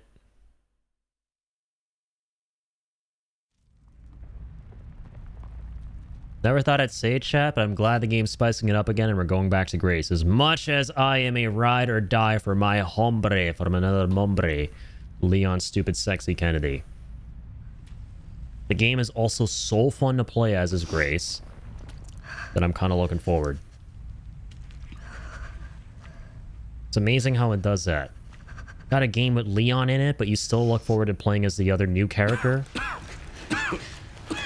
That's awesome. Are you okay? Oh dear. How long was that?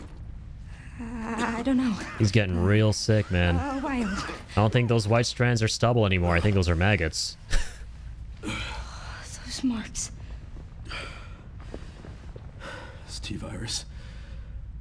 Stage 3 infection. Oh, shit. If you're so sick, why would you come here? Gotta get you out. A good man. This place. Raccoon City was where it all began for me. Man, the music. Where it all happened, I couldn't... The chills, bro. Couldn't make a difference. The OG music. So I'm here now. RE2 music. We can't stop Zeno.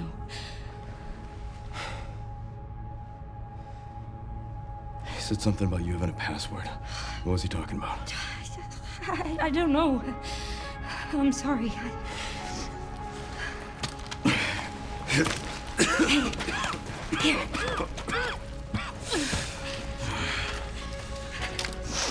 I'm going back. I'm gonna destroy Elvis. I'm coming with you. No, you're not. I don't want any more regrets. Whatever it takes, count me in. No regrets. You want more Grace segment, Leon? Come on. If anything happens to me, you promise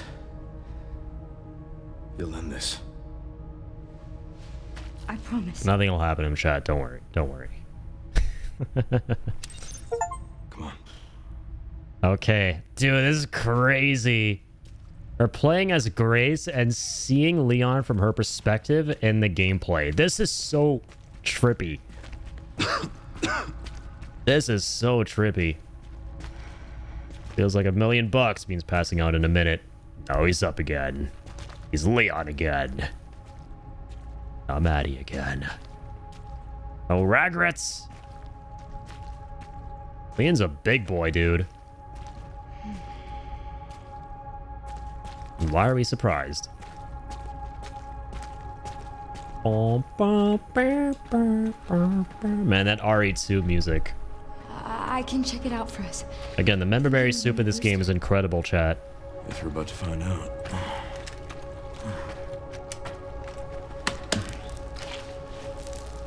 Come on.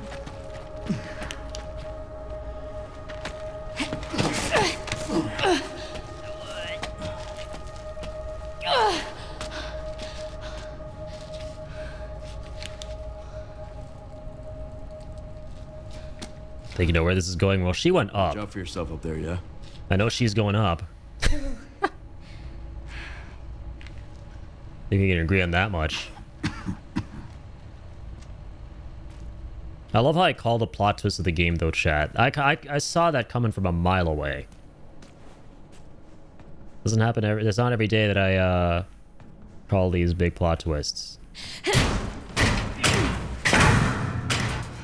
Once I go down, there's no getting back up.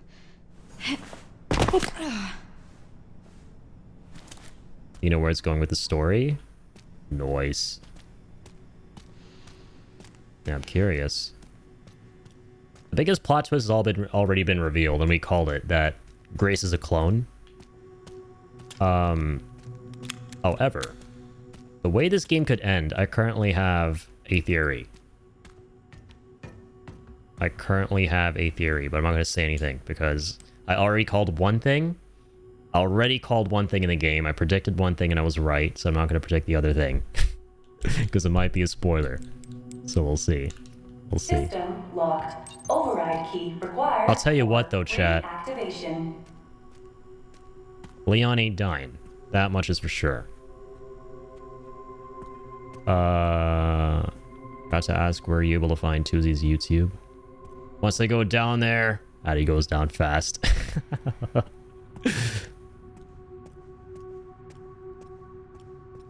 Would not be surprised if that ends up happening.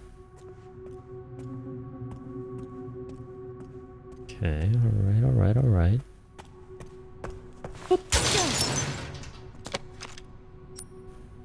Some good old scrap. And, yup. Back to Grace again, so he needs to make the injectors. Ah, she doesn't have the Requiem, though. It's her first time playing as Grace without the Requiem, chat. God, it feels like so long ago now that she tossed the Requiem away back to Leon. But then we played as Leon for so long. So I've not played as her yet without the Requiem. Yep, and this is a storage box for her. It is unbelievable the way this game fuses every RE game leading up to this. I can't get over it. Right, this is pure RE7-8, the way the storage box works in, like, original RE. And the stuff with Leon is, like, merchant, you know, buy things from a merchant barter system. It's dope. This game is dope, chat. I don't know if I said that enough.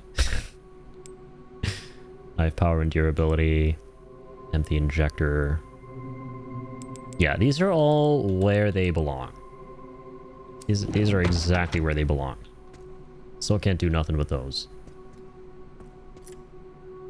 Okay, got the map of the area. Okay, just beyond here. Alright. Gonna have to come back here eventually with a key card.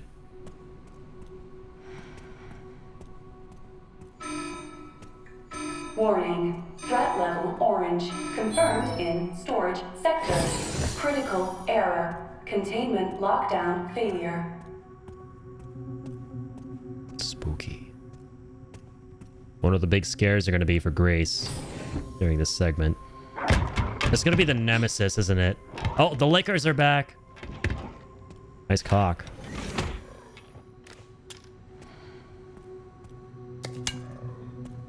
I love it, dude. The game brought back the Tyrant from RE2, the Lakers from RE2. That's not good. Can't see. Nope. Can't see. Good for me. A B. Ba-da-da-dee. We're able to cross now. Good stuff. Good times, man. I remember playing RE2 Remake on stream a couple years ago. And getting jump scared by one of these little dudes. And Ian clipped that.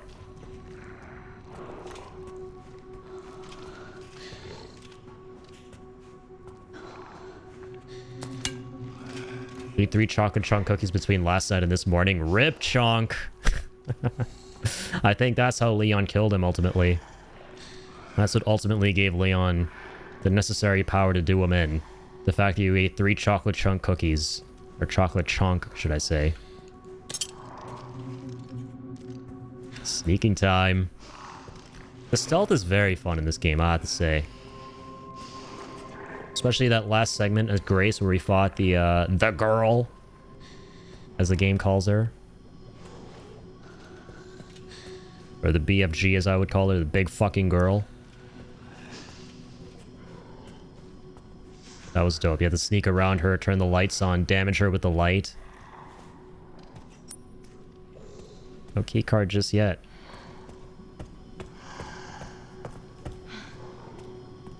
Lots of naked people. Too many. Too much nudity around here, chat. Too much nudity. Game's playing with fire. Trying to nuke my stream.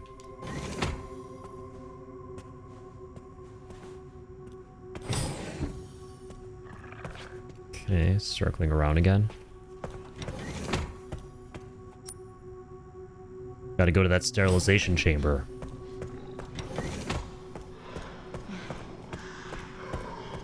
Hopefully I'm far enough away to where they can't hear me.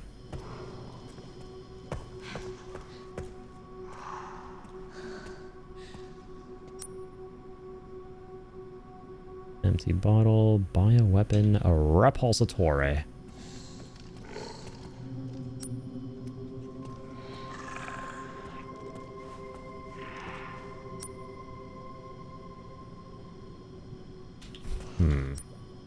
Can't get the key yet. Game shows Bob's! Come on, man. Stop spoiling the game. What kind of Bob's are you talking about, huh? Bob's Burgers? Damn. You should do me like that.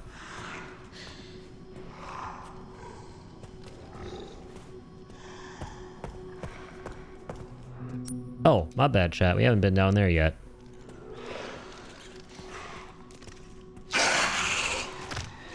Alright. Looks like a fucking Regenerador from RE4. Don't tell me they brought them back to... Oh my god. Did they bring back the fucking Regeneradors?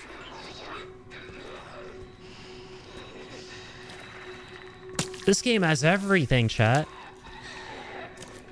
This game is unbelievable. I swear to god, if those are Regeneradors, they have to be. Well, they're not as caked up, so I don't know. Okay, sulfuric acid is highly effective against enemies with exposed tissues. If you break a bottle of acid, the contents will disperse into the surrounding area. Particularly effective strategy against the liquor B2. Okay. This is for the liquors, huh? Don't go down there. Too late. We did not bring them back. Please, no, I hope not. I hated those dudes. They're fucking annoying, man. They are not caked up, though. This is some different, weird-ass Alibaba version of them. Like, that's a Regenerador right there, right? Say it ain't crazy. Say it ain't so. You get a good look at your face? Okay, it's just a really skinny, gray, naked guy. He'd be fat as shit if he was a Regenerador.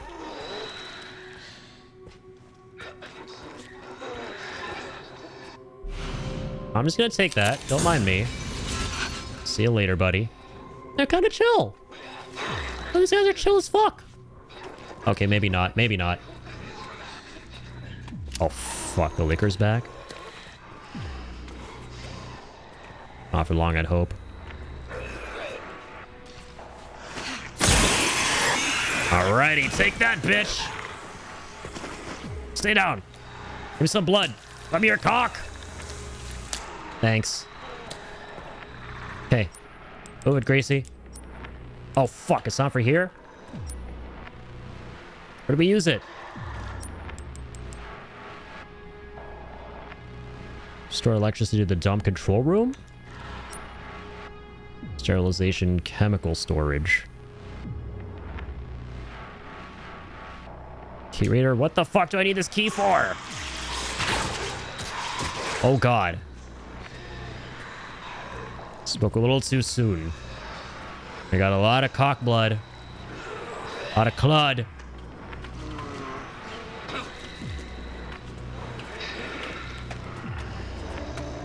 What up?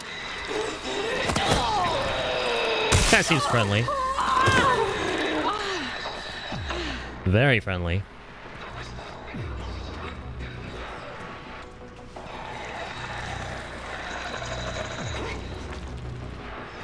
Just gonna mosey this way. It's all the same to you. There's a lot of you guys around here.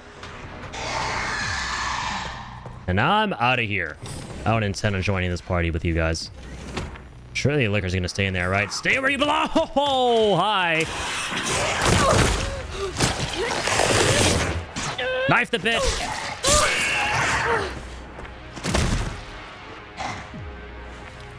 You dead? Now you are. Yay! Yay! I'm gonna stab you in the cock real quick. Thanks. Bye-bye! Just RE9 things. Nothing to see here. Move along, citizens.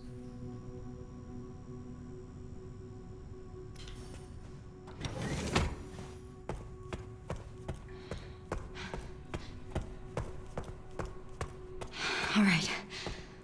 I'm not dead yet. Yeah, but... Little lady. What are we using the key for? The shit is this key? Dump control room. What dump control room? The fuck? Y'all know of any dump control rooms? I don't know of any dump control rooms. Okay, I guess we're going down here because their liquor's here. Okay. So clearly we're going to be able to craft some of those sulfuric acid bottles.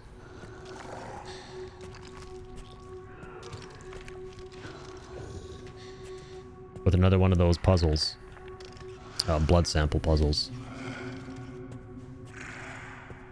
Not today, buddy.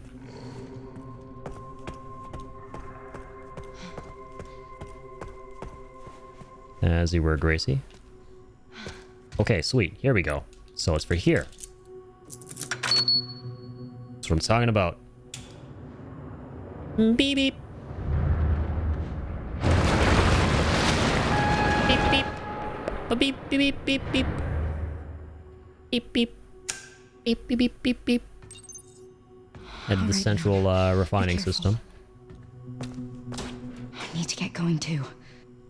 Magnetic key. There we go. Oh my god. It's me. Gracie.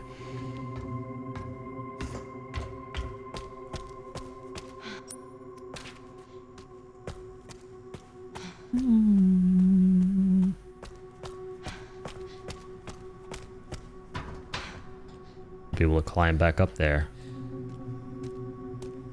Oh, facts. I think this is where we started, right? Okay, I kind of forget.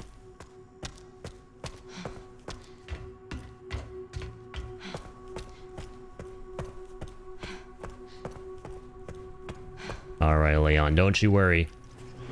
I'll take care of shit up here.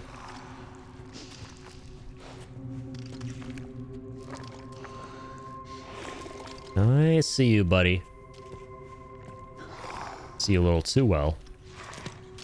See your big, giant, gaping ass. Not a very pleasant sight, might I add. Okay.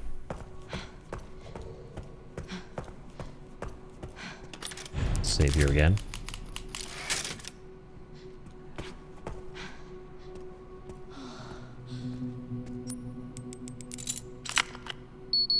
Beep beep. Beep beep. Hooray! So there's one for here, and there's another key reader up there too. Shit! Chat, do we go up there to the other key reader in the room full of lickers and naked guys? I mean, the lickers are naked too, but... Guys? I don't know if they're guys. They're things. I think we're going back, chat. Gonna see what's behind that door. It's definitely some optional stuff with this key reader. It's gotta be. Do it! No balls! Just like this guy. He's got no balls. I can see. I don't see no balls. I think we should be fine. How the fuck did you hear me? What the fuck? I'm quiet as shit right now. Get in there, Grace. It's gonna be like a stockpile room. Stay out there. Don't come in here. Occupied. This is my own private domicile, and I will not be harassed. Bitch. What the hell is this thing? Animus orb. The beautiful crimson orb. One of the objects needed to enter the administration area with an arc. Whoa.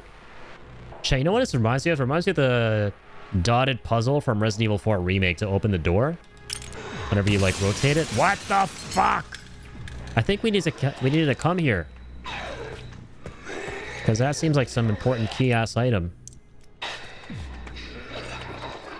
Is there anything else in this clean room? Which isn't very clean. Not very clean at all. A lot of Kool-Aid. I thought I saw something shiny.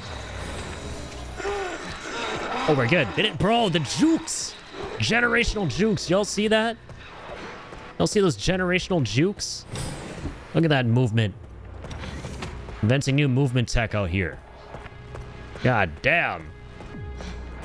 Easy peasy. Easus peasus lemon squeezes. Save us. That's a clip and a half right there. Jukes for days. Good shit, Grace.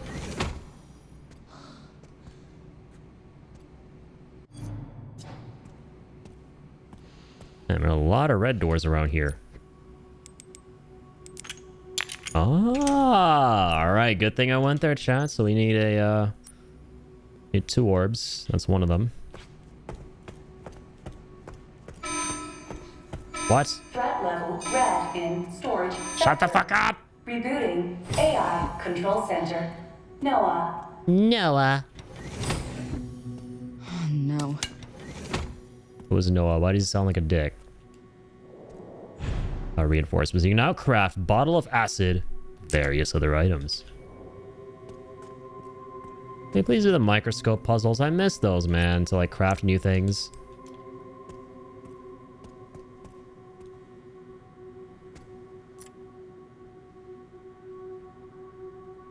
"51st assembly minutes. Checking database access request. The following data was found. Minutes of the 51st assembly meeting is transcribed by AI Control Center Noah. The state we heard the key, Grace Ashcroft, has finally been found. It's been 28 years since we occupied Ark. Are you sure she's the one? Without a doubt. There's no need to worry. More importantly, don't you think your withdrawal from the treaty is too blatant? Yeah, it's a bluff. The United States is and always will be at the center of the world. The BSAA are fully under our control as well. Are there any changes in product supply? Ark's factory automation is constantly evolving. I believe that's enough for today. We can discuss further while we view the products. Wait, so was I wrong then? Was, hang on, let me look something up here. Fuck, hopefully it's not too spoilery.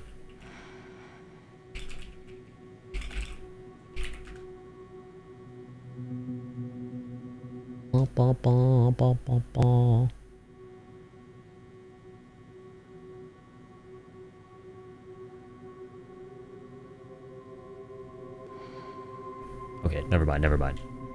I was right. I was looking up. Was Chloe in that flashback meant to be Grace? No, she wasn't. I don't think. Cause like, this game seems to be suggesting that they're the same character in a way, but at the same time, it's not.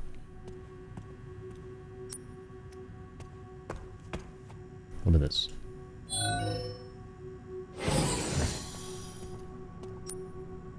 Anteroom.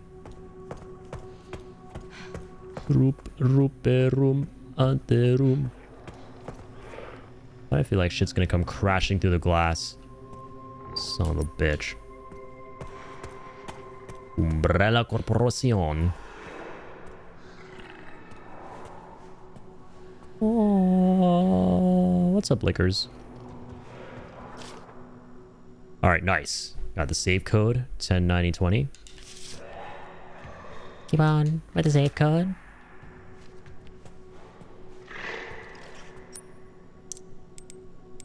Alright, we gotta craft some shiz. Okay, nice. We make this bottle of acid. Beautiful.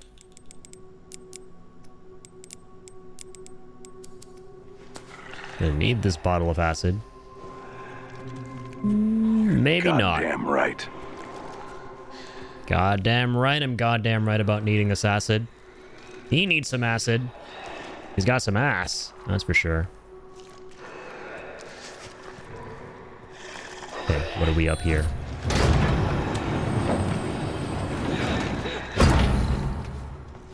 Nice. Satchel upgrade. That's all the slots, chat. Every single slot. Empty bottle.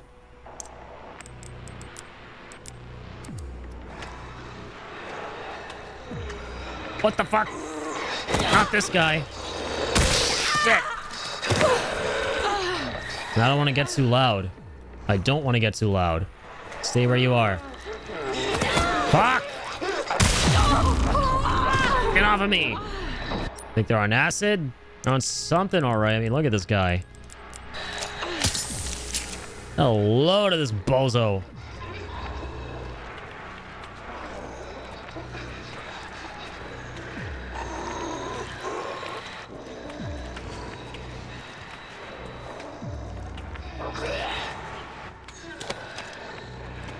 Okay.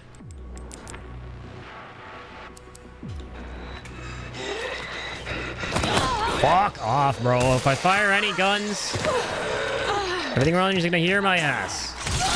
He already did, I think. What the fuck? Fuck you. Fuck all y'all. They're gonna burn that asshole too? Or just the liquors? Is that one gonna die? You better. Okay, this is fucking nuts. I'm surrounded.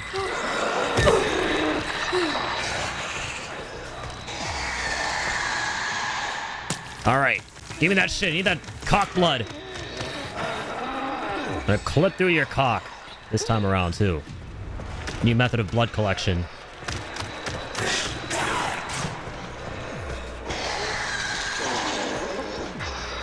Okay, fuck, man. I make more acid? No! Only cocktails. Fuck. Jeez, brother.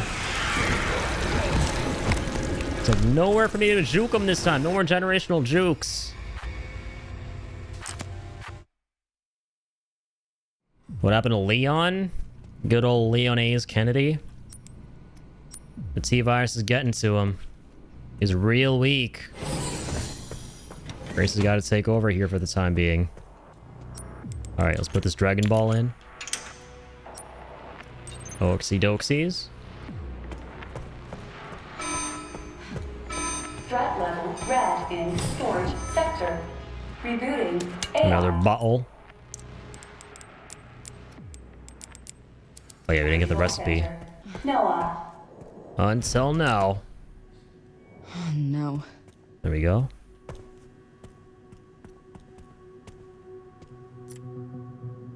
Okay. Care where the combo was. Was it here? Fuck. You already get it? 10, 90, 20. Okay. We already got it. Nice.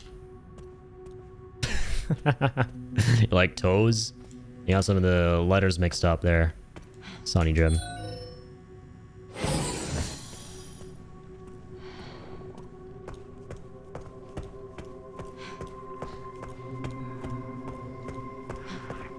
Alright, chat. This is the run. Second time's a charm. Give me that.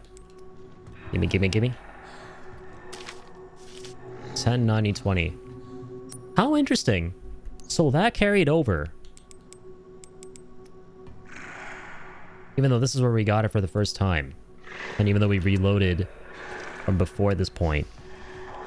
A little bit like MGS5's checkpoint system. Certain things you do before you do them still carry over to that new run. You didn't hear nothing. Nothing! Oh, this freak of fucking nature. Sigh already!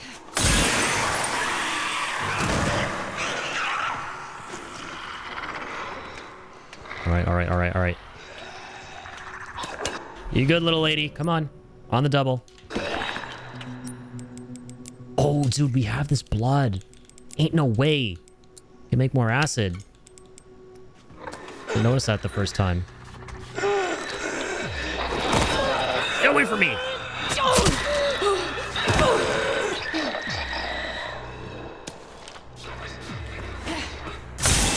That's for you. That's for you. Alright, here we fucking go. Fucking lickers are on their way.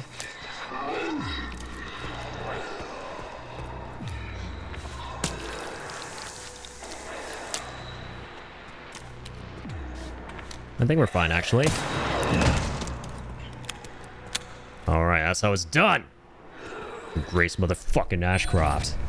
This is solid Grace. No, really, I'm a clone.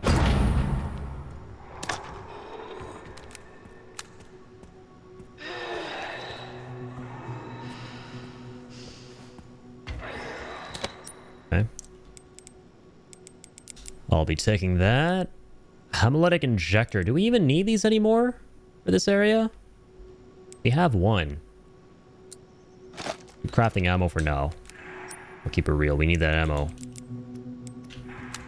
More than anything. Oh, and also the bottles, though. Fuck. We need some more blood. Open up! Who the fuck are you?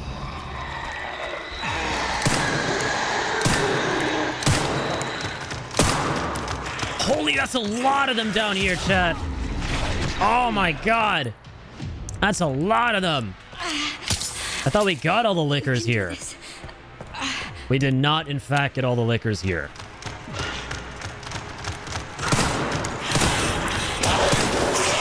Fuck you! Ah! Oh! Oh!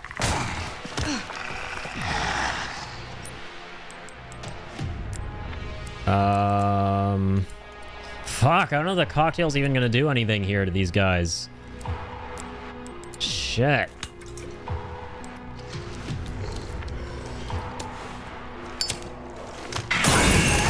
Burn in hell!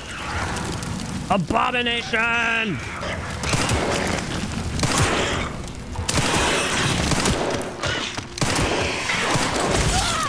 Okay, I think I got one of them. I got one of them. No! I'm out of ammo. Fuck. Use that, use that, use that. Shit.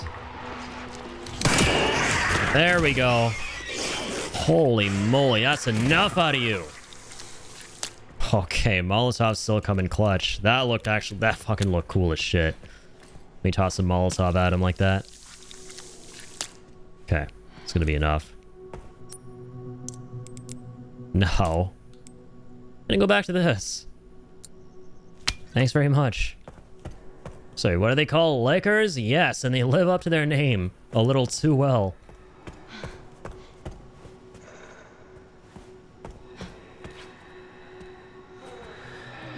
I'll be taking that. Don't mind if I do. Some cock blood.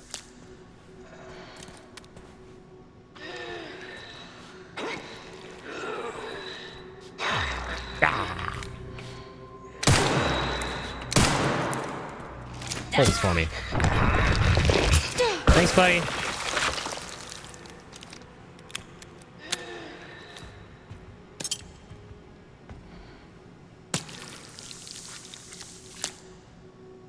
All right, coming with me. More Kool-Aid. Yeah, it's not.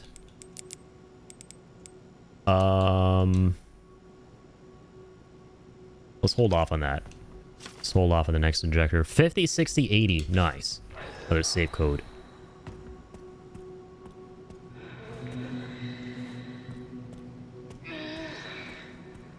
Did not get the stuff in here yet. I hear you, buddy. I hear you. Are you in there? I got you. How are you doing? I got something for you. Just for you. Just for you. You ready? Happy birthday!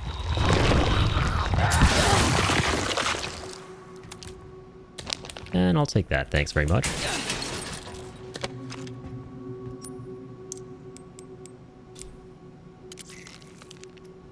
Refill the blood.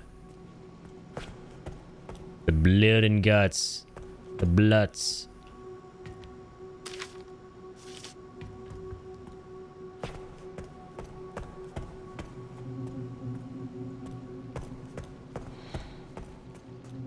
Alright, up we go. Something else here in the corner. I don't think I missed anything. Whoa. AI control. Shut up! Noah, reboot failure. No response. Goddamn right, there's no response. Protocol inactive. Got nothing for you. Protocol Wasn't clickety clacks at the typewriter. inactive. Alright, Gracie. Let's get the next Dragon Ball. The Black Star Dragon Ball. Dang. Not just bringing back the other REs of this game, we're also bringing back Dragon Ball GT. This truly is peak Resident Evil.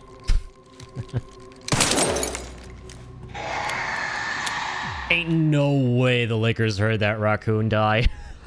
Little raccoon man, no. Oh, a birthday present, but it's not even my... How's it going, Red? Yeah. Any day is a good day for a birthday gift. Especially for these guys. Alright, got the floor plan.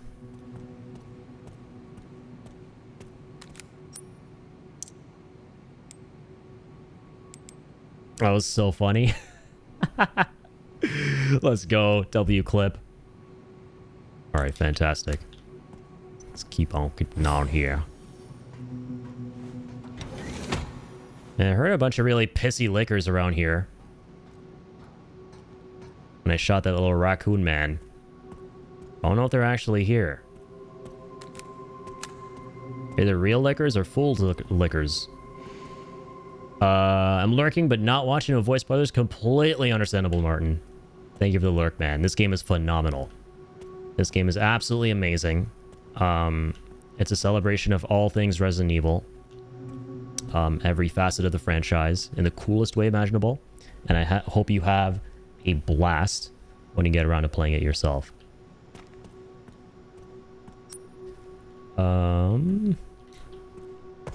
There's nothing out here. We're good. Alright, let's motor. Sure up annihilated everything in there. I thought after getting the Dragon Ball there would be backup. Okay, I spoke too fucking soon. Apparently. Man, fuck you guys. Burn!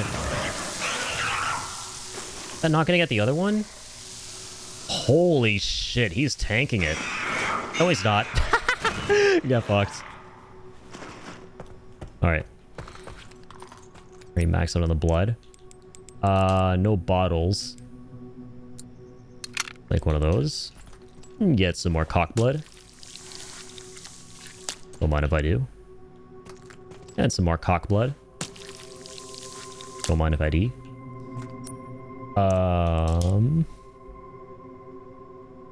Gun ammo. They make a second injector. I don't know if we'll run into any more of those naked doo-doos.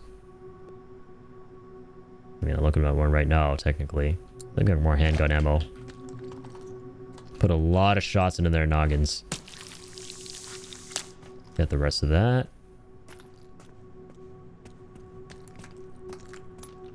You know what's interesting, chat? I found out recently that originally Resident Evil 9, a lot of the gameplay concepts for it were meant to be for an online game that they were planning. And now that I'm playing the game again tonight, it's kind of really interesting going through the game with that perspective. They've repurposed a lot of the stuff they had planned for this new main line of the series. Something that I've been thinking while using these blood collectors is that this feels like it's a vestige of what they were going to do for the online game. That this was going to be a mechanic for the online game somehow. I feel like I'm playing some kind of competitive rush game, collecting this blood before other players whenever I do this. In a weird way. Especially now that I have the context that this was originally going to be a multiplayer something. It was like a mechanic for that.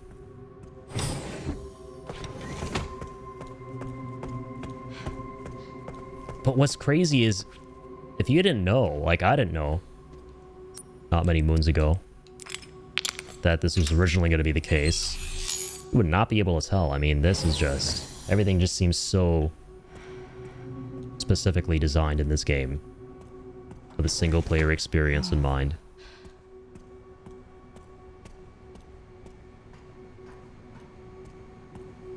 Alright. Let's get some answers.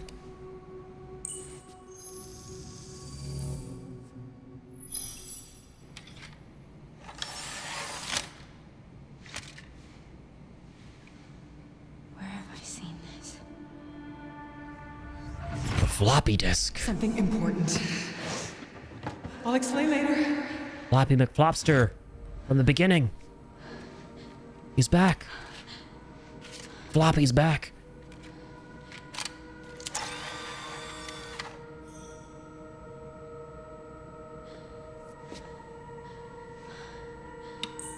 The creator. Oh god. I mean, literally.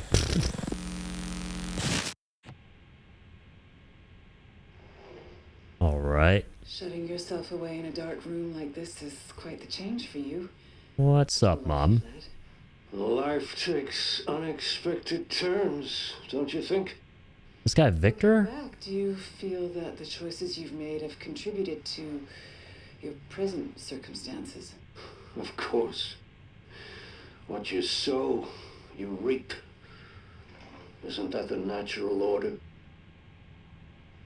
So, tell me, Lord Spencer, what would you like the world to know? Oh, that's good old Spencer. Truth. But, a short break before we begin, Miss Ashcroft. I'm not a young man. I don't have the energy I once did. Not a young man anymore.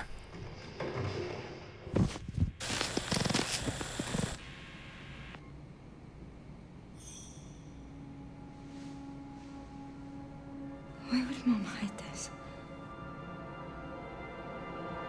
Why? Mother, why? Okay, here we go. It's time for the truth. Oh, shit. It's time for stupid, sexy Leon.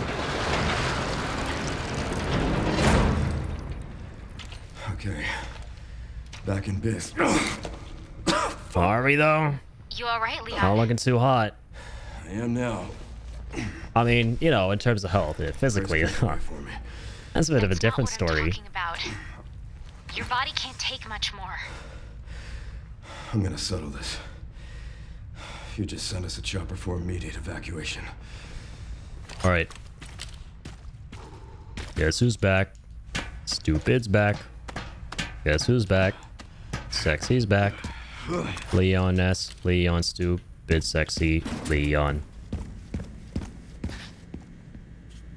Still stupid and sexy, chat. Breach. System-wide surveillance failure detected. The Grace Files! She discovered the Grace Files. Stupid sexy old Leon. Right. Over there. Easy as pie. Ain't nothing to it. Attaboy, Leonese. Huh. Want some? Come get some. Getting real tired today, Sonnies. Want to clock in early.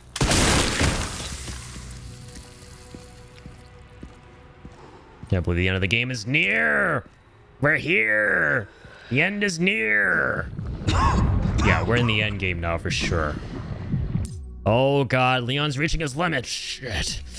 Ugh, gotta bear witness. Double A's Roth. Shit's not looking too good. Sudden bouts of coughing and blurred vision will cause him to falter. Can only wait for these effects to subside. Fuck. Alright. Give me a second, would you? It's crazy. Gotta treat my doggo and also gotta treat Leon, clearly. Oh, shit. You've gotta be kidding me. Say that again. Queen, thank you. Come on, Link. Come on. Come on, come on, come on. You gotta save Leon. Gotta save Leon, Link. I'm treating you with the treat. I was gonna treat Leon, who's got the T-virus. Come on. Got this. Thank you, Buid. Treat her for Linko and save Loen. Leon. He might as well be turning into a Loen. Given his condition right now, everything's backwards for him. Dipping to sleep now, so good night and thanks to stream. Have an amazing night, Portable. Keep on keeping on, man.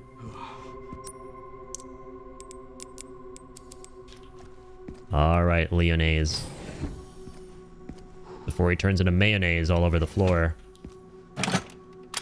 You gotta figure some shit out. Por favor. Thinking long and hard how I'd make that rhyme. It worked. Central refining system, Pandora. This is what we're trying to get. Okay. Alright. Damn, not broke for long. No, sir, I'm not. Alright, what are we buying, chat? Let's see. Oh yeah, we're definitely gonna max out the TMP Plus. The gal. This gal is on fire. Let's see my game. Ooh, save points are getting fancy. Fancy schmancy. Unlike Clancy. Fucking burned to death while being sung happy birthday to. R.I.P. Clancy. He was a real one. He saved Ethan's ass. Okie dokie.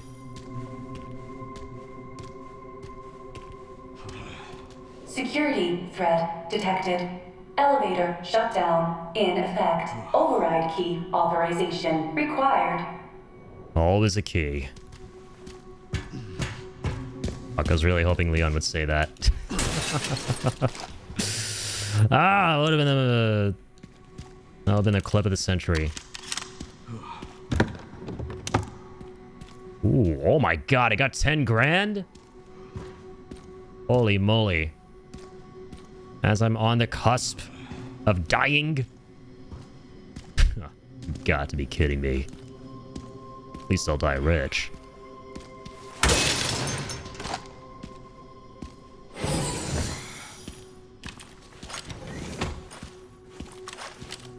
Alright, let's go hunt.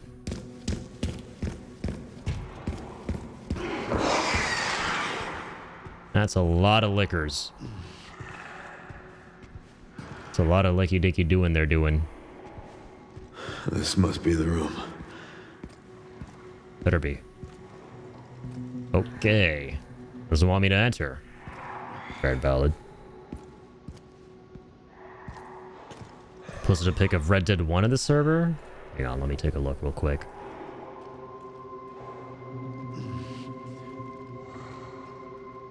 Hell yeah. Good old horseback riding, man. It's a good ass vibe right there. Watching stream, riding through New Mexico.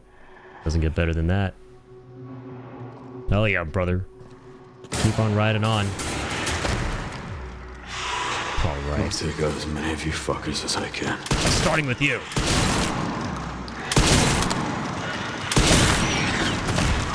Is that all you got? Come on now. Don't make me laugh. Holy shit, chat. Fighting the Lakers from RE2 with RE4 mechanics is gonna be wild. Just like with the Tyrant earlier on stream.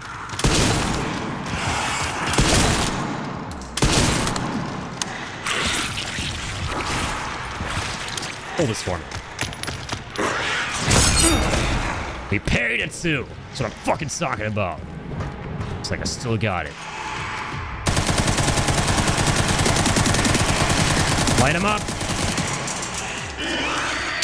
That's how it's fucking done. Want some too? Don't want you to feel left out. Don't make me hit you. Wow, look at this one. Such a drama queen. Simmer down, you silly goose. Whatever the fuck you are. I sharpen my axe. My pencil sharpener. Okay, so that's everything Grace went through, huh?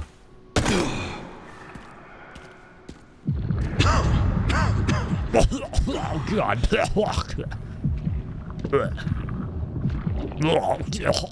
Stage 3. Fuck. You! Fuck you! Haven't changed much. Hell yeah. 30 years. Still as shitty and pissy as always. And Licky. Don't forget Licky. Licky Dicky Doodah. Alright, Leonese. Can't craft nothing, huh? Hang on. Yeah, we need scrap, dude. There's much crap around here. Give me some scrap. This works too, though. I will say.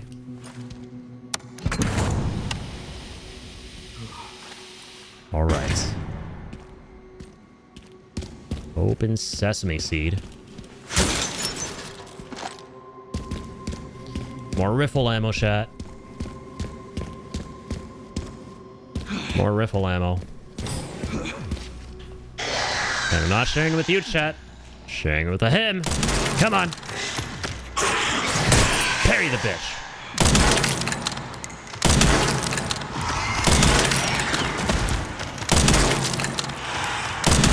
All right.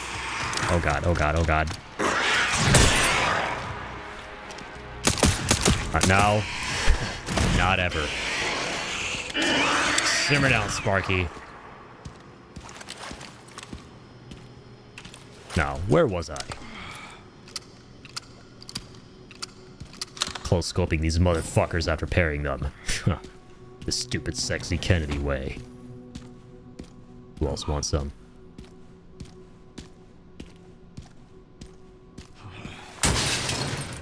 Like how it's the same exact animation as 4 Remake for breaking down these boxes.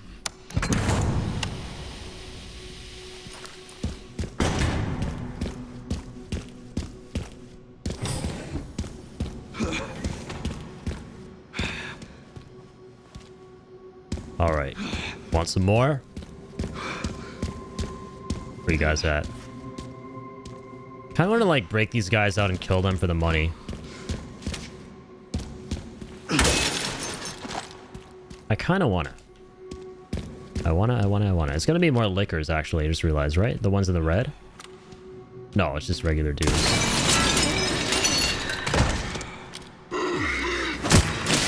All right. Sorry, buddy. I need the money. That's enough out of you. Leon, man. Never change. Absolutely brutal. Brutal, but badass. As it should be. With Leon, stupid, sexy Kennedy.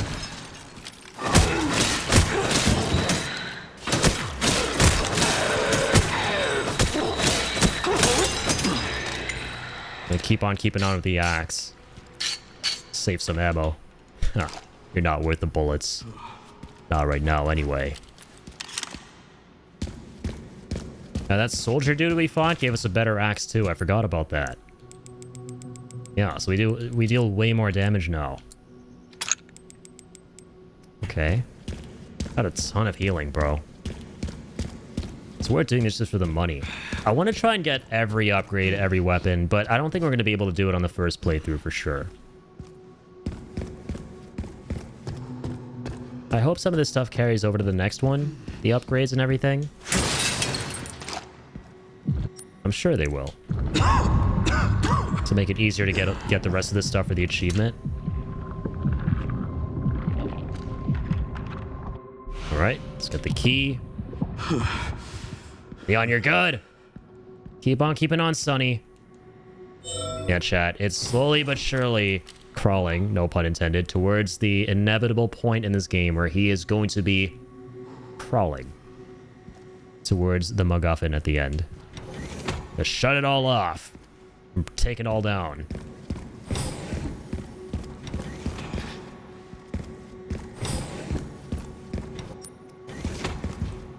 Why is he coughing? He's infected with stage 3 T-virus. Which is the good old evil of all evils in Resident Evil. It's a classic, the T-virus. So Resident Evil is a series about a bunch of different biohazards and bioweapons. And the first couple of games dealt with the T-virus. And 30 years later in the game's timeline, and even in the real world, which is amazing about Resident Evil, because the games are set the year they came out. So the first couple of games which came out of the 90s and are set in the 90s dealt with the T-virus, and this game goes back to that. It brings the T-virus back. And it all circles back to where it all happened in Raccoon City. And the T-Virus is what turned folks into zombies. And Leon, as per usual in all the games he's in, for the most part, is infected with something. And in this case, T-Virus once again. And it's evolving into the later stages. Until we put an end to it. Yeah, it's always a race against time for Leon in these games.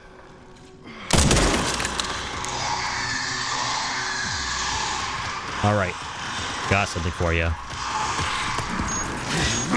Hold that for me. Thanks.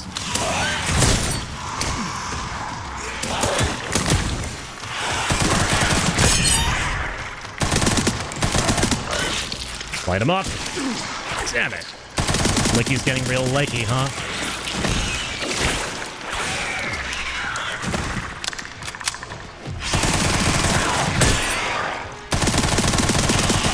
Let's fucking go.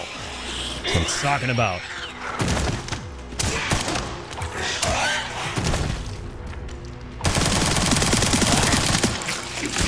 Want some more? I got you. I'll oblige.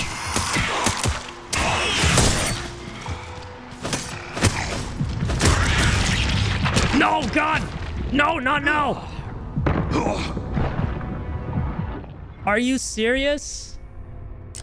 This coughing fit happened when I was at the end of that? Oh my God. That's actually wild. Yeah, he did not, in fact, have it together there. Leon! Damn it, Leon! Alright, stab yourself first this time. Shaking my frickin' head. Alright, buddy boys. Got some treats. Nice and sweet.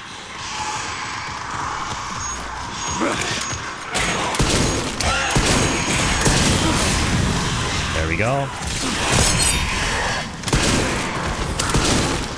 Just shotty them this time.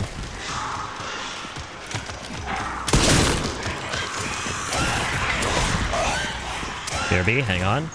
And realize there's another one there too. Beautiful. Toasty. That adrenaline when fighting those things will keep your coughing fit away for a bit. Yeah, the T-Virus gives no fucks. Nor does Leon. He's like, hold on a second, I got a cough. It's cool, I got plot armor. Nothing bad will ever happen to me. I'm Leon S. Kennedy. But yeah. It's so cool because these things were originally in RE2. And after 30 years, they're back in RE9 along with Leon. Because that was his first game, and he was a rookie on the job. He's a lot like Grace, because Grace is an FBI rookie, and she's scared of everything. And Leon's similar in that game. He's like a rookie cop, and he's going through his precinct. And it's like all overrun by zombies and these liquor things and stuff. So all these old things are coming back in this. And it's so sick. Because now Leon's obviously like a fucking veteran at this stuff. It's like tired of this shit. So let me like lay him down with lead. Warning, autoclave compromised. Pod lockdown unavailable. Memory corrupt. Oh my God. Self-repair functionality offline. I think you'll really like it, Bween, because you're a scientist and it's just kind of fun. It's like all about like fictional viruses and outbreaks and all sorts of sciencey stuff like that. Let's get this over with. Being abused by, as always, evil secretive organizations in power who say they want to make the world a better place, but then it leads to this shit.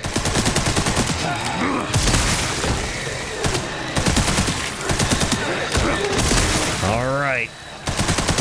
Alright, you bunch of naked jakies. Here, let me give you a back massage. Will arrive shortly. Look like you'd use it. The elevator has arrived. Beautiful. Just in time.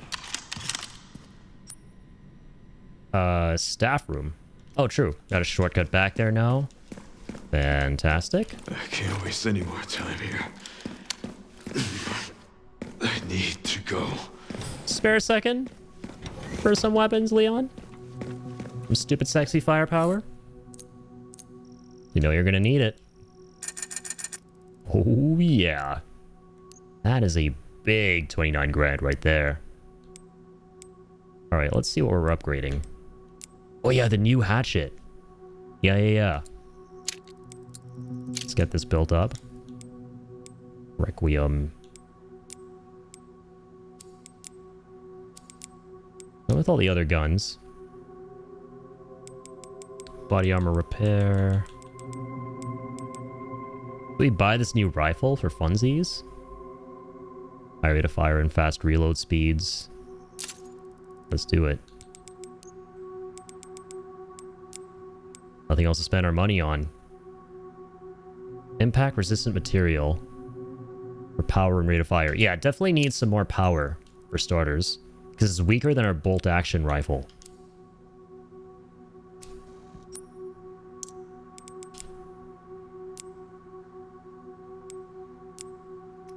Alright, let's check it out.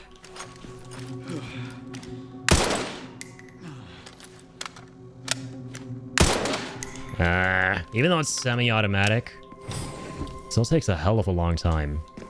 We'll see though, we still have the other rifle. If shit comes to shove, we can always swap to that. Some of the BSAA container key. Yeah, we gotta like sell all these things we no longer need. That we're done with.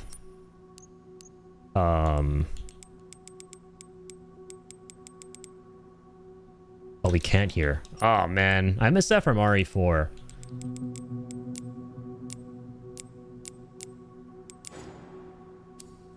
Yeah, there's a tick mark on it. That means we done. Sell that. Or, I mean, discard that. Discard the crank. That's about it, right? Okay. Okay. Let's go, chat. This is it. I think. I don't know. Some of the longer RE games, man. I love it.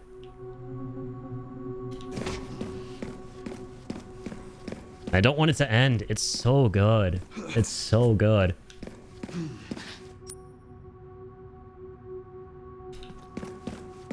Sorry. No, this is where we started. Gonna go down the other hallway.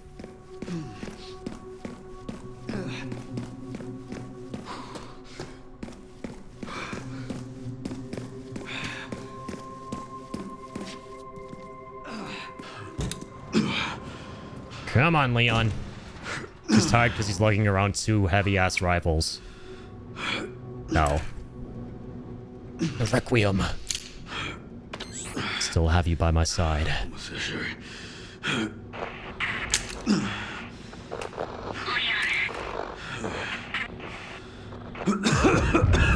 Oh, God.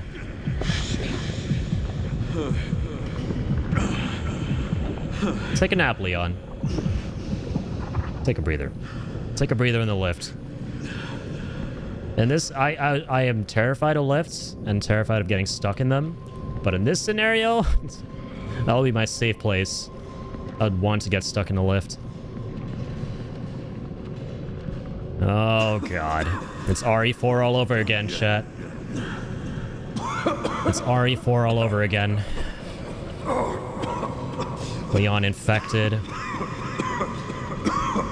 Oh my God, at the end of his rope. This game just... it just alludes to everything, man. It's just such a love letter to the series. So good.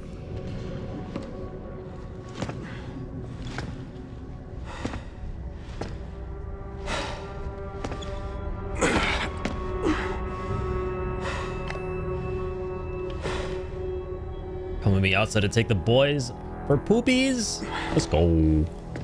Hope they have good poopies.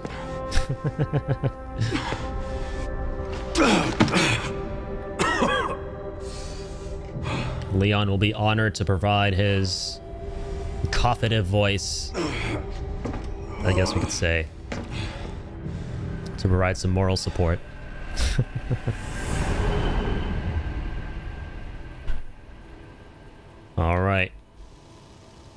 Back in Gracetown.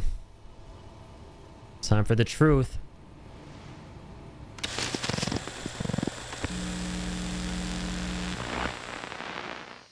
What kind of legacy do you want to leave behind? My research opened Pandora's box, unleashing disaster upon the world. Except Elpis, the goddess of hope?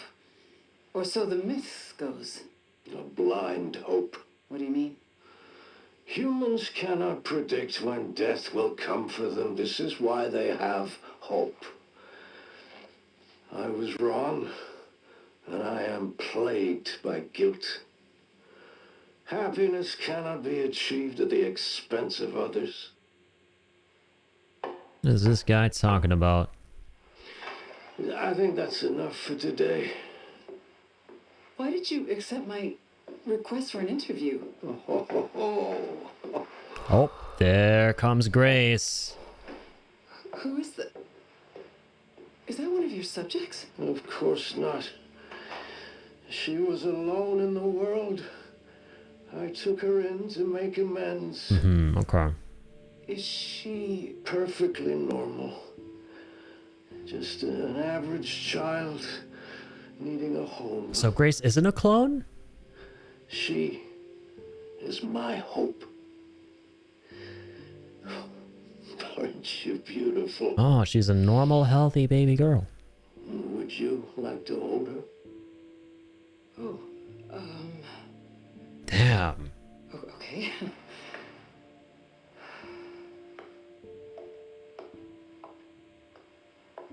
Okay. And this is how she ended up with Alyssa. She's adorable. What's her name? Grace. Grace. Good old Grace.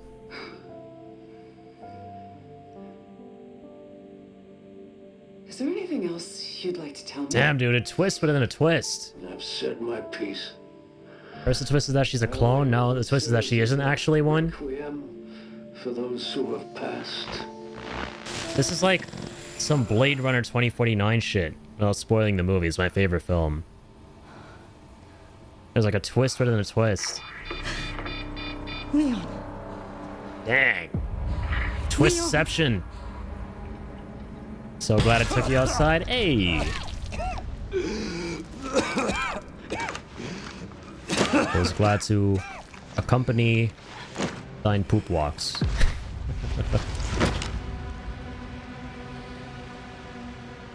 Oh god. Oh, I need to hurry. Leon, I got you.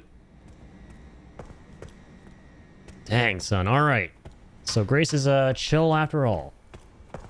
She's chillin'. Not Jillin'. Not somebody else. Jill is Jillin' somewhere. Hope we got another Jill game again, man.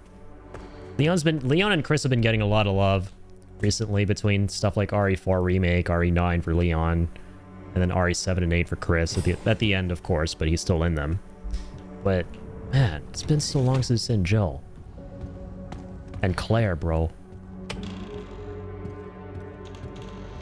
I really hope that Code Veronica remake happens. That people have been really wanting. Even if it doesn't, I will bite the bullet and play the original, man. I know it's a bit of a rough experience, but I want to play the other RE games that I haven't.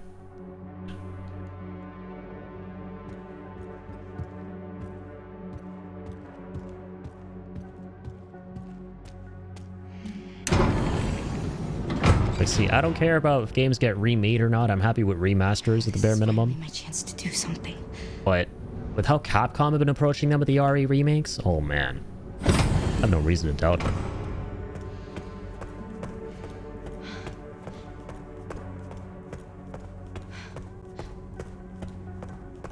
With the exception of like maybe 3, but I mean otherwise they haven't missed. Oh, Leon! Leonese! Come on, come on, come on. Let's go, buddy. It's like RE4 with Ashley. I'm helping him out. Hey, it's me. It's Grace. Oh, please wake up. Come on. Wake up, wake up. It's Ashley and Leon all over again. Hey, you. Come on, buddy. You ain't done today. Leon must live, chat. Oh, let me help you.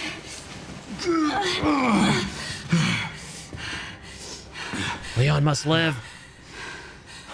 Let's do this. Okay. Let's fucking go, Leon. One last rodeo. He's got to retire after this. Password. Homie got to put up the mantle. Soon left are wide open for us. Any wrong code will do. It'll destroy Opus.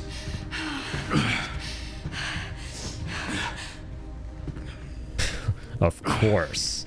You're another Wara farmer, I see. Chris, whatever it takes. I can buy you some time. With a cigarette. No. No, I have an idea. Most deadly kind. I trust you. I trust you. Come on, Grace, you got this. Get us out of this, Grace. W, Grace, come on. So, the prodigal daughter returns. He looks a lot like Wesker, but I think it's just, you know, some new dude. Fulfill your destiny, and all will be forgiven. Yeah, when he first showed up, I was like, what the fuck? That's Wesker? Let Leon live.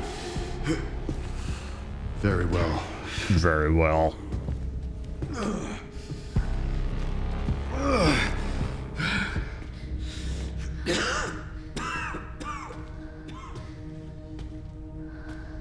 Yeah, I think everyone did when he first showed up. Some new Wesker wannabe guy. What does the creator desire? Destroy Elpis, release Elpis? What, there are multiple endings, chat? Oh god, bro, I gotta destroy it, right? Once and for all.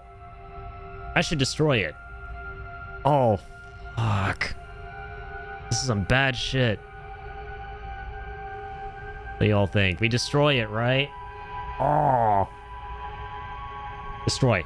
Shut it all down. Fuck it. I was wrong, and I am plagued by guilt. I'm gonna destroy Elvis. You promise you'll end this? Yeah. I made a promise. I promised Leon. Fuck, no. This game has multiple endings? Oh, shit. Oh. Okay, now we're definitely going to replay it.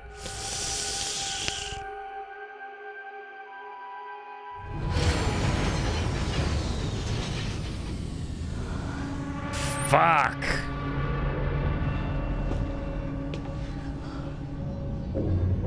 Oh, God. I don't know, chat. Whatever to keep my boy Leon safe. What did you do? Something you won't like. I had to. Anything to piss this fucker off. I'll tell you that. Leon, no! Nice. It's just incredible. They're different. They're multiple endings. Wow. Now we're definitely playing the game again, right? Come on! We're like 200% playing this game again. See the other option. Leon! There it is, a classic Leon.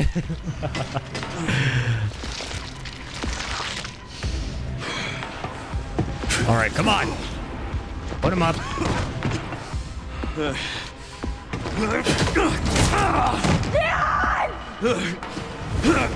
Oh, come on, buddy. Fuck. Piece of shit. Has Ultra Instinct and everything, man. No! Is he dead?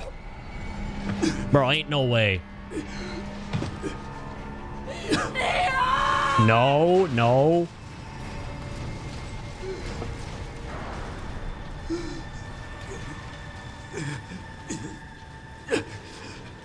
Brother.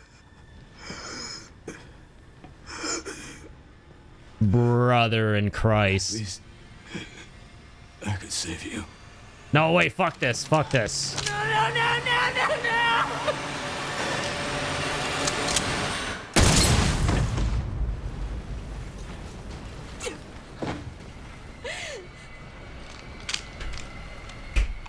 I swear to fucking God, I'm gonna reload right now.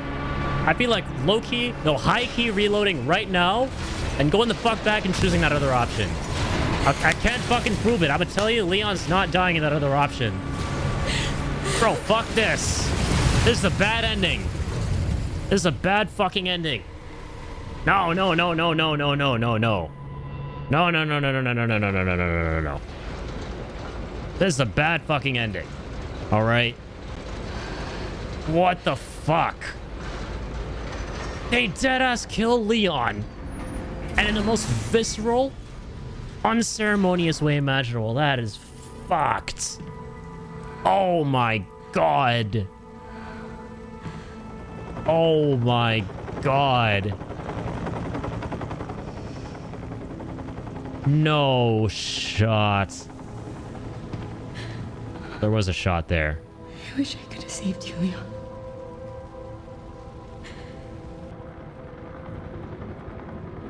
No, no, no, no, no, no, no, nope, nope, nope, nope, nope, nope. Not my ending. It just fucking ends. What the fuck? Yeah, that's a bad ending, dude. It just fucking ends. No final boss or nothing. Oh, we're reloading, reloading, reload, reload, reload, reload, reload. That, yeah, that is hands down. It just ends. It's the most unceremonious ending to any Resident Evil.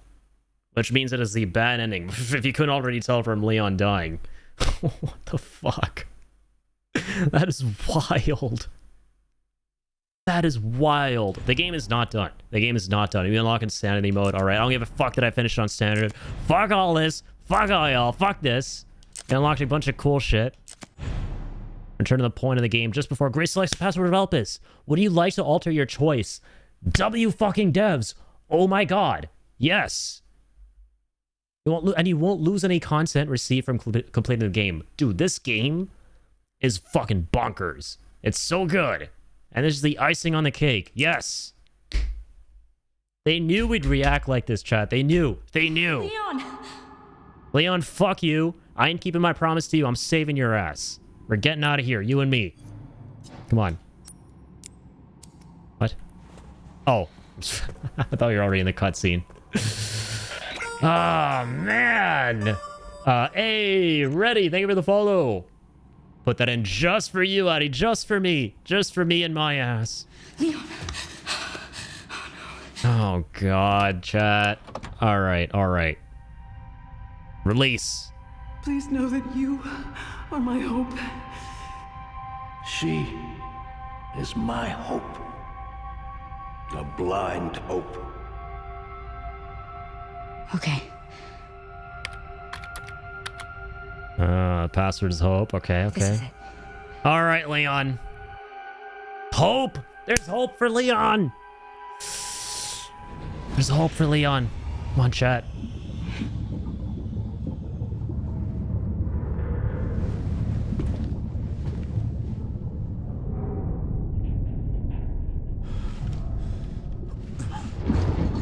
Need source is asking who is it? Who dat? Well, I'm gonna look it up later. There's a ton of RE lore. That's all really cool. Yeah, Leon must live, chat. Seeing the title, Leon must live. That other ending was fucking brutal. What are you doing, Grace? Spencer regretted what he did. He... Well done.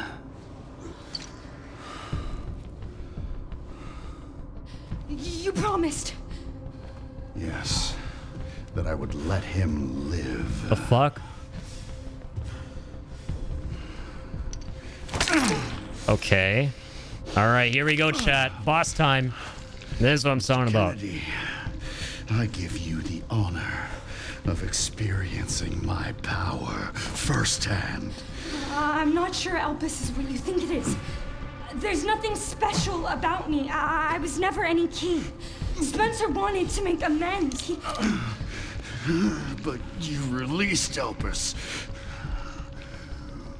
What is it? What did you do? What did you release? Tell me. She was a normal baby girl. There's nothing ever special about her to begin with, biologically. My powers! Elpis is Spencer's atonement. It's an antiviral. Oh, shit. Okay, okay, okay. I knew this motherfucker was alive, by the way. I told y'all, chat, this motherfucker's alive. Amazing. I am humbled by my master's genius. Your research was wrong. Elpis wasn't a weapon. There was never a key. Spencer's paper was obviously incomplete. There was no connection between Grace and Emily. Do you know? Damn, bro. Money It's like a twist within a twist. It's so sick. See the genius? With Elpis, all virus-based weapons are useless. The world order will be thrown into chaos. We wanted a weapon. Instead, Spencer gave us anarchy. Anarchy. I will carry his torch and bring his vision to life. You? You and Spencer were a means to an end. Yet he outwitted you all. Spencer defied us and paid the price with his life. He was nothing. You are nothing but an imitation. I'm so glad he's back, bro. It's over, Victor. Crazy ass motherfucker. Done with you. Wait, the connections? Oh, bro. Those are the guys from RE7 and 8. Right? Oh, fuck. Yo, the connections were the guys responsible for fucking all the bullshit in those games. So this also ties into those narratively. What? Oh my god. That's crazy, chat. So Elpis was an antiviral the whole time. Now, That's wild. let it all come down. Oh my god. This is such a cool ending. Alright, here we go. Grace, what happened? Canon ending. This is canon. Motherfuckers.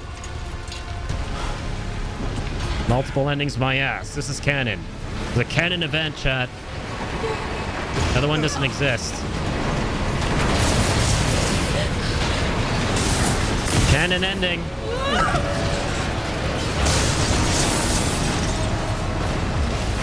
It's gonna go! Fever Dream doesn't exist. The worst case scenario. Grab something!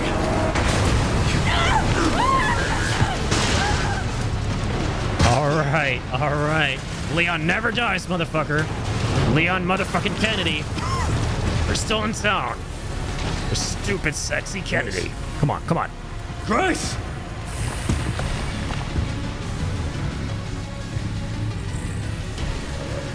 Alright, round 2, motherfucker. Brother's last skeleton. Yes! Alive and kicking! Spencer's vision is through me. Let's do this. Oh, my ass! That it is brought to Alright. Unchained and unbound. No more virus, motherfucker. Is Leon unchained? And how many more will have to die for that vision? Come on. Fuck you. I don't think so.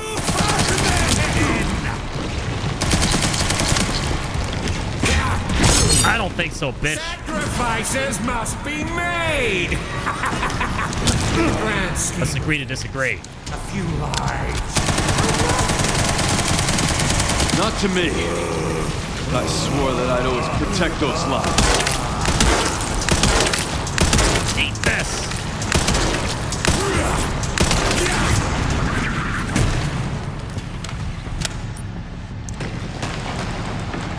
Lots of heals, Pat. Lots of heals. We're good. What the fuck is he doing? Take cover. Motherfucker's Dr. Octopus.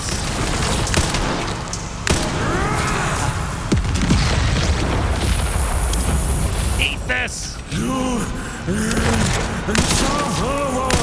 Oh, he's got the RPG.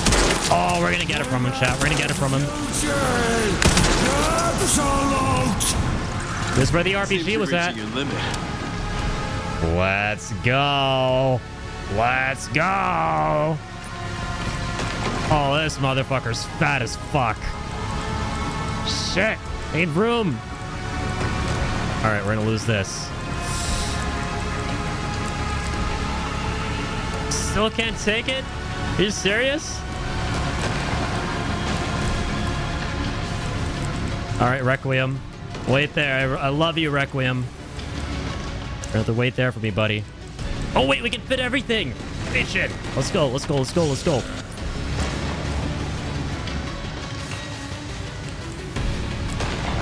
Come on. Eat this! Yeah! That's enough out of you! Over. One shot RPG chat. That's where it was the whole time.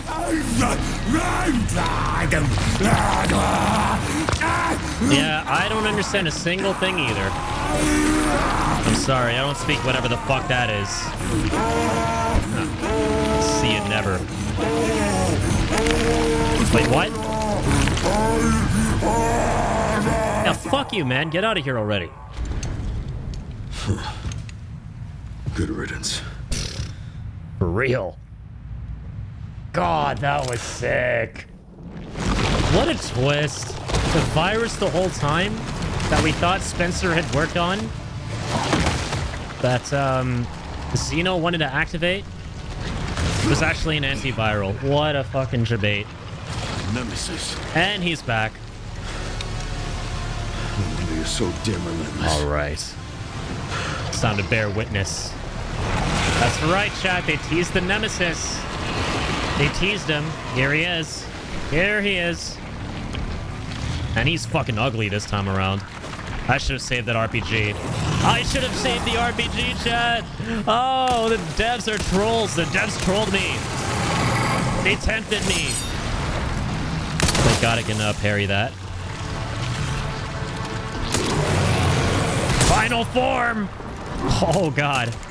Here it is. The SCP you've all been waiting for. Wait, where? The pulsating pustules. They're back. The pimples.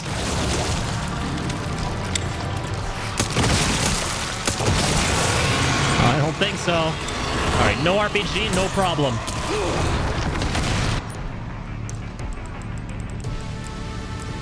Thank you very much.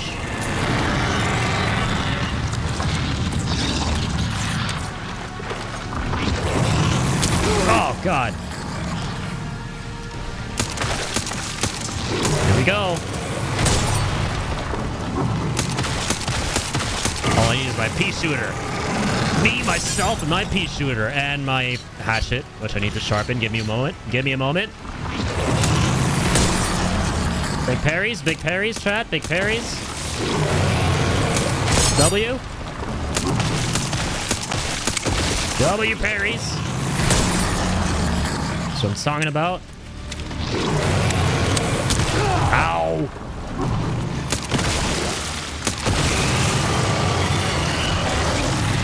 Okay. All right. Finally, some breathing room. Okay. Can't make any more ammo at this moment. Fuck. And I'm gonna need to at some point. Shit. I need ammo. Oh, that ain't cool. I'll tell you that. Oh, let's go. Get out of there, Leon. Leon. Okay, I was scripted. My dude. This motherfucker's climbing him with the hatchet and shit. This just went Leon to God of War real quick. Oh, that's awesome. Down you go! You fetid abomination!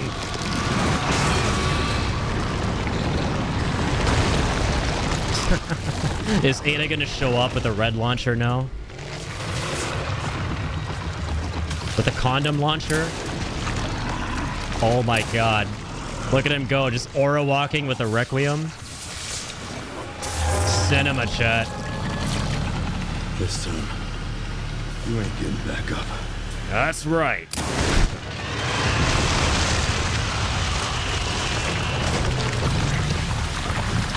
that's how it's done. 30 years.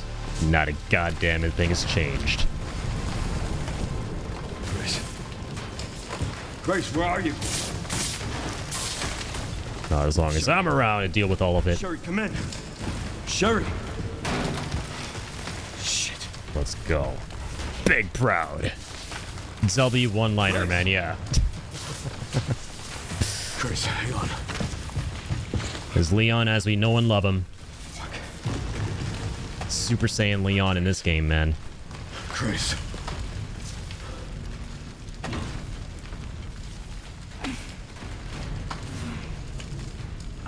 Leon. We need to get you out of here. Come on. Let's get you out. Grace, let's go. Come on, little lady. On the double. So happy Leon is alive. Same. And we got the classic final boss fight. And how dope was that? Oh, there's some dope-ass phases with Victor. Basically becoming Dr. Octopus and then giant whatever the fuck SCP number 3000 that you see at the end of every Resident Evil game. There's no way out, is there? Now, I'm so glad he doesn't die in both endings, man. That other one is way fucked. Well, I'm not gonna leave your side. I'm gonna pretend that one didn't happen. I'm just gonna forget that one happened. I'm gonna sit right here with you. That's wholesome.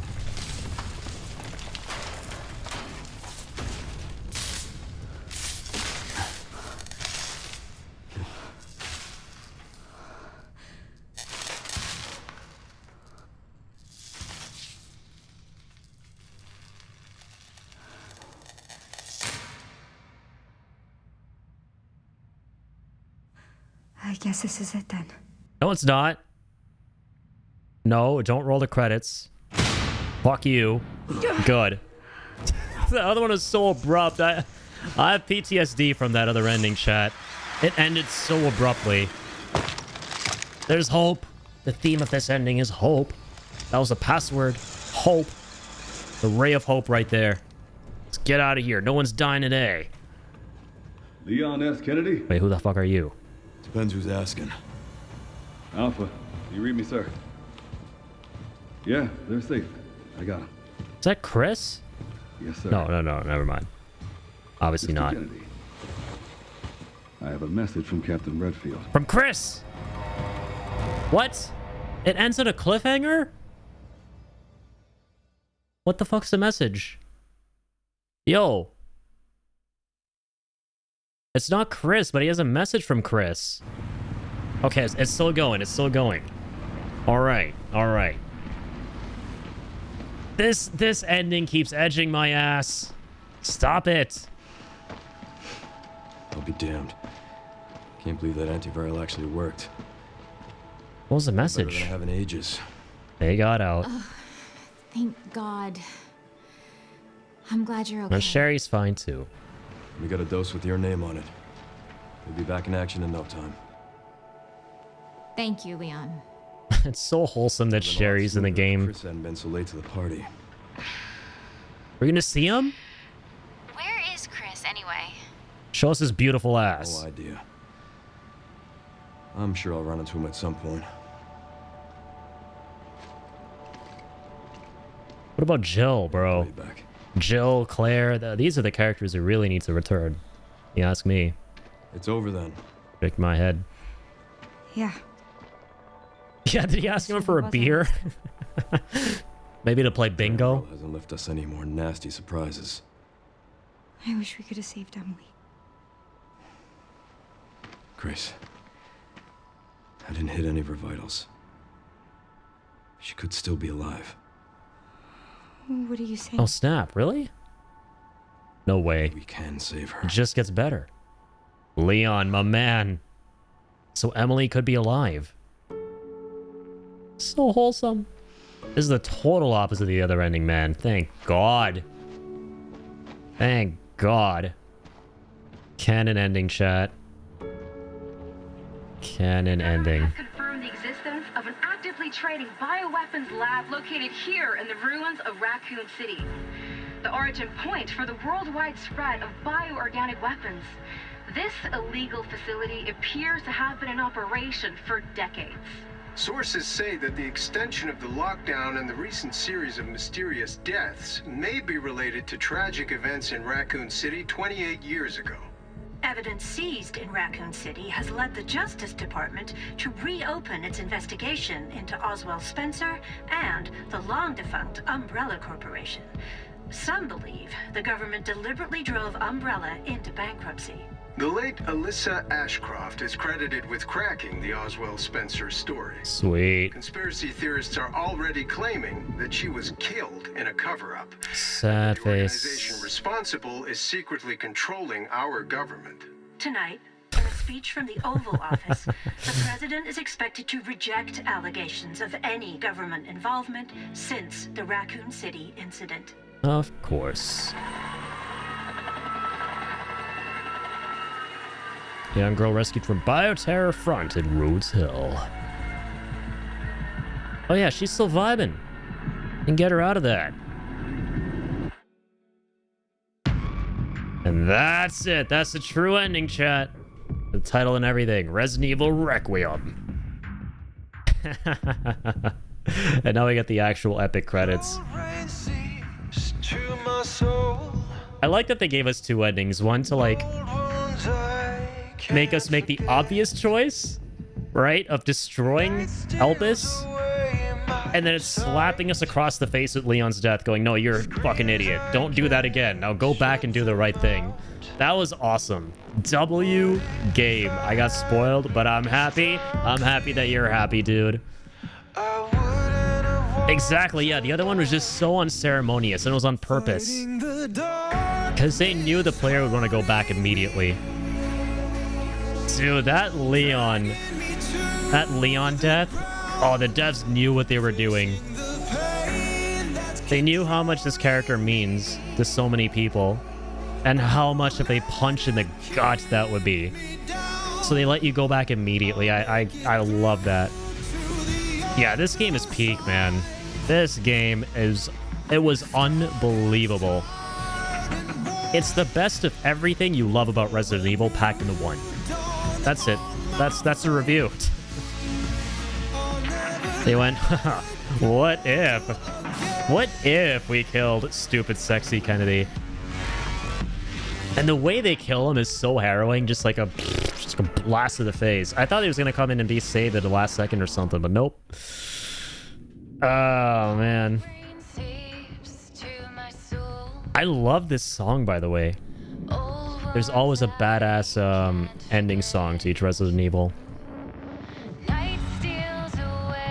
This is good. I have chills, dude. Oh, man.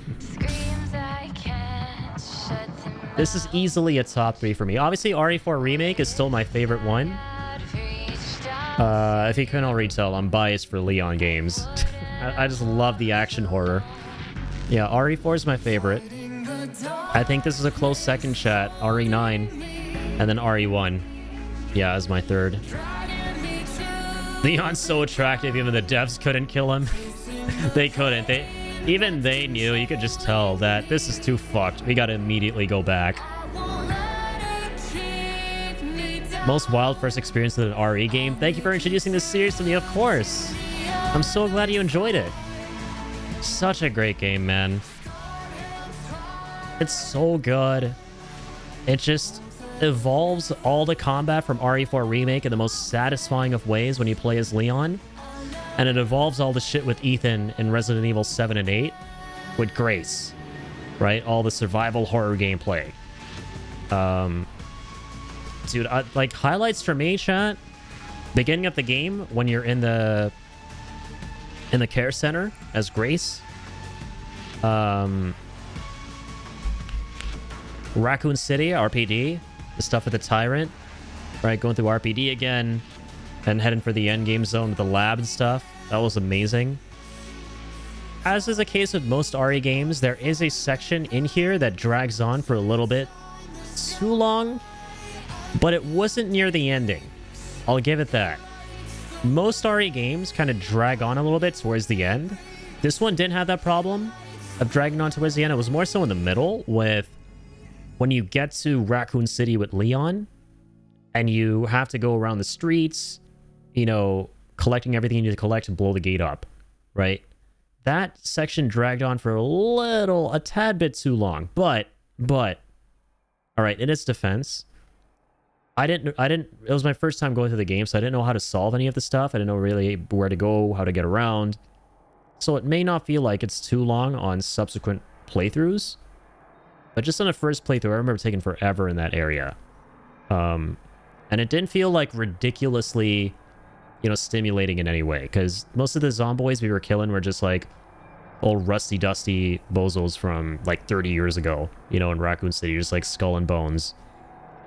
But dude, it was still such a blast. The combat, how tight this game feels, just the responsiveness of everything, how crunchy, visceral it all is. It's just such a blast, right? And I've been saying that the other thing it blends in is the level design of RE2, right? You literally go to RPD, which we knew was going to be the case. I mean, anyone knows that's going to be the case. If you got Leon going back to Raccoon City, dude, it's right in front of you. It's there, right? It's obvious you're going back to the RPD. It's going to be a big nostalgia, member berry soup, kind of like Shadow Moses at MGS4. And I loved it. That was great. Like, you literally have one-to-one the level design of RE2 in this for so many portions, especially with like the gray stuff. Fuck yeah, man.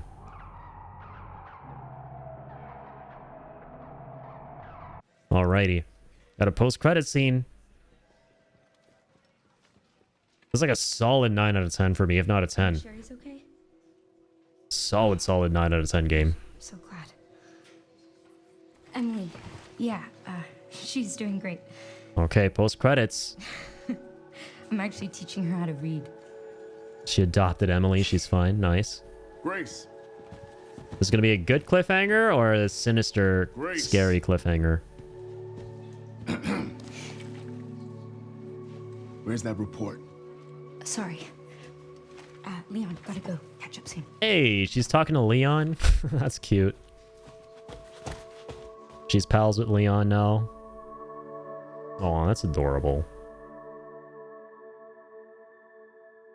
Is that it? Oh my god, that's so wholesome. Oh, fuck. This is not going to be very wholesome. Wait, this is the fucker we killed with the hatchet, right? Or is he? Remaining BSAA forces have been neutralized. Retrieving the objective before they send in the wolves. What? This is like a Crisis Core post-credits gacked shit. What? What was that? Were you supposed to know who that dude was? Like, I know a ton of stuff about RE. I just haven't played every single RE game in existence, and there are a couple things I don't know. Were you meant to know who that is? That's the guy that we killed as Leon when we were doing the hatchet fight, right? Like the Krauser-coded hatchet fight. So 13 hours, chat. That was my total playtime of RE9 Requiem. Yeah, Grace's report as a bonus item. That's kind of funny. I'm confused. Same here. I think we're meant to know who that is. Open Requiem. The following challenges were completed. Can be obtained bonus content. Because his name had question marks. Right, it was just question marks instead of his name when Leon was fighting that guy. And they showed him again at the end here. Also, another main menu changes. G-fucking-G's. Dude, that was redonkulously fun. And you didn't get spoiled. Fantastic. I'm happy to hear it. Unless you did. Unless it's sarcasm, which I hope. I hope it's not. Martin. But that's so much fun, man. This is, yeah, it's a home run. They cooked. Man, and I love that credits theme, and you actually get to hear it here. Bonuses. Let's see all the bonus content, right? I'm not gonna lie, I feel like kind of just jumping right back in on the harder difficulty now. I think it's called Insanity, right? You're fine, I've been very careful. Alright, good to hear, Martin. Yeah, so no spoilers. I'd give this a solid 9 out of 10. I think they absolutely cooked with it. And as I've been saying, I think the best way to sum up my experience with this game is it combines the best aspects of the franchise into one. It combines the strongest element of the survival horror from 7 and 8. It's got all the really fun high-octane action with Leon and RE4.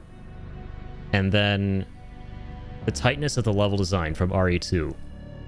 And that's like, dude, I loved it. It was so good for that reason. And it's like paced very well. You get a solid amount of time as Grace, a great amount of time as Leon. The one tiny thing, oh man, I just wish there were more of this one specific kind of puzzle without saying what it is, because I know you're going to be playing very soon, probably. RE is like the one franchise I refuse to get spoiled on. I completely am with you on that, man. Completely am with you on that. I successfully went on a complete blackout for this game this past month. Even with stuff Capcom was putting out, like Leon meets Grace scene, I was like, no, I'm not watching that. No. We're going to go in completely blind. The last thing I saw in this game, in terms of the promo stuff, was Leon hopping out of his car. Just Leon getting revealed for it. But beyond that, I was like, yeah, I'm seeing nothing. We're looking at nothing. And I'm so glad we made that decision, because it was so much more fun that way. And, yes, a celebratory treat. For the man, the myth, the Linkaronis. Here you go, Link. Thank you, Teo. And that was fun. That was so fun. I'm kind of conflicted, chat. Like, I've been saying how I want to jump back in, right? I've been talking about how I want to jump back in. But here's the thing. Here's the thing from Marvel. The reason RE4 was so ridiculously replayable to me, and is ridiculously replayable, why is my favorite one? The entirety of that game is one style. It's pure action horror, right? And the most fun action horror has ever been, for me personally. To where I was like, I'm going to do it again, I'm going to do it again, I'm going to do it again, I'm going to get all the achievements, all that stuff. We 100% of the shit out of that game. This game is like, it has that, but it's not the whole game. And as much as I loved the Grey stuff, I don't know that I want to challenge myself to, like, because I'm not very good at survival horror compared to action. It's tight, it's claustrophobic, right? It challenges you in a slightly different way. I don't know that I want to replay it as much as RE4, right? But I really do want to play it again at the same time. I think it's just because I'm in condition from the RE4 remake playthrough that we did to really understand these games now and to want to replay them a ton. Because before RE4 remake, I played a bunch of them, right? Like RE2 remake, or OG RE4, Resident Evil 7, 8. But none of them made me go like, okay, I'm going to jump right back in. RE4 remake was the first one where I had the experience that you ideally have as an RE fan, where you understand what these games are about, that, okay, they're meant to be short because they're meant to be super replayable, and there are a ton of challenges and things you can unlock and stuff like that on subsequent runs. And now that I've gotten that with RE4 remake, I kind of like, I'm craving that again, but I don't know if it'll be as effective with this one. So, RE4 OG is in my top 3 goats. Yeah, dude. RE4 original was phenomenal, and remake is my favorite. I think they both excel in very different ways. RE4 feels like, you know, a long, expansive version of fun-ass Leon combat. And then RE4 remake feels like a more focused, streamlined, but sweet as hell rendition of that. You know, so it's like, depending on what you're craving, right? You can't go wrong with either one. If you want something a little bit shorter but sweeter, if you want something longer but still as punchy, right?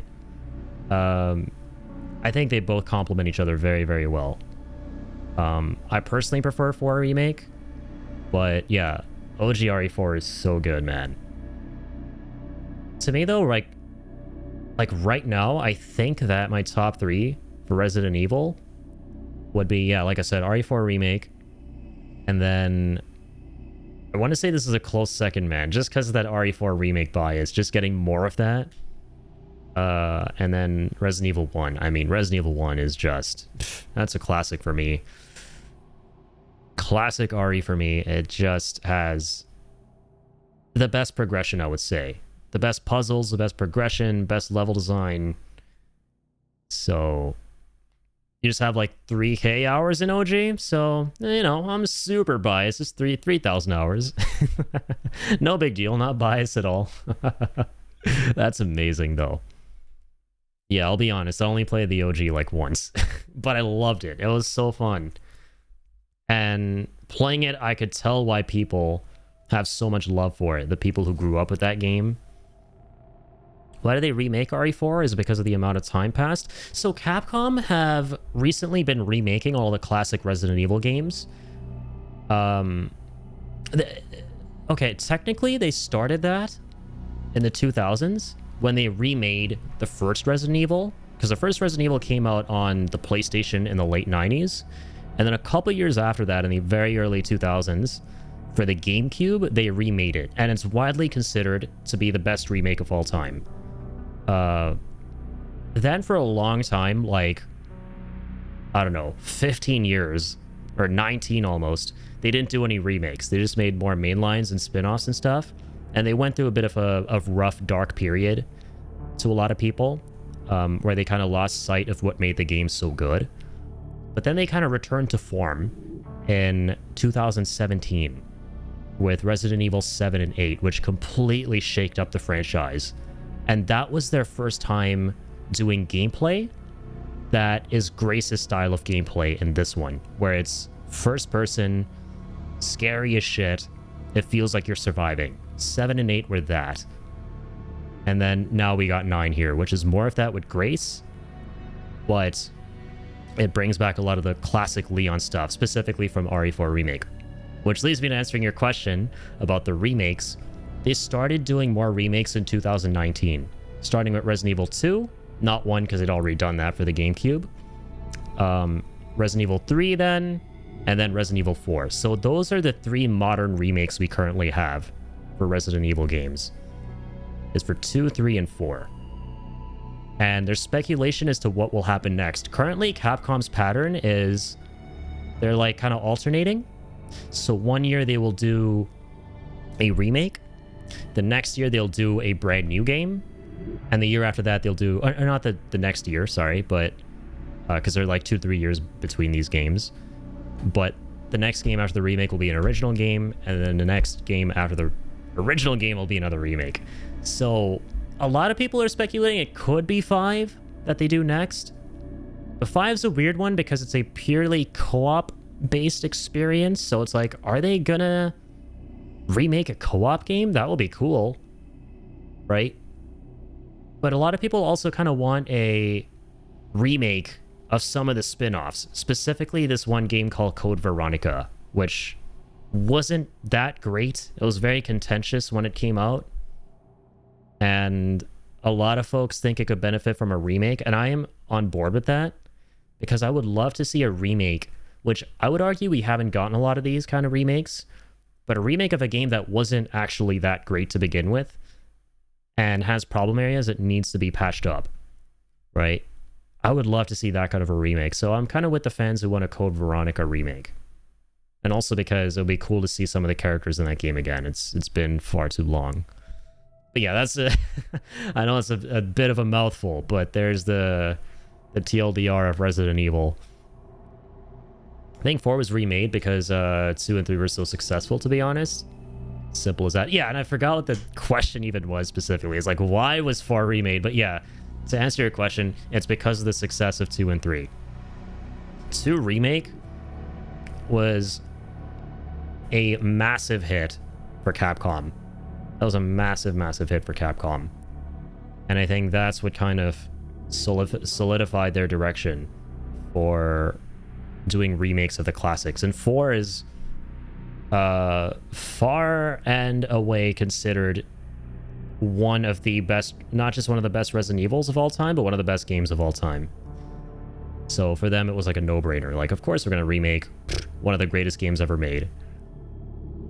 RE7 and 8 was first person and mainly Resident Evil 7 Biohazard, heavily utilizes various horror movie themes and tropes that I loved RE7 when it first came out. Not the biggest fan of 8, but it is good as well. I'm completely with you on that, Teo. I think RE8 is good. In fact, I think it even does certain things better than 7. Like, I liken it to a theme park, right? The way it's structured is like a theme park. You got like the central area, and you got the branching areas that go to like different parts of the village. You got like the castle, you got the factory, right? You got like the swamp, and it's all connected to like the center, the central axis.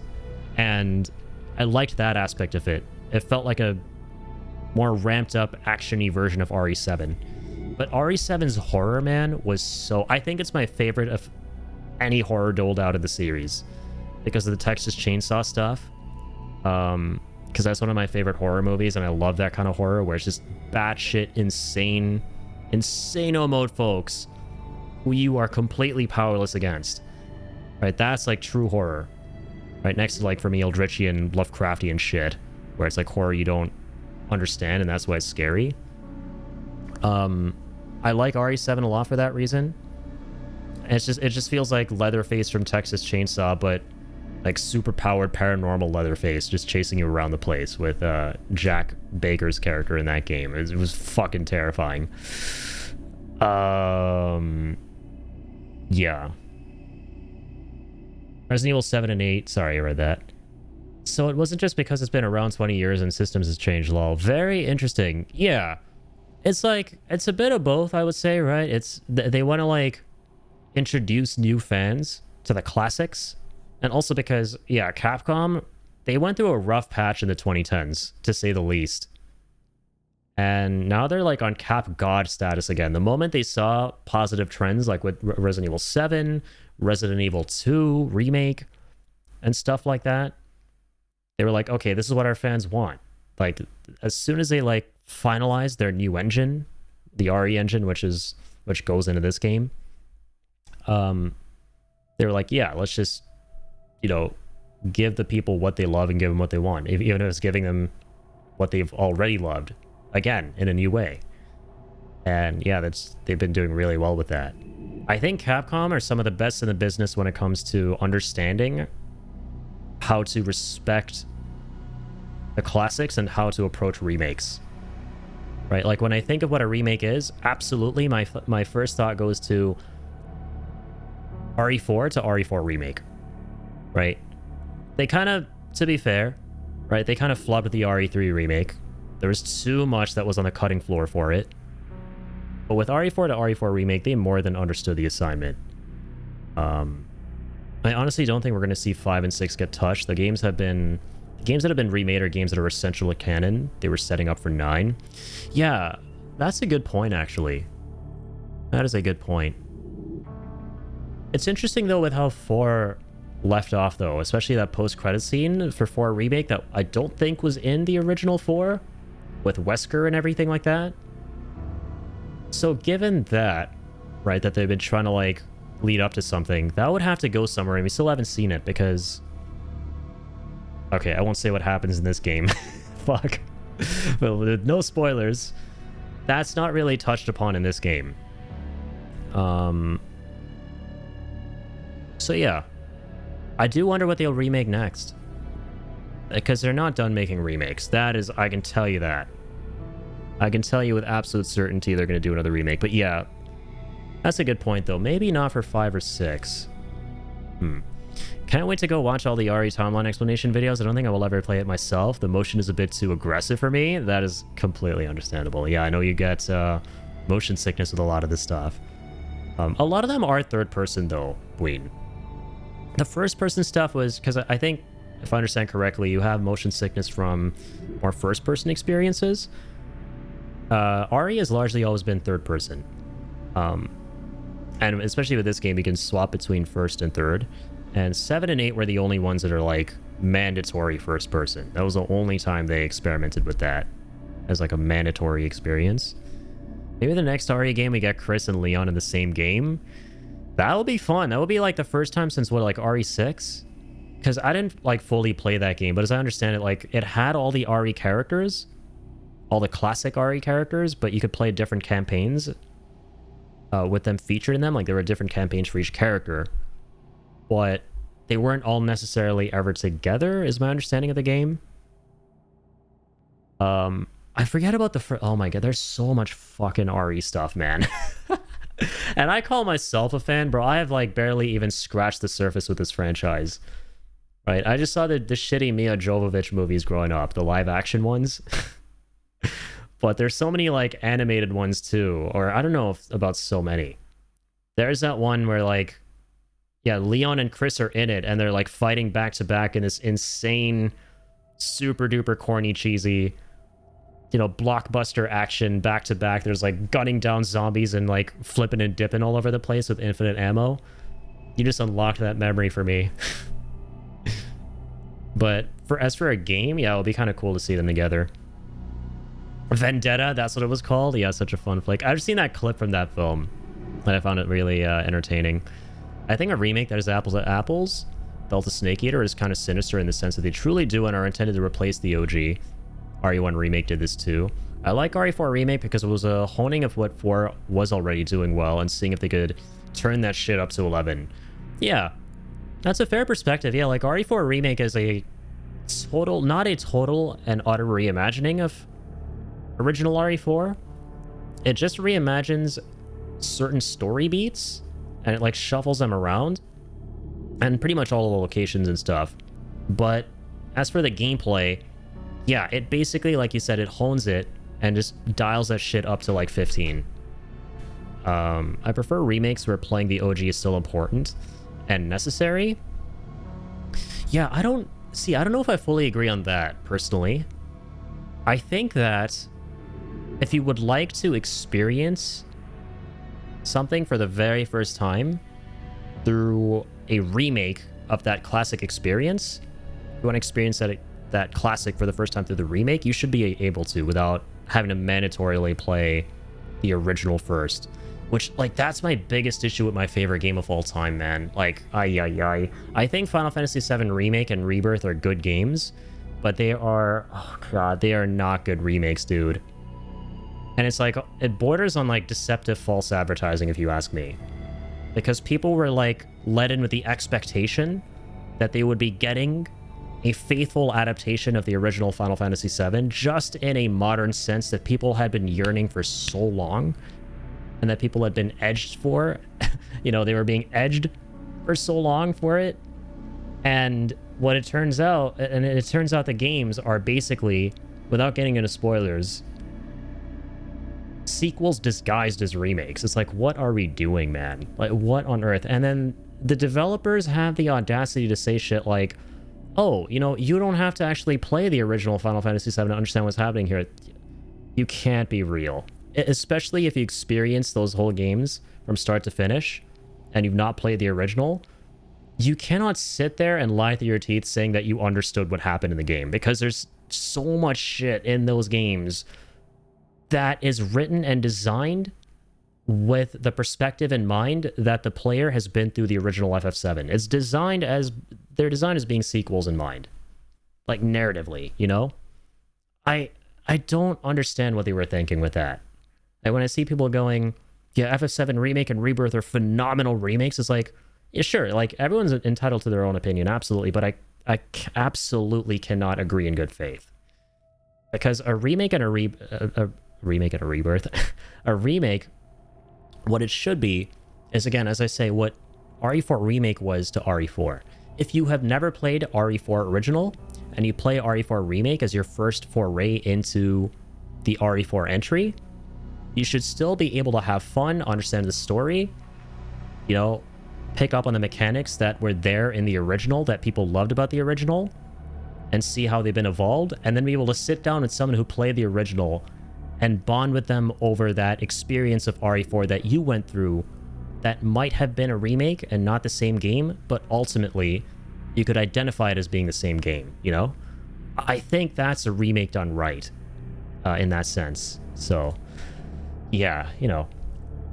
Sad things with such great games is that you won't be able to experience it like you did the first time you played it, even if you enjoy the game still. Yeah, that's like with anything. Nothing will hit as good as that first time. Absolutely. The problem with that is every time a game is touched, it has changed. So playing the OG will always be needed. Take Silent Hill 2 Remake, for example. That is not the same game as story treatment as the OG. Voiceover story treatment, it gets changed. Playing the remake doesn't compensate for that. You're right, yeah. I mean, old will always be gold, right? Like, my perspective on it is that if a game is not remade and people really want a remake for it and they're upset they're not getting it, kind of like the situation we were going over earlier on the stream tonight with Bloodborne. There's a ton of news that came out about that over the past couple nights. They should go and play the original, right? If they are able. Go play the original. Pay respect to the original game that generated so much love for the property in the first place, right? Because I see a lot of folks like really yearning for a Bloodborne remake, a Bloodborne anything. And I would love to see that, right? Now, do I personally think Bloodborne needs a remake? No, I don't. And do I understand why Miyazaki, the creator, and this recently came up, by the way, the other night, that the reason Sony never touched Bloodborne is because Miyazaki and FromSoft didn't want it to happen without his involvement, which I totally get, because it's his art. It's his magnum opus, right? He's gone on record saying it's his favorite creation. An artist would not want someone else tampering with their work in any significant way to, like, reimagine it without their involvement. So I totally get that. And it doesn't need to be remade. At most, it needs to be ported to PC at 60 FPS. That is it. That's all it needs. I don't personally look forward to remakes the way I used to anymore. Because if we can go and play these originals that have so much love for them in the first place that we haven't experienced, why not go do that? So, you know, we see what they're all about. We see why people love them so much. And we also get a little glimpse of something we normally don't get to experience, right? Because, you know, you're more inclined to play newer stuff coming out always. But the classics ain't going anywhere. You can always go play those. And if it gets remade, cool, that's awesome. And if people's first foray into that, you know, specific entry story is the remake, that's great, right? Have the best of times. You don't have to play the OG, but, you know, if you haven't played the OG and you're like, no, I don't want to play the OG, I'm just going to wait for the remake, then at least consider it, right? If you had the time, there's nothing wrong with that, but you have the time and, you know, you have the patience. Like, the way I see it is I encourage folks to play through the original stuff, right? Like with Final Fantasy VII, for example, don't play. That's and again, that's a whole kerfuffle, because that's its own kind of weird abomination in a way. Like, just do not play, if you haven't played the original Final Fantasy VII, do not play FF7 or FF7 Remake or Rebirth, because they're literally designed as sequels. And the developers will never tell you that, because that's literally a spoiler. Like, what? It's the most convoluted shit, man.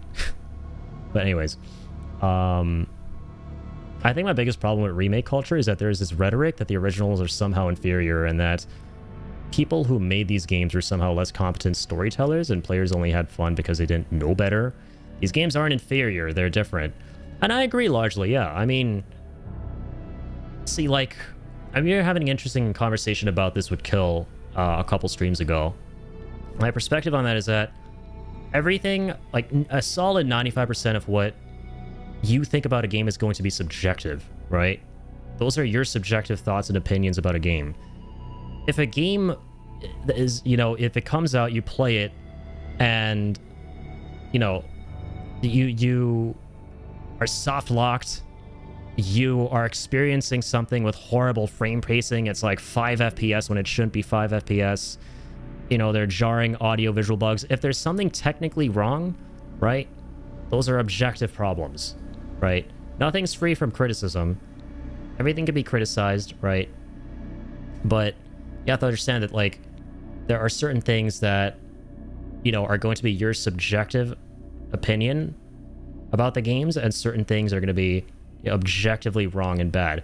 saying that something is not good because you didn't enjoy it, that ain't fair game in my opinion, right? There's a difference between going, I didn't enjoy it, so therefore this must not be good, versus I didn't enjoy it, therefore this is not for me, right? And I subscribe more strongly to that second camp because, like I said, 95% of your issues are going to be about subjective shit in a game. Like, I played Xenoblade recently, which Kill voted for in our community, and I finished the whole thing. Now, I don't like the combat in that game, right? I'll keep it real. I don't like the combat. I'm not a fan of the gameplay, but there are parts of it that are amazing. The biomes, the fact that they could do that shit on a Wii in 2010, the story, the music, right? All phenomenal stuff. But just because I didn't like the combat doesn't mean that it's objectively bad, because that is meant for a specific target audience, and I'm not the target audience, right? This is why shit like, and this is my opinion, it might be a hot take, man, I don't care. When Elden Ring DLC came out, everyone was bitching and moaning about that shit being way too difficult, right? But if you've actually played anything else, it's the same concept where it's like, it's meant to be hard. Those From Software Soulsborne games are meant to be hard by design. That's the whole point of those games. It's meant for people who want a significant, brutal challenge, and they want to learn each time they die and go up against an enemy, so they can get better each time and improve, and get back up and fight and win and conquer and feel that euphoria. That's the point of those games. And so many people who aren't privy to those games and don't really play those games were like, well, it should be easier, right? This shouldn't be this hard. Change it. Like, give us a difficulty setting. And I'm glad that, like, From Software has never capitulated to that. And so it saddened me when I saw Lies of P, the developers, give into that, and they added, like, difficulty settings, and they toned the whole game down. It's like, the last thing you should do, I'm going on a bit of a tangent, but don't worry, I'll catch up. Like, do not dilute your art in favor of people it's not for, man. Like, I can't get behind that. So to bring it back to what you're saying, it's not that the games are inferior. They're just different, and you're not the audience, right? But it's important to give them a try and to see what you think and to formulate your own opinion, and to be able to acknowledge that is what I'd say. To be clear, I think remakes are a dope tool. Just my 2 cents on how this culture can get harmful to preservation efforts and such. Yeah, I agree. I don't have anything wrong with remakes ultimately. I think they're fun and dandy and beautiful, and a great way for people to experience a classic that they are yet to experience in a way that's more accessible, right? But I just think that remakes existing, I think I'm completely with you. Like, they shouldn't discount the original, right? And you shouldn't write off the originals because they have remakes now. And you should always be open to giving them a try. And you should especially always be open to giving them a try when a remake doesn't exist yet and you're anticipating a remake or something, you know? Because I see a lot of those folks. I've played the the 4 OG Silent Hill games. Took a long time to beat those ones, but it was fun. But I like remakes in the OGs as well. Yeah, and dude, I love Silent Hill 2 Remake. I haven't played the original personally, because I got caught up in the hype for this remake of Silent Hill, and I was like, you know what? Let me play it. I have FOMO, and I would like to see what the game is like, and I loved it, man. It's the best sound design I've experienced in a game, hands down. But someday I will absolutely play the original Silent Hill, you know? I think a game is only objectively bad when the mechanics literally make the game unplayable, which makes it basically stop being a game. Yeah, and I totally agree. Anytime you are physically unable to play the game the way it's intended, that's a problem. Like, that, you cannot disagree with somebody that, you know, a game doesn't have that problem, that falls under that. One hard laughs in Kingsfield. I'm laughing too, and I regret to say I haven't played it, but maybe that's for the best. Ellie, how are you doing? Good to see you. I had this weird idea that a remake should be packaged with a playable copy. If it's OG, that would be fucking beautiful, man. But you always know the industry is never going to do that. As long as there's a way to make customers double dip, they're never going to add... You know, they're never adding a playable OG disc with the remakes. I strongly disagree with people who think just because a game is hard, it's bad. It's just wrong. Difficulty settings are a gift and a privilege from the developers in story-heavy games. Developers want people to experience the incredible story like a movie. They definitely do not owe audiences to have difficulty settings. I agree with you, Bleed, completely. Again, it's like, it's dependent on the identity of your game and who it's for. Like, Expedition 33, I will glaze it until the cows come home, man. Like, another reason why that game is so good is because the developers knew who their audience was perfectly, right? That is a game that is all about the story as much as it is about the gameplay, right? They made it for people who love story, who love turn-based, and who love real-time combat. They had 3 audiences in mind, but mainly folks from the late 90s era of JRPGs who loved long adventures with great turn-based. But they wanted to add a bit of a modern real-time kick to it. But again, the point is story. It's incredibly important in that game. It's just such a well-written, well-conceived story with beautiful, vibrant characters. And so, of course, you were going to add difficulty options, because the point of that game is not for it to be hard, for it to give you this sense of, damn, these enemies are tough, it's going to kick my ass, I got to get better. That's not the point of Expedition 33. It can be if you want it to be. That's why it hit every note for me, because I played that on Expert, and I got the Soulsborne experience in that game, which wasn't intended for that game, if that makes sense. Like, us Soulsborne folks aren't the intended audience, in a sense, for Expedition 33. You could argue that, like, people who love the parry against Sekiro and stuff, but at its core, it's not meant for Soulsborne folks. It's meant for folks who are fans of story in games. Like, forget the JRPG stuff as well, right? Just, you know, long, beautiful adventures. And so, obviously, you don't want to, like, alienate people from that. You want to get them in. So you can play, so, like, Bween's a great example. You play on story mode, right? So you got to enjoy that. So it's like, you know, you got to know your audience. And the audience has got to understand that if a game has a mechanic that is not for them, that doesn't mean it's bad, right? And it's like, God, you see that so much. Like, damn, this is like, you know, this shit is too hard. This shit is doing what it's supposed to be doing, and I don't like it. Change it. It's crazy. I would have never played it. I beat the game, and I have never enjoyed the combat. But OMG, the story was incredible, right? Like, there you go. This story is the point. So sorry to hear that. Oh wait, what did I miss here? Had a bit of a dark February, but I am recovering. I'm glad to hear doing a little bit better, Ellie. Makes Dark Souls look like a cakewalk. Kingsfield. I gotta look into this game. I'm not gonna lie, I've not heard of it. That is a foreign game to me, but I gotta look into that one. Halo style, click a button and it turns from remastered to original. I really liked that about, was it the Master Chief Collection? Or, yeah, the remastered collection, right? I played through it during COVID with my friend Jacob. We loved it. It was really fun. And it's funny because when I was playing through the game, you know what's hilarious? I didn't even realize the toggle was a thing, and somehow it was toggled to the original Combat Evolved visuals. And I was like thinking, this game looks great. This game looks awesome while I was playing through it.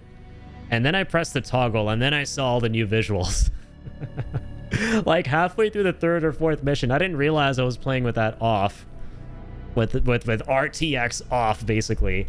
It was hilarious. And I mean, like, there's something to be said about that, right? Like, I think this might in a way be music to Martin's ears, because it just goes to show you, right? Like, visuals, who the fuck cares? If a game is fun to play from back then, if it was a well-made game, again, for its audience, like, old is gold. That shit is timeless, right? It was so damn good. Yeah, I loved that toggle in that game. Play Mass Effect on casual because I like the story. And again, yeah, it's like, first and foremost, a story game, right? You want a nice, you know, solid, satisfying space opera. You got that with Mass Effect. It's all about that. The adventure, the aliens, the comrades, the Reapers, like, fighting back. It's first and foremost about Commander Shepard's journey and who you want to mold him into. So like the combat, as fun as it is, it's not the focus. It's like secondary to it. So because that's secondary to it, it's like, all right, players can modify it to their liking however they want it to be.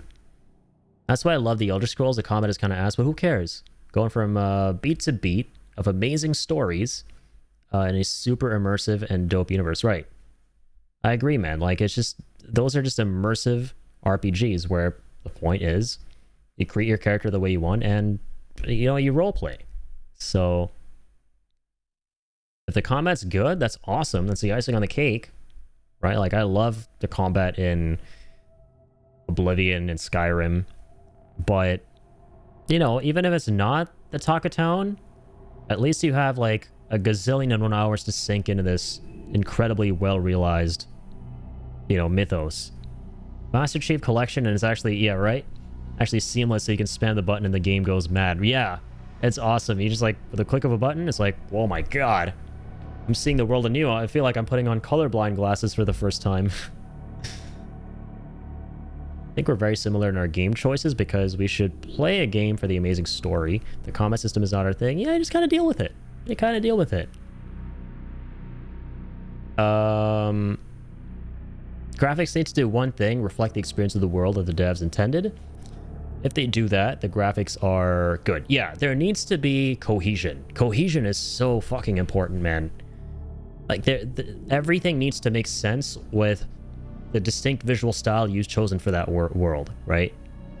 Which is why it's like, when you're like climbing mountains and stuff and you see like the yellow paint thing in certain games, it can kind of take me out sometimes. Like, but I get it. I mean, you got to strike a balance between, you know, player accessibility, because in playtests, y'all better believe that there are a lot. You gotta design games for the lowest common denominator. That's all I'm gonna say, without elaborating on that. So I get it when games betray their visual aesthetic a little bit in favor of making things clear for the player, like how to progress, with the way certain things are colored, the way certain things are implemented visually, the assets and stuff, what they look like. But you need that fine balance between that and staying true, staying faithful to, you know, the setting you're trying to create, the vision that you have. So those graphics are good. I don't give a shit if it's like realistic, if it's like GTA 19 levels of, you know, realism. Like, if it is and the game is fine, amazing. Like, that's why I love Death Stranding, dude. That's why I love Death Stranding 1 and 2, because the games themselves are ridiculously fun to play, and they just have the added bonus of looking absolutely photoreal and stunning. But yeah, I will always be a sucker for visual style over like visual fidelity, right? One of my favorite games of all time is Ultima 9 Ascension. Absolutely hated by fans and critics, but the world and silly characters stuck with me back in the 90s. But it's super unforgiving. Interesting. Ultima 9 Ascension. See, so I gotta look into these games. Whenever I see that people are talking about games described as hard and they're old games, I normally find out that there's like some kind of CRPG or, you know, top-down, you know, command these units, the abilities at the bottom of the screen, you gotta click them. I'm really bad at those. Like, that I can tell you without a shadow of a doubt, those are not the kinds of challenges I look for in games. I don't know if it's that kind of a game, but yeah, I'm really bad at those. I've wept at the beauty of old games from how the graphics made me feel, because they did their job. It being 4K versus 480p, it literally doesn't matter, dude. Like, if I play like Final Fantasy IX, man, that is my fucking happy place. If I play Legend of Dragoon, that is my happy place. I think, personally, the most beautiful era of games that we have lost to time, and I would love to see an indie developer, because every now and again you have an indie developer kind of jump into the scene and try and revive some old genre they love. And I haven't seen this done yet with this genre of games, but the late 90s JRPGs with 3D characters and 2D pre-rendered hand-painted backgrounds. That's like a lost art, man. And that is just my happiest place in gaming. You drop me in like Donau and Legend of Dragoon, the Flower City, Dude, I could live there. If there's one place that I would love to live in, like a video game world, it would absolutely be there. You know? It's like all those painterly games from back in the day. God, dude. They ought to be studied. Like, that's like, you know, real art being put into games, dog, in the coolest way imaginable. Just realized I've been playing Red Dead 1 for 9 hours already. Oh my god, we're already 6 hours into the stream. Time flies when you're having fun, man. New games are all about flow. Old game are all about spectacle. I think that's a really good way of putting it, yeah. Yeah. New stuff is more about moment to moment. Old stuff is like, okay, we're making a statement with this one part of the game. You're now here, and everything is designed in a way to make you remember this moment, right? And new games have a ton of that stuff too. Like, those are just set pieces, right? But old games felt like set piece after set piece after set piece after set piece. U9 has some crazy dungeons that have really interesting puzzles. The towns all have really unique styles, like the Mage Town has towers and magical doors, where the Town of Justice is in the woods, so all the houses are in the trees. Also, the soundtrack is absolutely jaw-dropping. That's amazing. Yeah, and I mean, music is just timeless, right? I think at the end of the day, the beautiful thing about games is, like, we're all divided by our own tastes, our own interests, our own genres, whatever. Or a lot of people are, you know. But we're united by music, by solid OSTs. To the Moon is not that old, but the quality for Mac is a potato, Lamau. OMG is such a great game. I enjoyed every single second of it. Spend most of my time playing point and click story games, and it makes me so happy. Yeah, I caught some of your streams where you play point and click stuff. Those are always so cozy. And knowing what I know about you, I can see why they are absolutely up your alley. Point and click has my utmost respect, because those are just pure story games, but they have just about enough interactivity not to feel overwhelming, but to also feel like they're games at the end of the day. You know what I mean? I remember, I think you were playing that interesting one I'd never seen before. Oh fuck, I'm gonna make a fool of myself, like Kathy Newton or something, or Kathy Craze, The Adventures of Kathy something. And I mean, one of my favorite things about those games is they have such interesting, colorful art styles, and they're also unique. It's the same thing with like platformers, Metroidvanias. Like, one of the biggest reasons I like to play these is like, yeah, I mean, the gameplay is amazing, but like, I want to see what they do with the art, right? Like the Ghost of Sparta game we've been playing recently, the God of War game. God, like, the art in that game is really cool.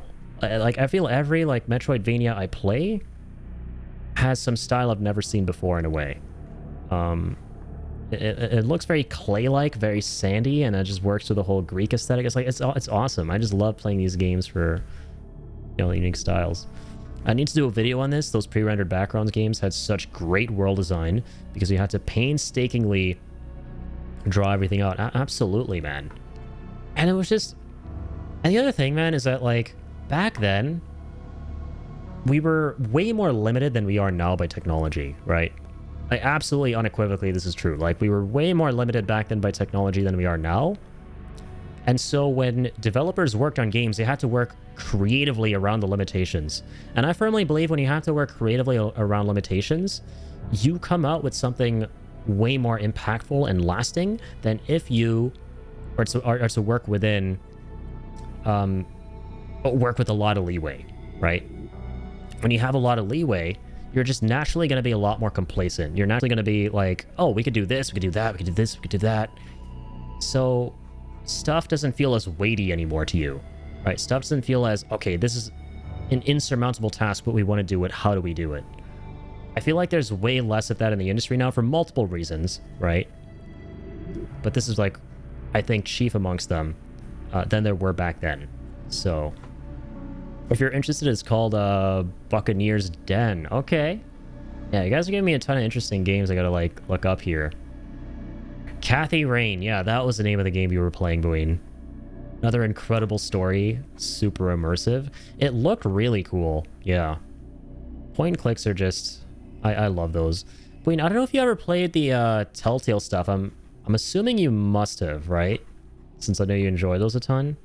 Because that's just household like point and click. And if you haven't, oh my god.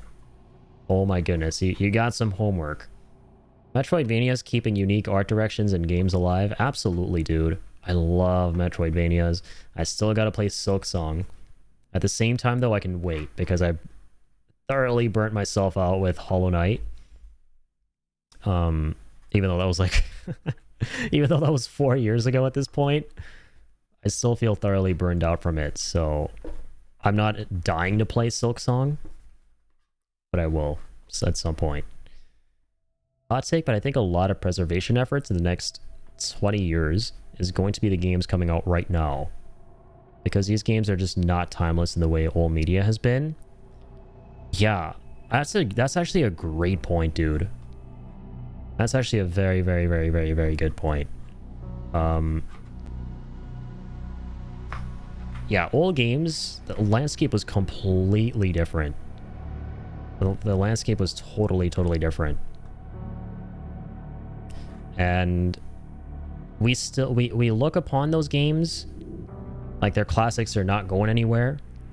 But now that threat is becoming like, no, ever more pertinent, it's getting worse. And that's why you have movements and stuff like stop killing games and everything. You know, because you don't want shit to just get delisted and because they're no longer supported.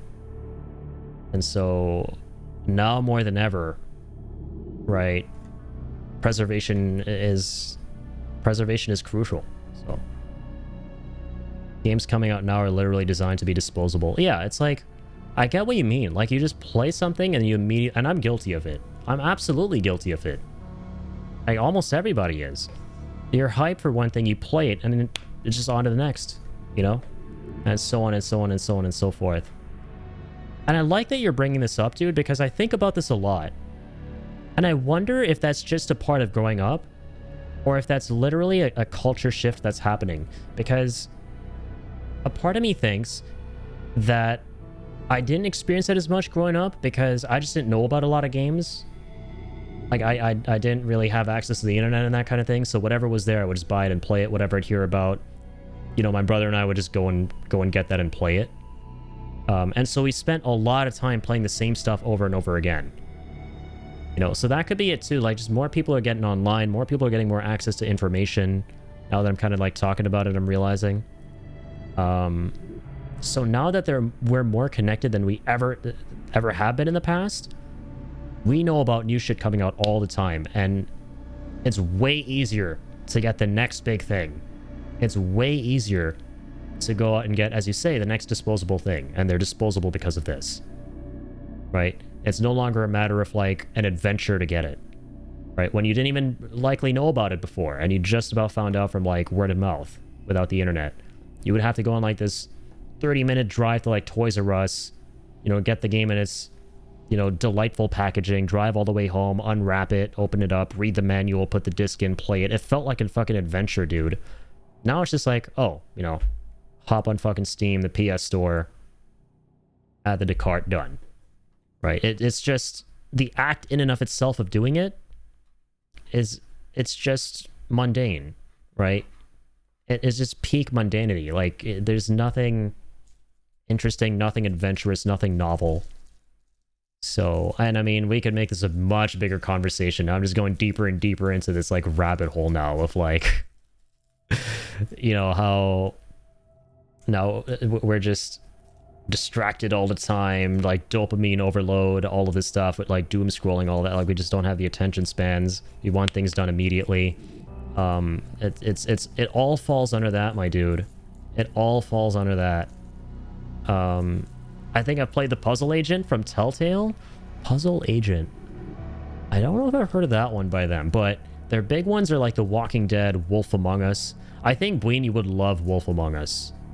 Wolf Among Us is my favorite point-and-click adventure of all time. And the premise is, all the fairy tale, it's such a great premise, and it's based on a comic series, but all the creatures of fables and fairy tales you know about, like the big bad wolf, you know, Beauty and the Beast, all of them, they live in a grimy borough in New York disguised as humans. And that's, yeah, there you go, that's the premise.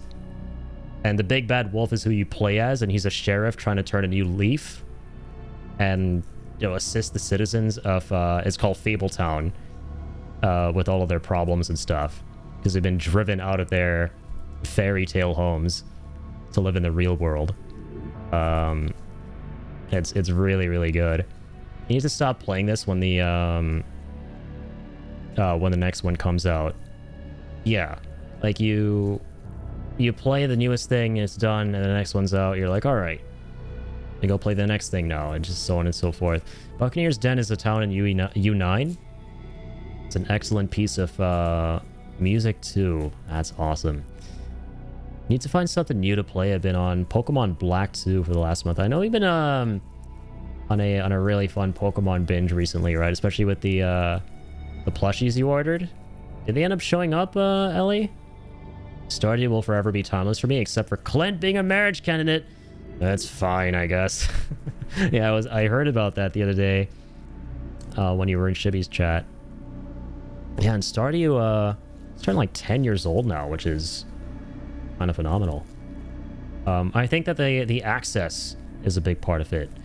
When I was a kid, my parents got me one game a year. One. Devs design games to make it experiential. Yeah. And that was absolutely my upbringing too, man. Like, I felt like I would just play one game a year and just keep playing that one game because it's the only game I would really have. And then when my brother and I would buy like a new Game Boy game, it was such a big deal. Like, some of my core memories are just going into Toys R Us. Like, one of my favorite memories is going in there and getting Mario and Luigi Superstar Saga. And just loving the ever-living shit out of it. And another time, we went to a family friend's house, and they no longer needed this one Game Boy game, and they gave it to me, Sword of Mana, which at the time I didn't know it was a Mystic Quest remake, which Mystic Quest is like a Final Fantasy offshoot that was popular, that was created for a European audience or something like that. I don't remember. It was like European Final Fantasy. And I loved that game, dude. And then, this is kind of a different topic, but like growing up, like when I was older and like, you know, I could go on the internet and stuff, and when I started seeing these reviews and stuff for stuff I enjoyed growing up, it turns out people didn't enjoy that game. It turns out people thought that game was pretty ass. And that's something else that's to be said, is that like, so many of our opinions are so easily swayed these days by what other people are saying about games that people just don't even want to try stuff out anymore. You know, before they like look up a video by like Angry Joe or Skill Up or any of the other gazillion YouTubers, right? Like, don't get me wrong, they do a phenomenal job. I love review content, and I make it myself. I've made a ton of I'm probably going to upload a review for this game on my YouTube. But people these days, as opposed to buying the game themselves and seeing what they think of it, which I get to an extent, right? You want to be informed, you want to like make wise decisions with your money. It's undeniably different than it was back then. Back then, it was like, does the game look cool on the cover? We're going to absolutely judge the game by the cover. All right, it looks cool. Let's go fucking play it. All right, Timmy from middle school told me this game's fucking awesome. Fuck yeah. I'm going to go, like, fire this up right now.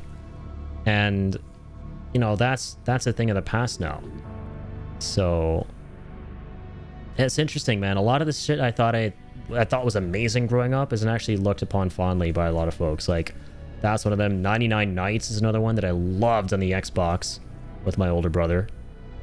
So it's like, this is the other reason I don't think you should ever say shit like, yeah, this game didn't do things right and therefore it's like a bad game, you know, because the games that you are talking about in this light may be someone's favorite game ever, and and again, you're just not the audience for it, and you weren't there when, you know, they played it and you didn't understand what the game meant to them, right? So that's what I say, is like, if you want to make a statement like a game is bad, it better be coming from a place of like, you're being objective about it, right? Like you're pointing out some objective issues with it, and it's coming from a place of like good faith, because you want the devs to do better, you know, not like, oh, they didn't do this for me, you know, so it sucks. I need to find something. Sorry, I read that. Stardew will forever be timeless for me, except for Clint being a marriage candidate. Sorry, I read that too.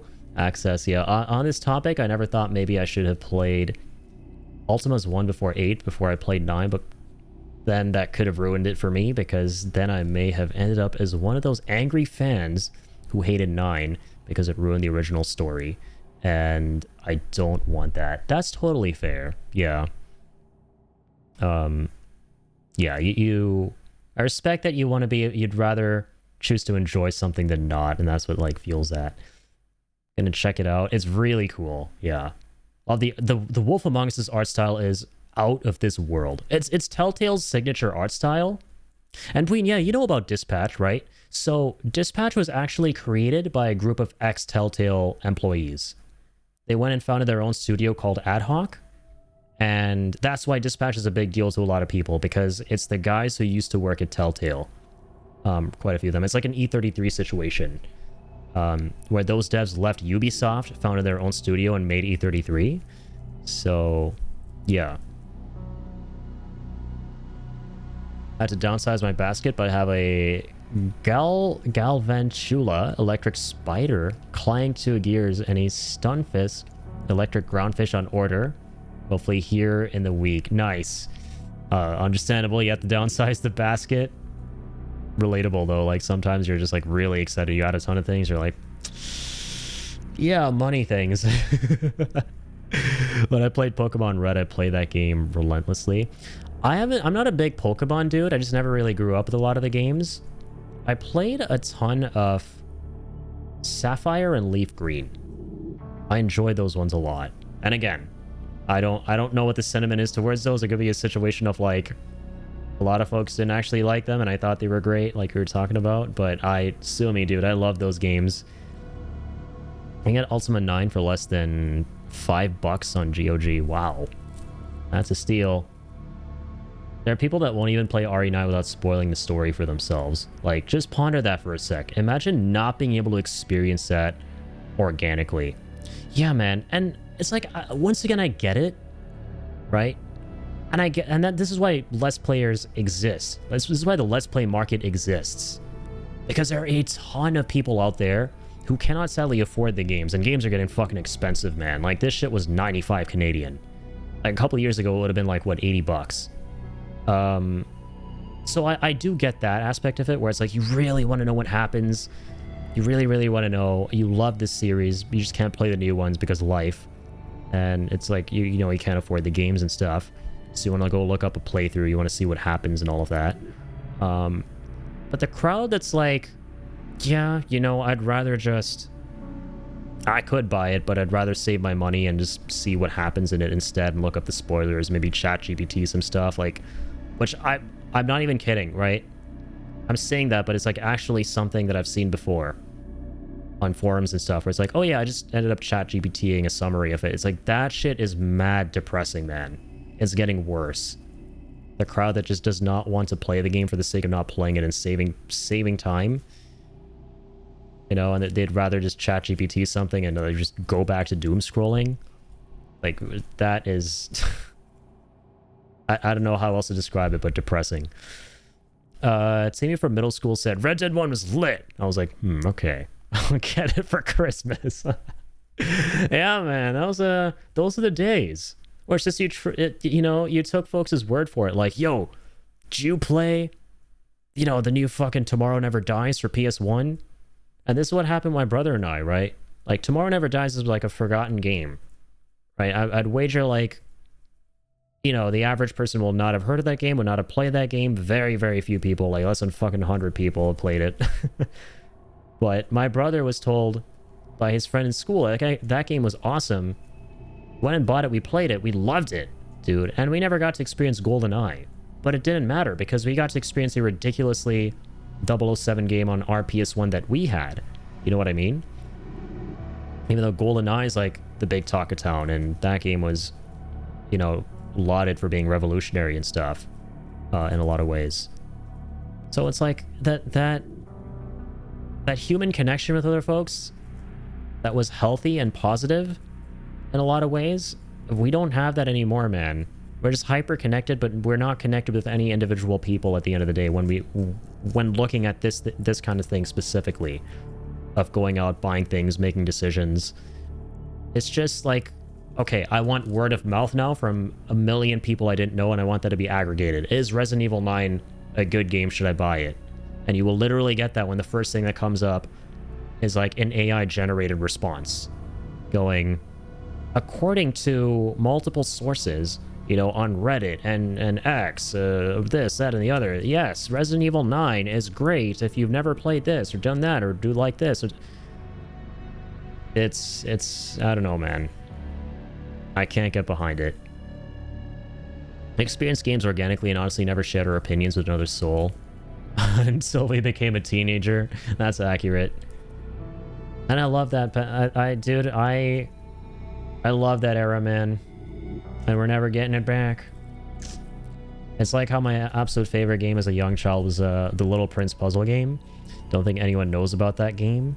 I would speed through my homework every single day and sit in the living room computer and play The Little Prince. There was just something so beautiful about that. Just you, yourself, and this one game that, you know, you had to yourself, and that for all you knew, maybe like 5 people were playing it, like 5,000, who knows? But who fucking cares? You know? You're getting to savor this really special experience for yourself via this game, and no one can take that away from you, right? Oh yeah, I've heard about that. Dispatch is another one of those games that I'm not a fan of. The gameplay mechanism, but the writing is so good that I just deal with it. Right, yeah. And it's very different from the old Telltale stuff, because those things were more point and clicky, right? A lot like Kathy Rain and other things where you walk around an environment, you pick things up, you investigate. And I mean, Wolf Among Us is literally, you're playing as GSD man. You're playing as a Big B Wolf, Big Bad Wolf in his human form, going around investigating, like sleuthing around town. And the music is so unreal. The music, I keep forgetting to download the menu theme from that game to use as my starting soon. Gen 3 Pokemon is goated. Let's go. Playing Sapphire in the Delta emulator right now. Nice. Yes, let's go. Yeah, Leaf Green and Sapphire. Those are my games. Last new game I played was Final Fantasy IV. That's... yeah. Final Fantasy IV? Okay, either that's a typo or it really is that old, the last game you played. Wow. I beat it so you don't have to market of games. Biggest competitor to video games is literally our phones. Yeah, man, you hit the nail on the head. You hit the nail on the head. Do you know what I miss? Physical gaming magazines. Those were so good. Yeah, like PlayStation Magazine and stuff. You just got enough info to hook you and photos to whet your appetite, but no internet comment rubbish to shoot down the hype. Exactly. Exactly. Now it's like, because we're so accustomed to seeing people shit on everything, we have that layer of skepticism, and I'm guilty of it. I hate it. Where something new gets announced, I'm like, this looks great. What? Like, what?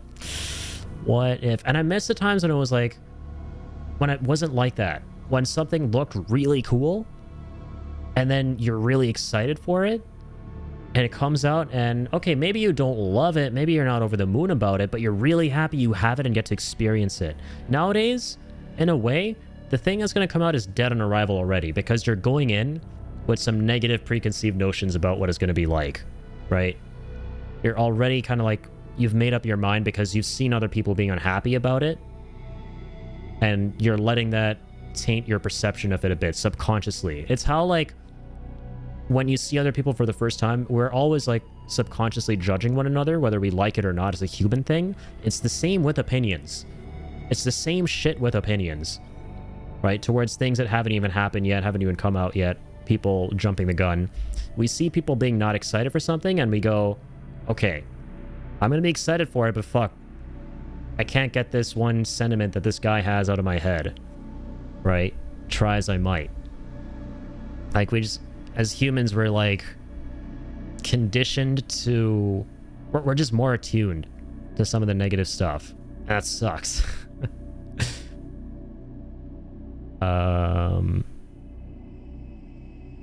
Final Fantasy 14. Okay, no, you're good.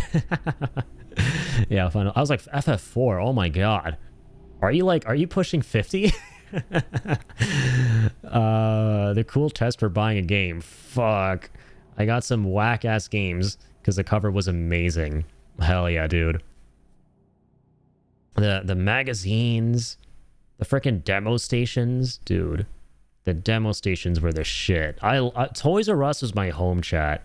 Toys R Us, when I was a kid, was my home.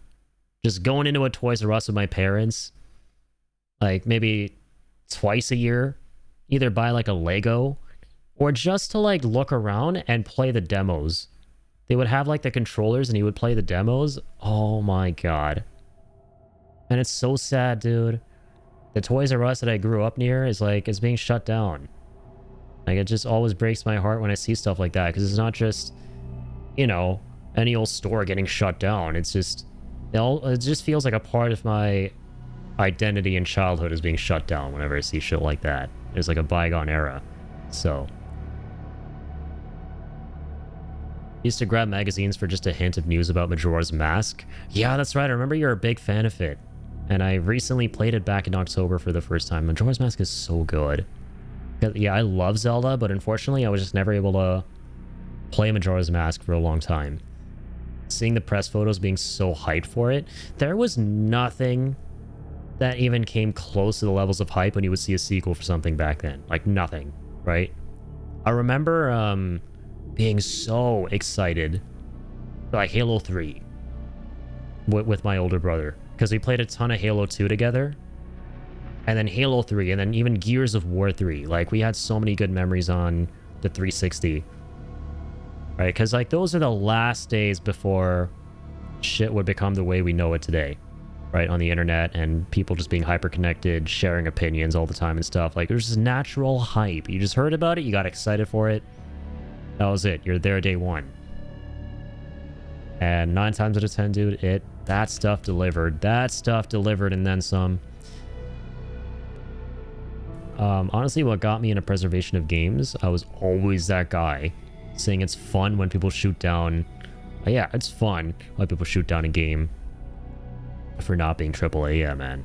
It's like, who cares if it's AAA, indie, AA? It's like, fucking, they're games at the end of the day. Can you hold a controller? Can you move shit around? Good. It's a game. Now, people are either going to like it, people are not going to like it. And if people like it, that's awesome. Let's celebrate that, right? And if people don't like it, fair. Now let's find out why, right? But let's find out what makes sense and doesn't make sense, and take what makes sense and offer that to the developers so they can do better. Not so we can tear each other down. Not so we can tear developers down. Because I see it's so tempting for people to criticize something for the sake of tearing something down. You know, like, oh, like this Blue Point remake for Bloodborne, for example. Like, I'm seeing that more now than I ever did when the game initially released. Upon seeing this news that Miyazaki doesn't want a Bloodborne remake, people just started talking out of their ass, going, oh, he didn't want a remake because, you know, Blue Point butchered the Demon Souls remake. They fucked it up. And then like they start posting these like side-by-side comparisons of the original versus the remake. They're like, yeah, let's go. Goated Miyazaki. He doesn't want this to happen to Bloodborne. It's like, you're just making shit up to validate your own opinion at this point. And that shit is sad, dog. And you're just doing it to tear down people. You're doing it to tear down the work the studios put in. Miyazaki has gone on record saying how much he loves what they did with Demon Souls. You're just not happy about how the game turned out. So instead of going, maybe they could have done this better, that better, this... No, you're going, this is what sucked. And you suck because you did it this way. It's so dumb. And then like people, of course there are people like this celebrating them getting shut down, right? Overwhelming majority of people are sane, rational human beings. And they're like, yeah, this shutdown is horrible. It's awful. People are getting laid off. You have one of the most talented studios getting so unjustly shut down like this, right? But then you'll have like the crowd going, oh, well, yeah, like they deserved it. They were never good to begin with. Like, dude, the internet is just not a real place, man.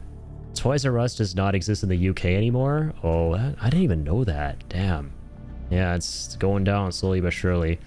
The world was literally vibrating on midnight release of Halo 3. Like, God, it was insane. And yeah, dude, like a year ago, I saw this video come up on my feed of someone who recorded the midnight release of it and going to get the game, setting the game up when he got home with his boys, and just like playing the whole campaign overnight. And that video is just like, that belongs in a museum, man. Because it's not about the game at that point. It's just about a glimpse. It's a time capsule into like just a different time for society in general. Like the fucking snacks they were having, the TV they were playing on, the line they were waiting in outside the store, what the store looked like. It's the same as that PS2, that really viral PS2 midnight launch video in North America, where they're standing in line at the mall. Remember malls, chat?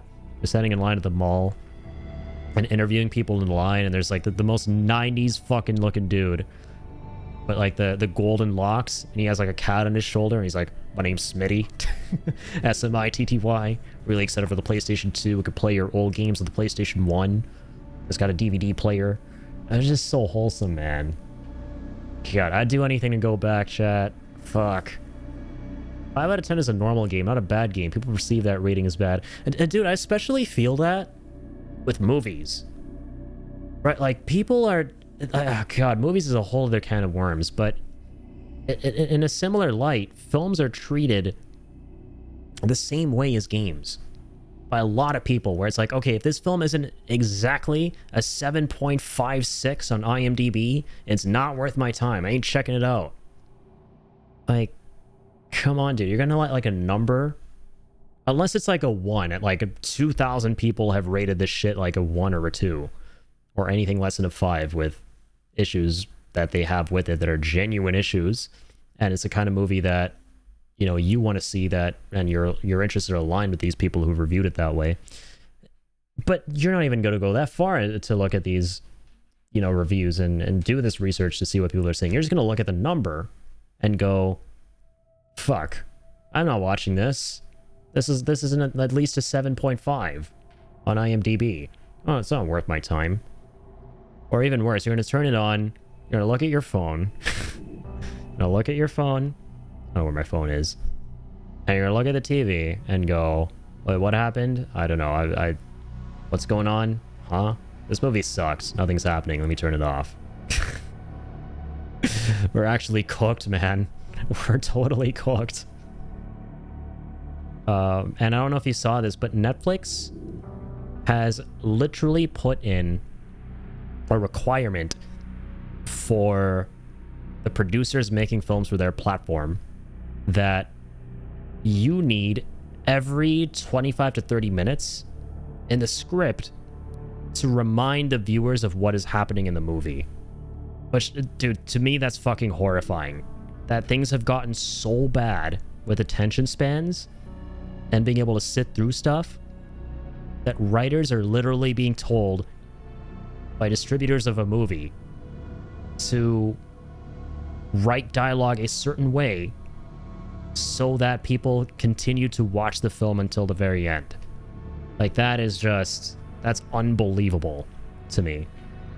Like, as I say, like, the moment you start messing and meddling with art, right, for any reason other than, you know, the vision of the artist, the enjoyment of the audience, right, for shit like profits, mainly profits, then it's like, dude, fuck, man, this is too far gone.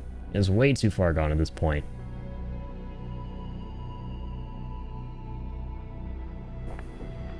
Every 25 minutes, the audience needs to be reminded about what's going on in the film. Our attention spans are fine, actually. It's that we are paying that attention to our phones and not the films.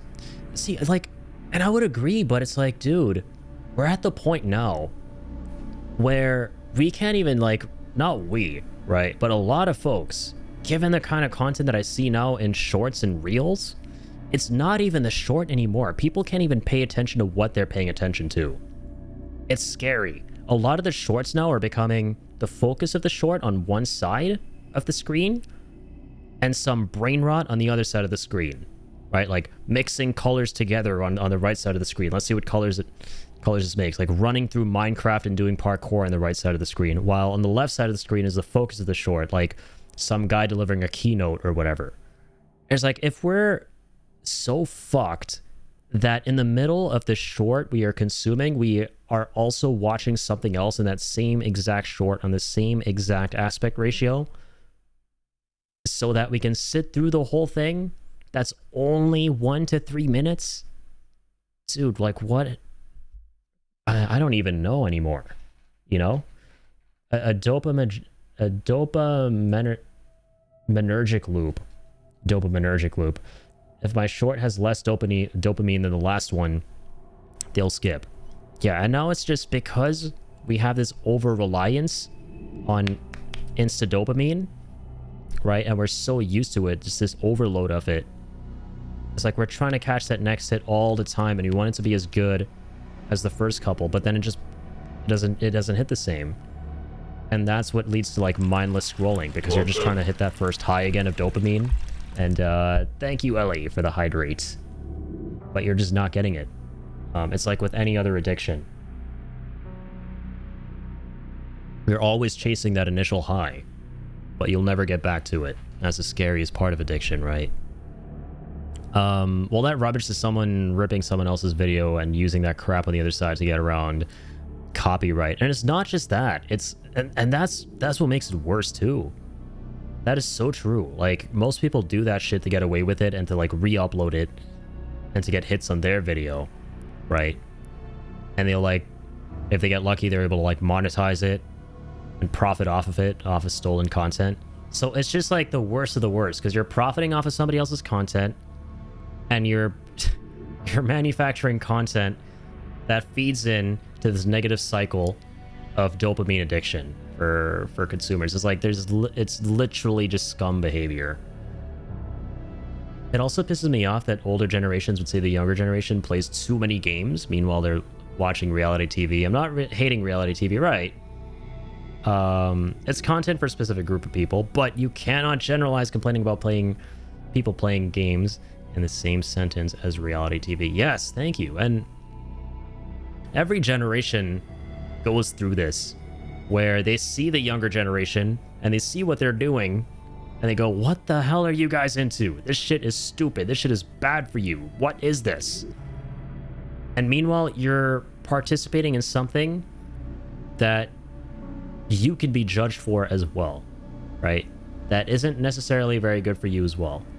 Every generation has that aspect to them, and that's just never gonna stop being a thing, you know? That will always, forever and always, as long as human civilization exists, you know, us passing judgment onto the young'uns,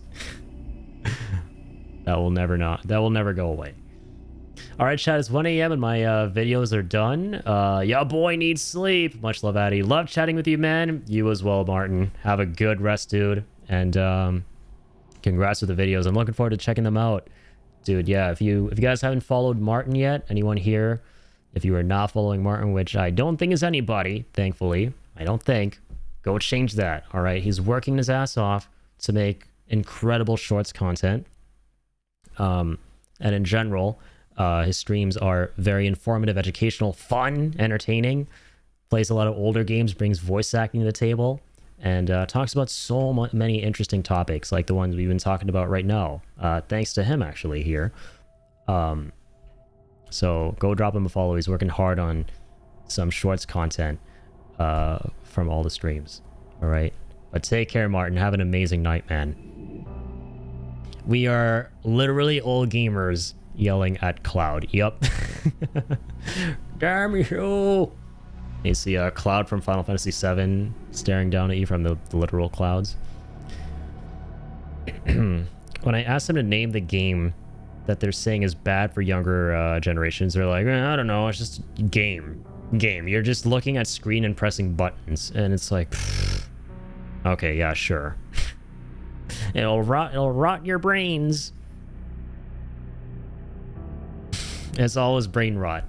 The previous generation always accuses the new generation of brain rot. Like, I'm guilty of that.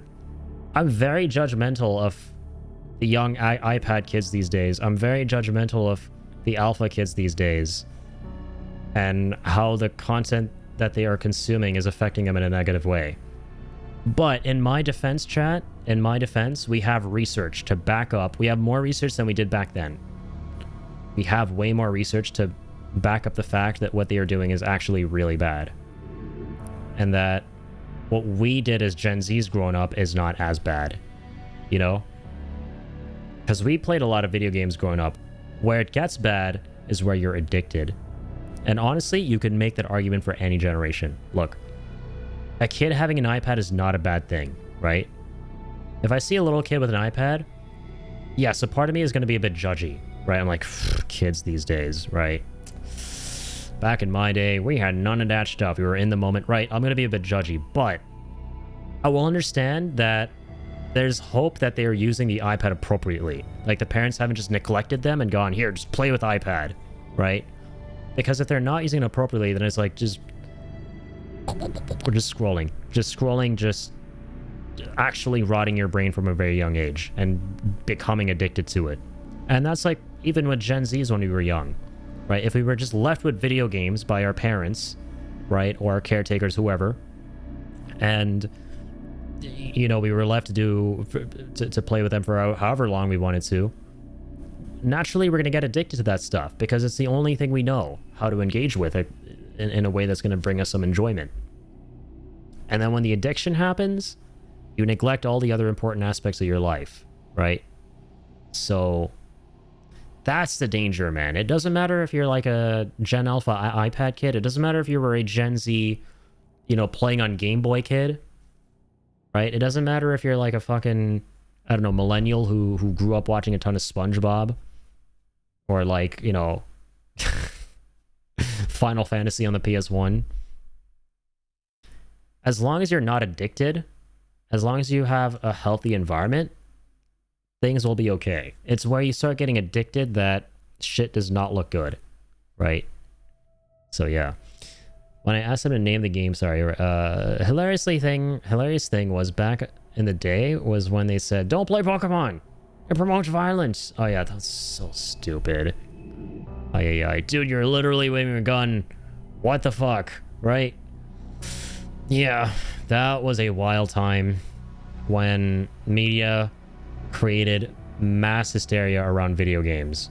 Whenever there was like some mass shooting, they would go, oh yeah, it's because, you know, Halo makes kids violent, or like GTA makes kids violent. Like, no, dude. Violent people make people violent. Violent people are violent. Right? And that's like, it's always easier to blame the product as opposed to the person. Right? It's always easier to blame the product as opposed to the person, and to absolve somebody of accountability. Right? Especially if it's you. If you're the person, it's, you know, a lot of folks will just never take that accountability they need to be taking to seek help, to get better, to do better, and will instead blame every problem that is happening on something else. So, little kid with an iPad ain't bad, but unmonitored kid with an iPad be having brain rot. Exactly. I won't want to pay attention to long-form things in life or long-form content or anything. Exactly, dude. That's what I'm saying, is that, like, if you're a kid on an iPad, but, you know, your parents are like, okay, only 30 minutes on the iPad, right? Then we're going to go do supper, then we're going to watch a movie, then we're going to, like, go take a walk outside, right? Play with the dog. That's awesome. That's great, right? But if you're a kid on an iPad and the parents are like, oh, yeah, I'm going to go to the mall, right? You know, dad's at work, right? Just sit there and play with that thing while I'm gone, all right? Like, what are you doing? Like, it's all a parenting thing. A big part of it is. A big part of it is a parenting thing. Right? From a young age, you need to be taught to be responsible. You need to be allowed to have fun, to be happy, but to be responsible. Right? This is what I firmly believe, that a lot of children are not taught the importance of responsibility, accountability, and that's when, more often than not, they turn out to be bad apples growing up. You know, or troubled apples, if you will. So, short form content is good, but bad in some way where not many people can watch a long form video, but can only watch a short form video. Yeah. And personally, dude, I think, like, see, I have no interest in being a parent. I just, personally, I'm not at all interested in that kind of a life, right? But if I were hypothetically a parent, I had a child, I would just not allow them to consume shorts content. I would I would do whatever I would have to do on the device I give them. Screw that, dude. I would not give them a device. But if they had to have one of like, especially now, and I can't blame a lot of parents who have iPad kids, man, because of the schools that kids go to. They make this stuff mandatory, right? They even have like take home iPads and shit now. So if I were like a dad of a kid who had one of those kind of devices, I would do whatever I could to prevent them from watching shorts content because of how it's literally designed. It's not even your fault at that point. It is designed to keep you addicted, to keep you scrolling. It's horrible, dude. That stuff is like, in a certain sense, in a much different way, is as bad for you as like drugs and alcohol. That stuff is designed to keep you coming back to that. Shorts are the same way, right? Interact with your kids and be the example. Be present with the kids when you're talking to them. If you're scrolling on your phone while talking to your kid will be like, oh, okay, I can also just zone into my iPad and not respond to you. Yeah, precisely. Precisely. That's the saddest thing that I've seen. And, you know, my immediate family's a bit guilty of that too when I was growing up. My parents were insanely busy. My mom was on the phone all the time. And so I would just like play on my Game Boy or whatever, right? But I get it, you know, she's very busy with things. But at the same time, it's like, I grew up being addicted to games, right? I'm not even gonna like pretend I wasn't. I grew up, like, games are everything to me because I didn't get a lot of time at my parents because they were always really busy. So I know what that's like. I know what it's like to feel addicted to something. But then there was a period where I wasn't, thankfully, and it was a very important period where I just kind of grew into this productivity mindset of like, what am I doing with my time if I'm just sitting down and playing a game, right? I feel like I need to be doing something with that. And eventually, you guys know the rest, like streaming fixed that for me, and I always feel like I'm doing something with my time now when I stream games, like something valuable. But the point is I grew out of that, but I was growing up, I didn't want to do nothing but play games, man. I loved video games. I've always loved them. Because they were like some of the only things I could really interact with a lot of the time. And I mean, the times when I did get to spend with my parents, they were phenomenal, they were amazing, but sadly they were few and far between. So I've experienced the effects of that. You gotta, as parents, do your best to be there for your kids in the moment. Some parents nowadays don't pay enough attention to what their kid watches, so it is better to keep your kids safe from that while they are growing no short form content. So I feel like short form content to kids mainly make them not want to do long form things in life. As they're a kid, I know it's just TikTok or Reels or YouTube Shorts, but it can be addicting to some people, and mostly kids nowadays. Yeah, mainly kids do it. And it's like, again, I touched on it briefly, but it's school is, and school culture, dude, is to blame for so much of it. Because you're going to pick up a lot of what your peers are doing when you go to school. And nowadays, like I said, in school, people are being handed laptops, MacBooks, iPads. I saw a school where they were literally being given phones, right? And so you're going to be doing what your peers are doing. It's like peer pressure.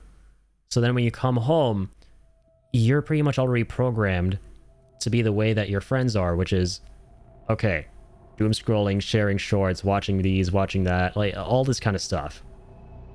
And at that point, it's like, okay, your parents are just, they don't have control over it to an extent. They can help you be better at home, but that way you're in school, it's like it's almost completely out of their control. So I also kind of understand now why a lot of parents are skeptical to even send their kids to school. It's important for socializing, but at the same time, I get the fear of their kids being surrounded by so many negative influences, and not even via the other kids, right?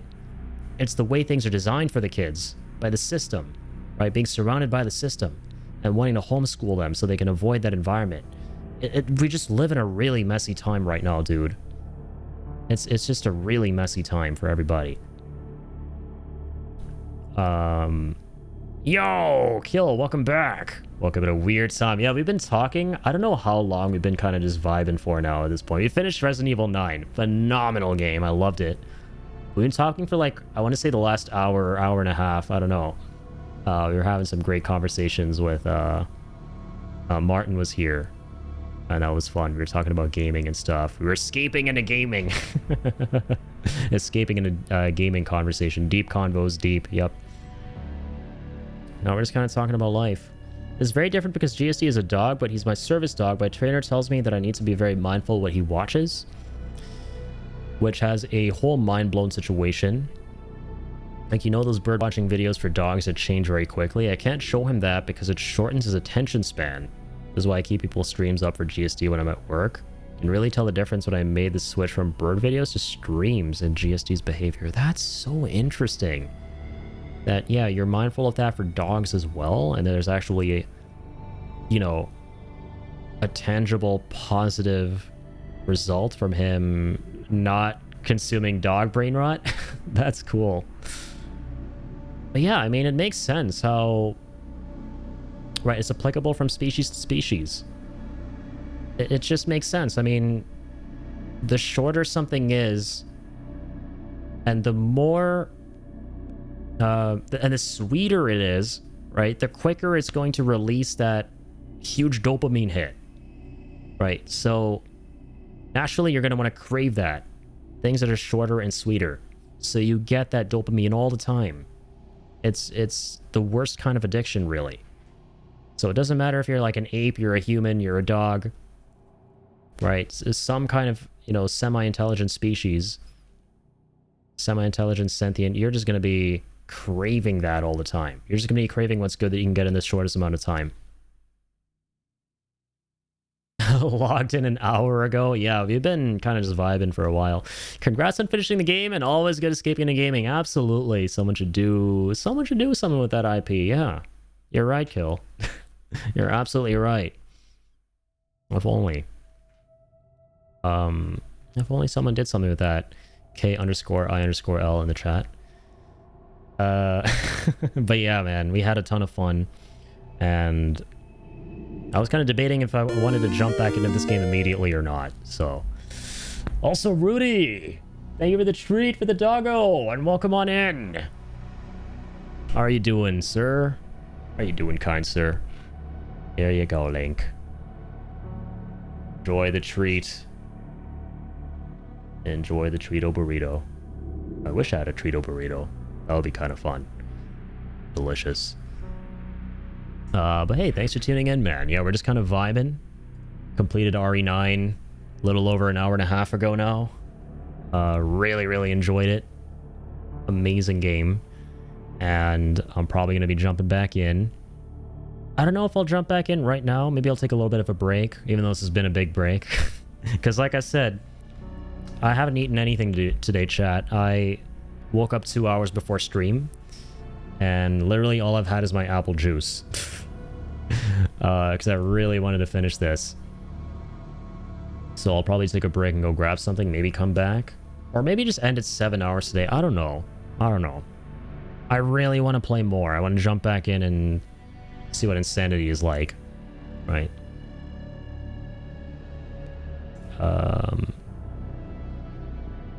Did I miss something?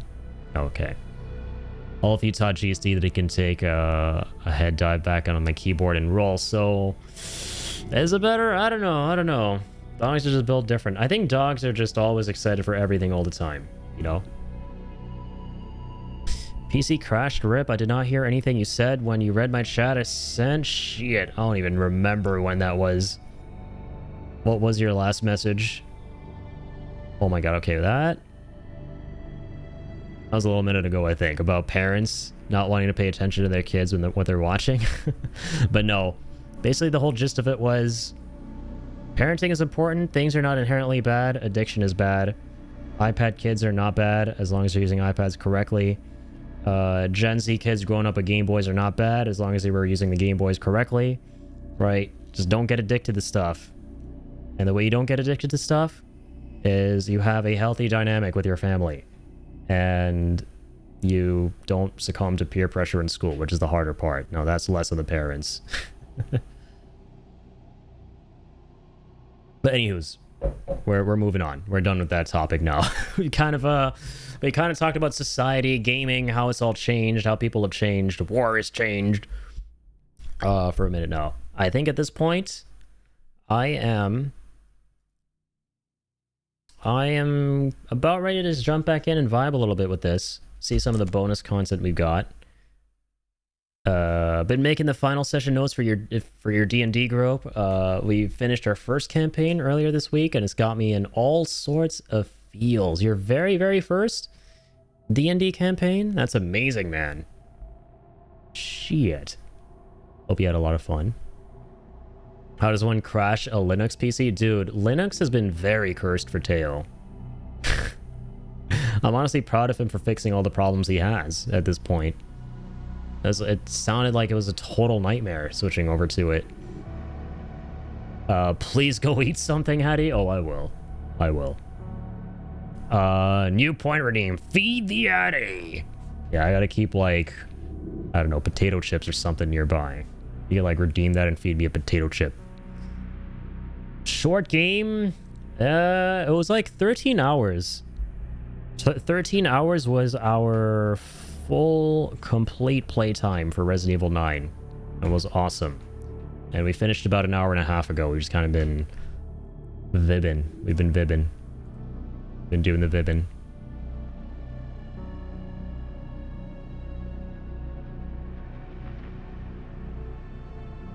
This is your very first ever played before? It's been 3 years in the making? Nice, man.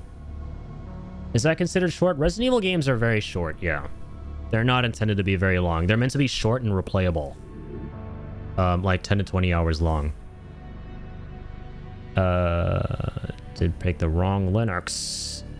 Wrong Linux. There should be no such thing. Fuck that. That's why I'm not switching to Linux. Ever. You'll never fucking have me. If it ain't broke, chat, never fucking fix it. Never fix what isn't broken. Give Microsoft all your fucking data. Let Copilot just retract the foreskin on your penis, alright? Nope, like, just fuck that, alright? If you care about things being alright on your computer, don't change nothing. Don't change anything. I'm kidding, though. Yeah, no, I have seen a lot of Linux stuff.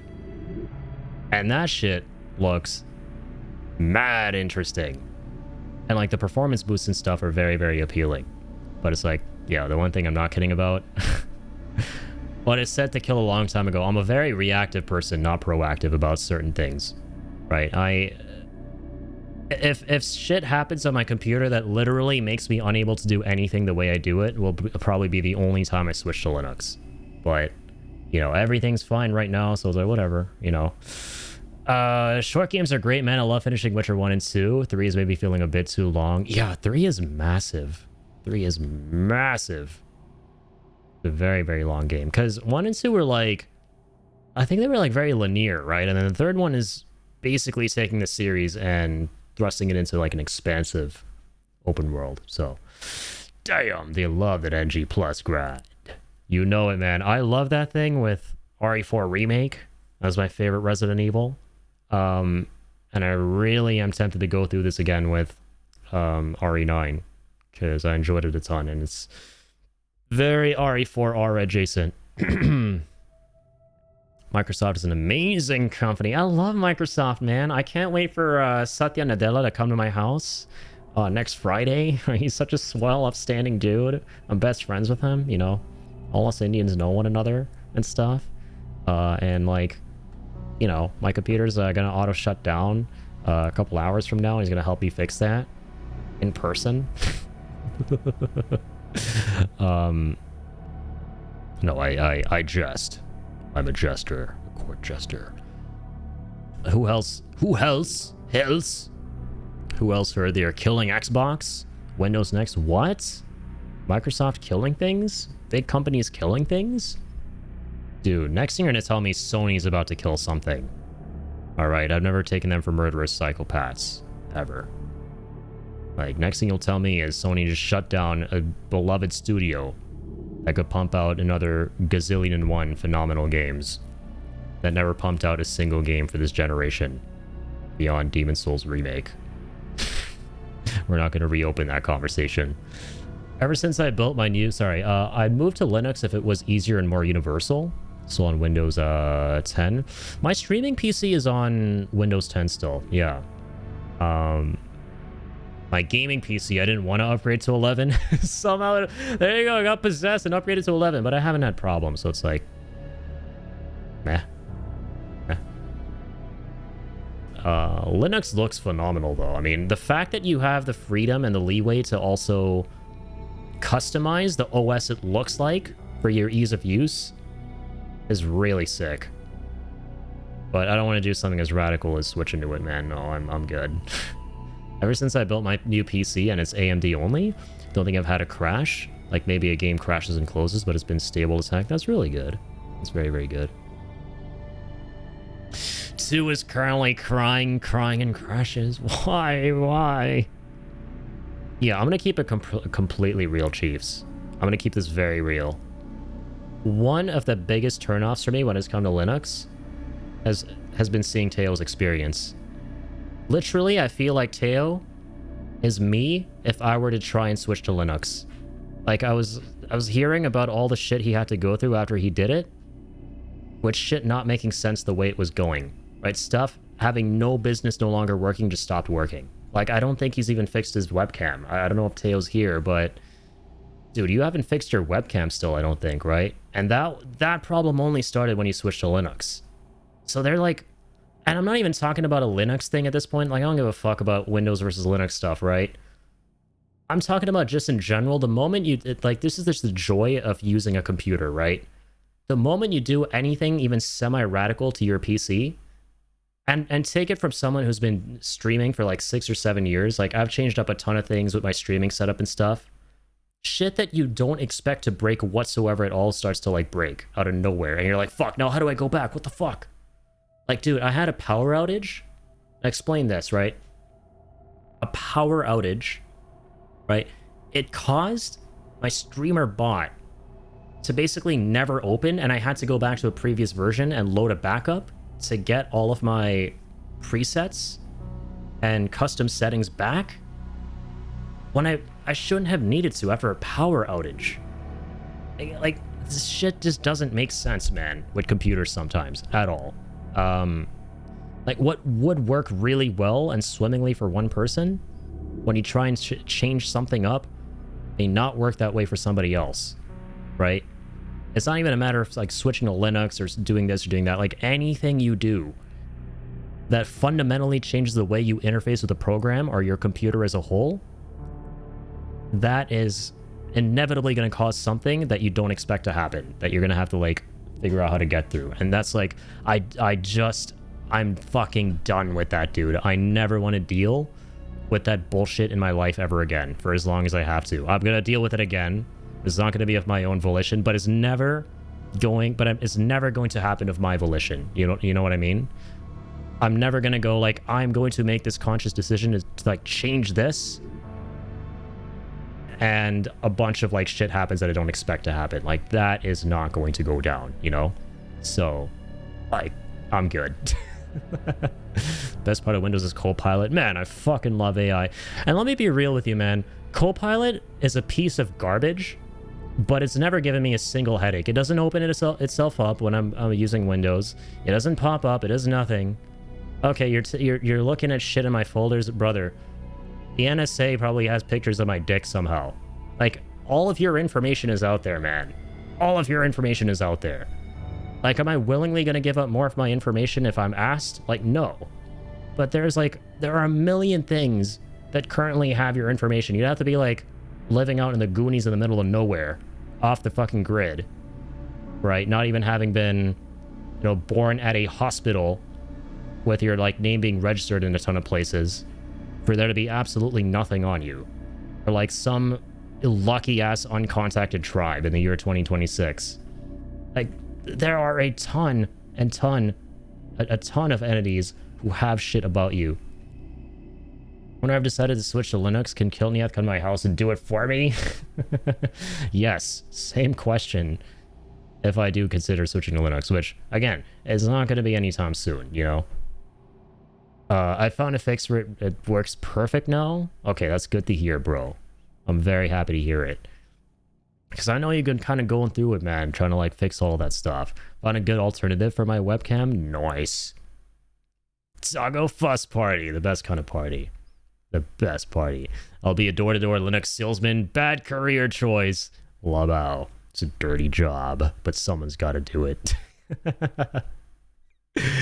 I love that from a streamer I watch from time to time, SebiWebs, when he talks about how he's like explaining his criticisms of FF7 Remake and Rebirth. There's valid criticisms, might I add, and he gets shot down by a lot of folks who tie their identities around the games, and he's like, well, it's a dirty job, but someone's got to do it. Get Chris Titus's toolkit and force turn off Copilot and telemetry. I'm gonna pretend I understood a single word of what you just said, Compulsive. How you doing, man? Good to see you. Good to see you, man. Yeah, we're just kind of vibing. We finished RE9 a little bit ago. I use a lot of programs that are super legal, and definitely not subversions of the New Age subscription-based hellscape. Definitely not.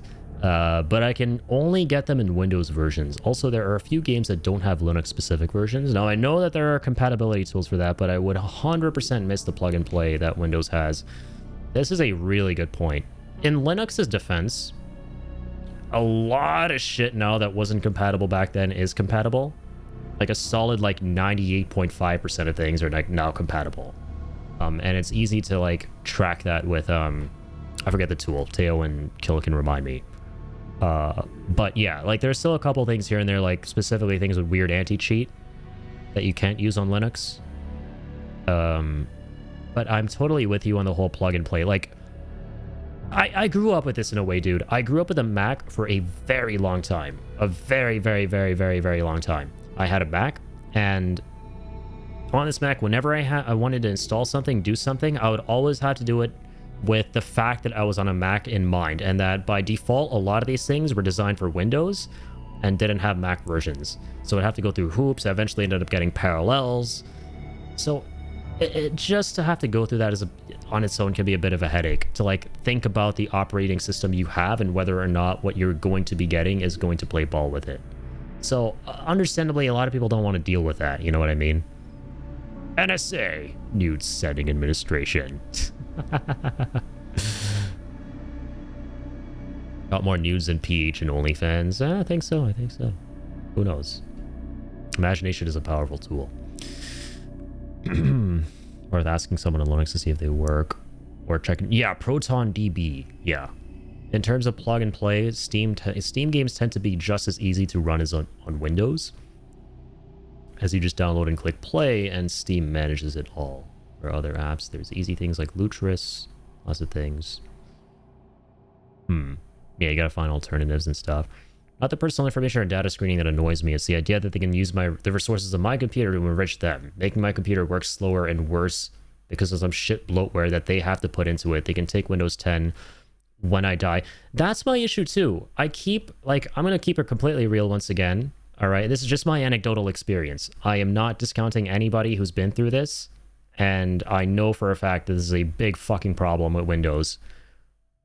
I'll keep it real, chat. I have not experienced a single problem with anything bloatware related or bloatware adjacent. Nothing in the last like year to year and a half has given me issues because of my operating system. In fact, I don't think anything has ever given me issues because of my operating system. It's been because of something weird on a hardware level. Maybe because I have, you know, integrated graphics enabled for my CPU, and then disabling that fixed the issue. You know, maybe because I've had something like XMP enabled, which is for overclocking RAM. It's always been hardware related for me. And again, this is anecdotal. Like, I know that there's a big performance boost when you go to Linux because there's a ton of shit fucking with your computer that you don't want to be there, right? But I have never felt the effects of that. I haven't. I know my games would run better if I switch. I know shit will be better if I switch, but I have not experienced, like, I play everything at 120 frames. Everything runs buttery ass smooth, like smoother than a baby's ass, you know? Like, nothing is like immediately presenting itself to me on my computer that makes me go, fuck, okay, I gotta get out of Windows, right? This is bad, we're moving. And as I say, like, until that happens, I'm a reactive person. Until that shit happens, you know, I'm just gonna stay where I am. So, and I'm not saying that's the right way to approach things, I'm not. right? I'm just trying to explain my perspective on it. Proton and Wine help make it possible for games to work on Linux. Right, yeah, Proton. Legal non-virus botnet. So far, the only thing I can't play on Linux that I like to play is Destiny 2. I consider that Bungie's loss, though. Some games that have crazy anti-cheat, like Rainbow Six Siege, is borked. You can't play online for it at all. That sucks. Yeah, see, like, there's some things that just don't work, but again, I'm not gonna use that to dog on Linux. Again, I don't have a problem with Linux. I don't have a problem with Linux. I gotta say that, because there are some Linux fans you'll see on the interweebs, man, that are fucking rabid. The moment you're like, I'm not switching to Linux, they'll assume it's a personal attack. Like, Linux is trash. I'm never subscribing to that. Like, no, I never said that. You know? It's like going, my favorite color is blue. Wow, you fucking hate orange. You orange-hating psychopath. Like, I never said I hated orange. What the fuck? I'm sorry, Linux lovers, but Linux just seems like an OS for people who don't like UI. One thing you can do is run Windows virtualized inside Linux. Mutahar does that. Anything that doesn't work in Linux, just run it inside the VM and pass through your GPU for no performance loss. Interesting. Yeah, I know Mutahar is a big advocate for Linux. And yeah, PewDiePie switched to Linux too in terms of like big content creators on YouTube and stuff. I remember watching his video on it. It does look really good, really interesting, and you learn quite a bit. And you finally know what it's like to have complete control, pretty much, over your computer, which is absolutely the appeal. So I guess it also like addresses Jacob's thing from before. Most online games work great on Linux, like Overwatch, Rivals, For Honor, Red Dead Online, and more. But yeah, for the most part, everything just works. Yeah. Need to look at some Linux UIs then. Some are beautiful and others are functional. And many are both. Is Know Myself. Nice. Yeah, see, there you go. Like, you have a lot of control over what you want things to look like, what you want things to feel like. And that's, I mean, nothing to lose with that. Maybe I should say it gives you more manual control without having to use more basic UI. I guess that too, right? Blood Memories Desktop runs and looks like Mac OS and Windows 7 was based on KDE. I'm now reading Chinese. Me neither. Escape in a Linux based. It's Escape in a Gaming's final form. First it was killed and Escape in a Gaming, then Escape in a Linux. It's like Dragon Ball Z transformations. Siege having such heavy anti-cheat while still unable to counter cheats is, funners. Absolutely.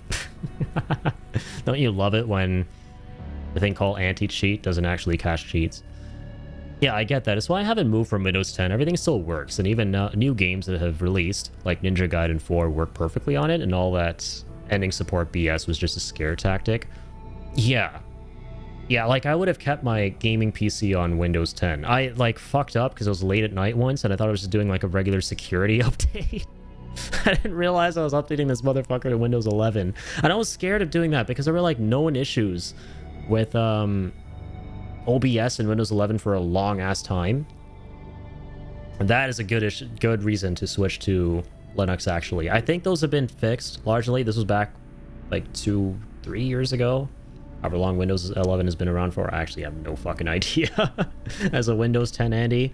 But yeah, I just went ahead and updated itself. Or then updated itself. I did it thinking I was doing something else.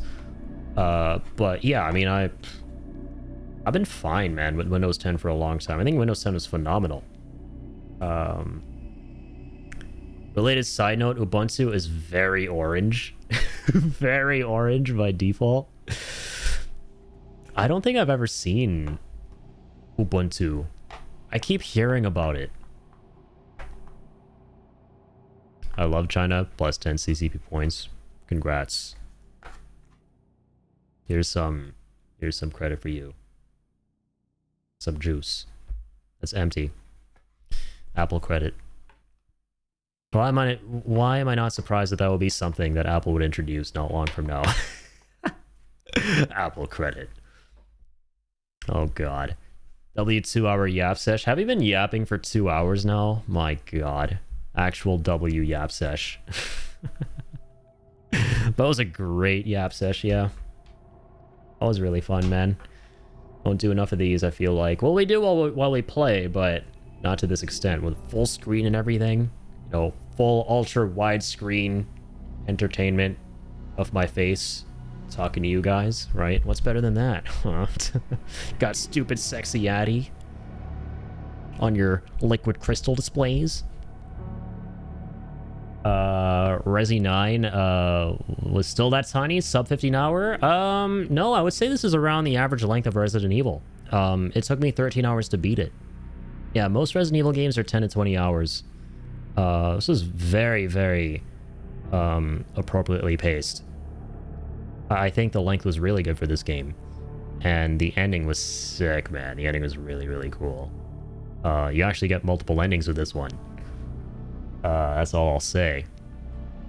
And if you go for one of the endings, the devs acknowledge how fucked of a decision you made. And they allow you to reload. And then go with the other ending. Which is what we did. That was great. Hoped a bit more for dual characters, like in RE2, where you can choose either Leon or Claire. That could have been cool, yeah. I do absolutely love the time allocation for each character, though, in this one, between Leon and Grace. I think they handled that really, really well. Like, as soon as I felt like, okay, I want to play a bit more as Leon now, the game would switch to Leon.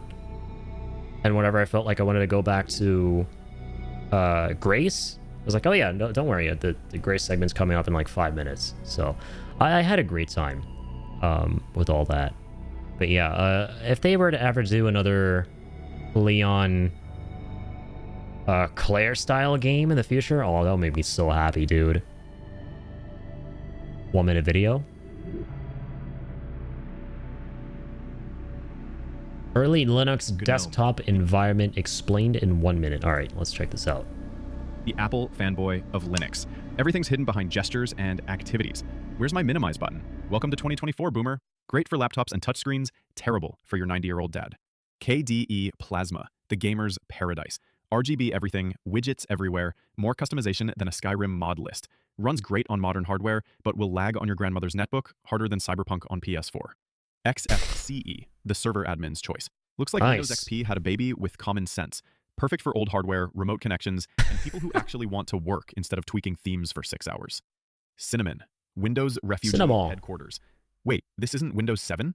Nope, but it's close enough. Your mom could use this. These are all the different UIs. Every 20 minutes. The different distros, right? I use Arch, by the way, starter pack. No mouse allowed. Everything is This shit is really cool. Looks like you're hacking the Pentagon, but you're just opening Firefox. Perfect for developers who want RSI by age 30. LXQT is a super lightweight Linux desktop built for speed. It uses Tales on Linux, Mint Cinnamon, I remember. And doesn't care how old your PC is. Not flashy, but nice. Was that like an inside joke about... Yeah, see, I saw this one. This is a great video. Good old PewDiePie. It just cuts based. Yeah, that was a good video by PewDiePie about Linux. It's a great way to like understand it if you don't, if you've never seen anything on Linux before. That one, which was pretty much almost the case with me. So, got a whole briefing on it at work. IT for university. It was like a big security breach. Damn, man. Yeah, people weren't able to turn off their PCs. Which was crazy.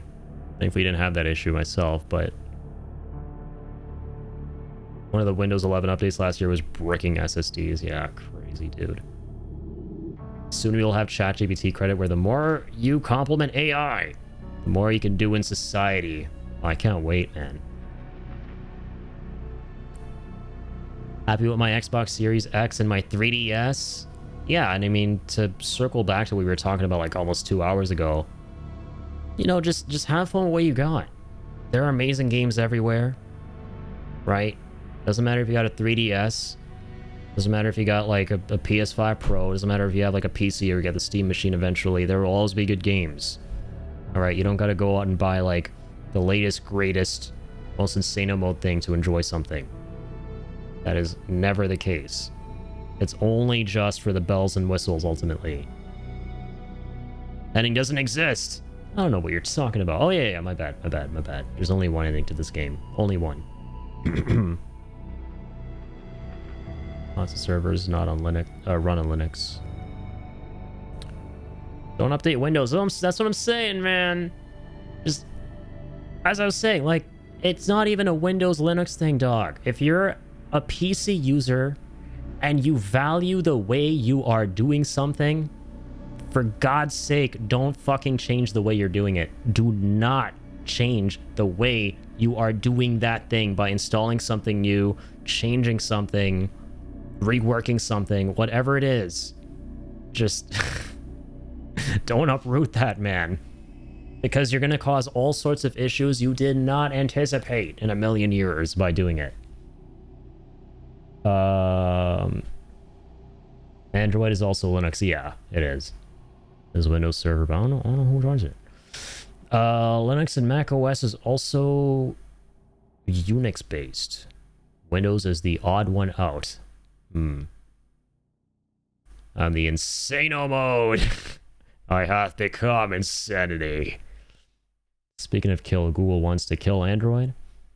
Must head to bed. 100 out of 10. Yav Sesh, an incredible game. Thank you for streaming. Good night, Ween. Have an amazing one. Thank you so much for being here. Sleep well. And we'll catch you on the flip-flop. And yeah, once again, thank you so much, guys, for hanging out, accompanying me with this incredible adventure and conclusion to RE9 tonight. This game is ridiculously fun. And, God, again, top 3 Resident Evil. I'm still here, by the way. I'm still here. I just wanted to quickly give all of you guys another shout-out. And take care, Breen. Have an amazing night. Thank you for hanging out. As always, say hello to my little friends, the little boyos. Copy of Pokemon Black 2 cost me £105. Dang. That's a lot, right? Good night, Bween. Yep. Good night, Bween. Have an amazing one. Used to me. I love how Microsoft keeps spamming me with ads to update to Windows 11. I fucked up, bro, and I accepted that fucking shit. I didn't mean to. I was just doing a security update, but thankfully, like, nothing bad's happened, and it was on my gaming PC. Literally, all I use that for is... Whoa, can anybody guess, actually? May download that shit. Killed my phone battery. Based. Sapphire works amazing, though. That's good to hear. Yes, let's go. Sapphire, represent. They want me? Me? Yeah, you mean me? Rick Grimes moment. 105 pounds. 105 pounds is not a lot. For Pokemon, that's like a special copy of Pokemon Black, it sounds like. Is Pokemon Black old? Again, I'm not a Pokemon Pro.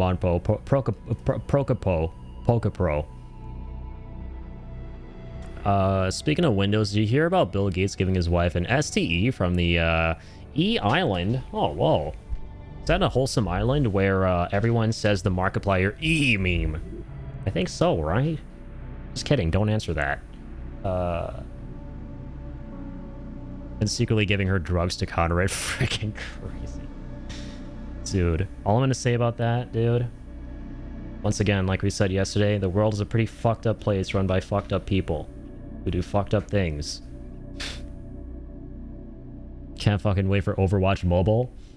You do be doing that. Think I told Addy about this? Yeah, we saw the trailer as well yesterday on stream because I found it hilarious. I showed it the Compulsive and Recursive. That plus, we were just checking out some funny shit. We watched that. But the reason we saw it was because we were talking about things we find absolutely hilarious in game trailers and reveals. And the thing that always sends me is when you're watching a trailer for something that's multiplayer, and it's so clear that the people gaming together are reading from a script and doing a terrible job acting it out. Like, okay, hey, he's to your left. All right, I'm gonna go back to camp and we're gonna regroup there. You did great, buddy. Amazing job. Okay, I can't wait for round 2. Are you ready? Oh yeah, I'm ready. I love my hammer. Like, shit like that. I found that to be the most hilarious part of the Overwatch Rush reveal for mobile. Just the way the players were communicating with each other was like straight up porn acting, man. And what was the other thing? What was the other thing? Yeah, we also saw the the Switch 2 Direct, dude. The good old Switch 2 Direct where they were showing off the console. Or no, showing off Resident Evil 9 on Switch 2. And they were going, play as Leon with his insane arsenal of insane weapons against insane zombies. And then the guy playing the game misses every single fucking shot so that there's no blood in the trailer. Because they can't show blood in no Nintendo Directs or no Nintendo products. It was amazing. I played Cyberpunk on Switch 2. How the fuck does that shit work? Wait, what? Whoa. There's a lot to unpack there. There's a ton to unpack there. I think I told Addy about this. I was talking about Billy Gates. So, how you liked Siege's trailer? Siege's, oh, Rainbow Six. It's on the DS. It's on the higher end of prices, mainly because I bought it from CEX, because last time I bought off eBay. Oh, I see. You got a fake. So I'd rather pay more for the real thing. Yeah, that's totally fair. As long as you're not buying from DK Oldies, chat. This is going to bring up a nostalgic conversation. This is one of the first things Teo and I talked about when I first met Teo on my Octopath stream. DK Oldies. Good old DK Oldies. I'm just going to leave it at that. As long as you're not buying retro awesome shit from DK Oldies, you're good.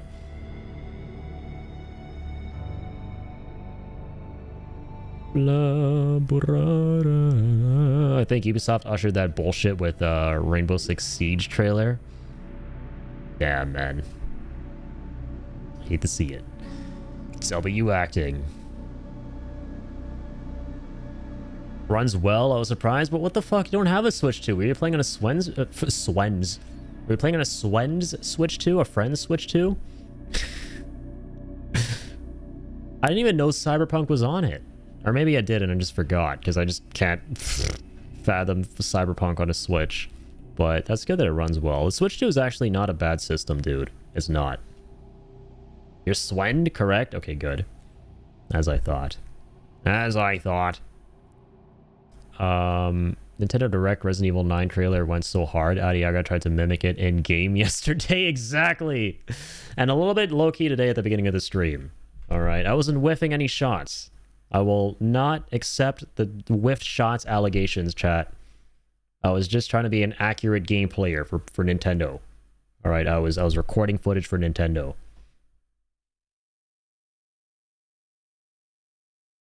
I was literally going to say the exact same thing, Kill. Literally, word for word, verbatim. It's not a bad system, but there's nothing for it. There's fucking nothing for that console, dog. There's, like, well, besides Donkey Kong Bonanza, Mario Kart World Tour, which, I mean, if you love those games, all the power to you, motherfucker, you beautiful human being. Go buy the system and enjoy the games.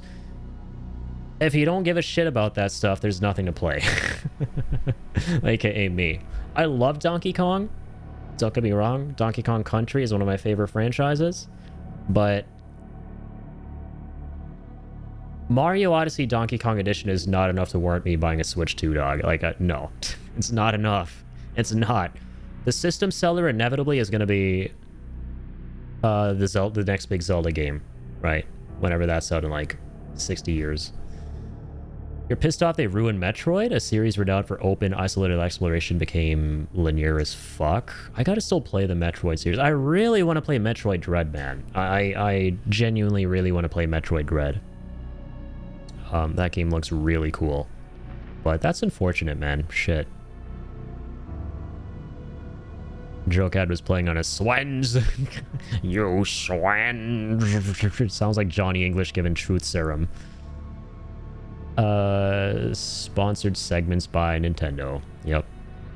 I'm proud to admit, chat, that I've been sponsored by Nintendo. Kill has exited the chat. Not even new Pokemon could convince me to buy a Switch 2. A Fallout New Vegas port, though. Maybe. Yeah, my brother has been so disappointed recently that they didn't drop a Fallout New Vegas remaster like the Oblivion one.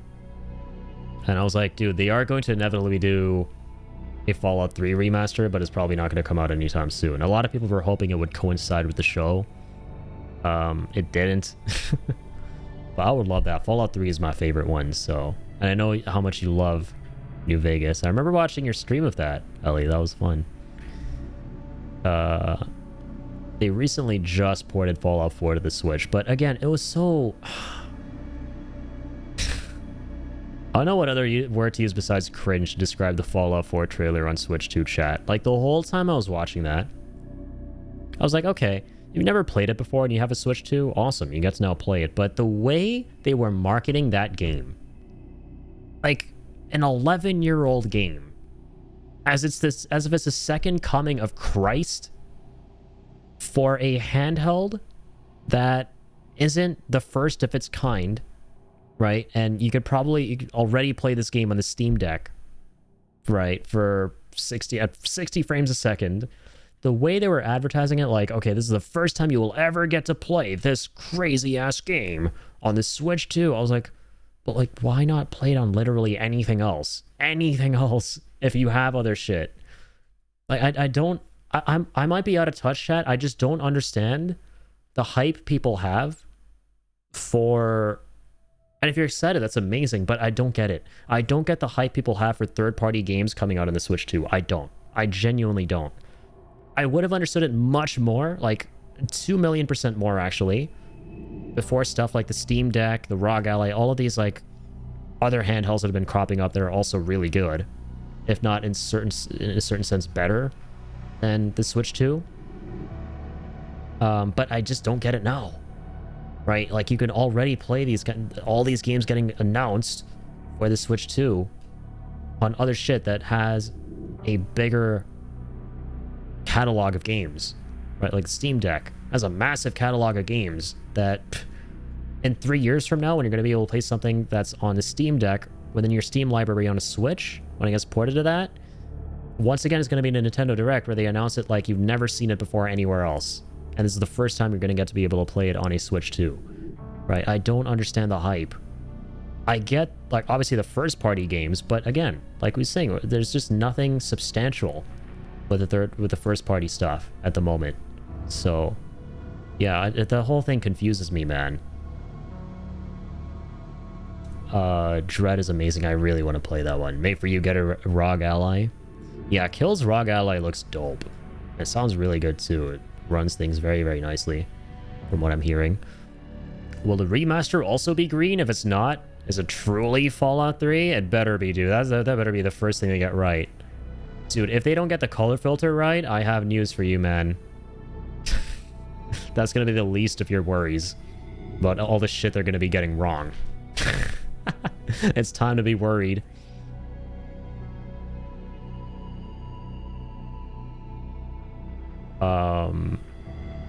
Amazon, is it truly Fallout 3? There's a Porsche ad with Leon in it, so he was driving a Porsche. I was right. I just kept saying this motherfucker's driving a Porsche because that's the first fancy car name that would come to mind. Well, it's cool he actually drives a Porsche. Fallout 3 is the wrong one. Every Fallout game that's not your favorite is the wrong one. That's just that's how Fallout law works. Yeah. Oh, no, I'm kidding though. Yeah, Fallout 3 is my favorite. But I love New Vegas for the story, though. And then Fallout 4 for the gameplay. And I just remember, like, 3 having the best of both worlds for me personally. It had the best setting. It felt the most post-apocalyptic. I love going through the metro tunnels of the Capital Wasteland. Right, just infested with feral ghouls. Shit was sick. Nintendo reasons. Yeah, that would explain it. The Switch one burned me on third-party titles. Everyone was a compromise in some way. Outer Worlds was dog shit on Switch. And back then, see, again, I was like, okay, I get the hype, because there's nothing else. It was dominating the fucking market. The Steam Deck wasn't a thing. ROG Ally wasn't a thing. All these, like, other, you know, Lenovo, Denuvo, all of these, like, other handhelds were not a thing. Even, like, the, you know, third-party handhelds, right? that are specifically designed for emulation, which are very powerful. Those weren't a thing, right? Like the good old Retroid Pockets and stuff like that. Shout out Teo. Not a thing. So when the Switch was the only dominating force in the handheld market, like the only thing there pretty much, it was worth getting excited for anything coming to it. Like, damn, I can now play this big AAA game on the go. But now it's like, why should I be excited seeing like this 11-year-old game, Fallout 4, right, being dropped on something that I could play in like a million other places, right, including a million other handhelds. So my stepson wants a gaming PC for Xmas. It's gonna be a lot. Yeah, I wish you the best of luck. I hope he's able to get that, because now it's gonna cost an arm and a leg. It's gonna cost an arm and a leg for that stuff. Amazon monthly payments, baby. That's not a bad idea. Or Facebook Marketplace. Yeah, if you can pay in installments on Amazon. Like, that's funny. I actually paid for this microphone in installments.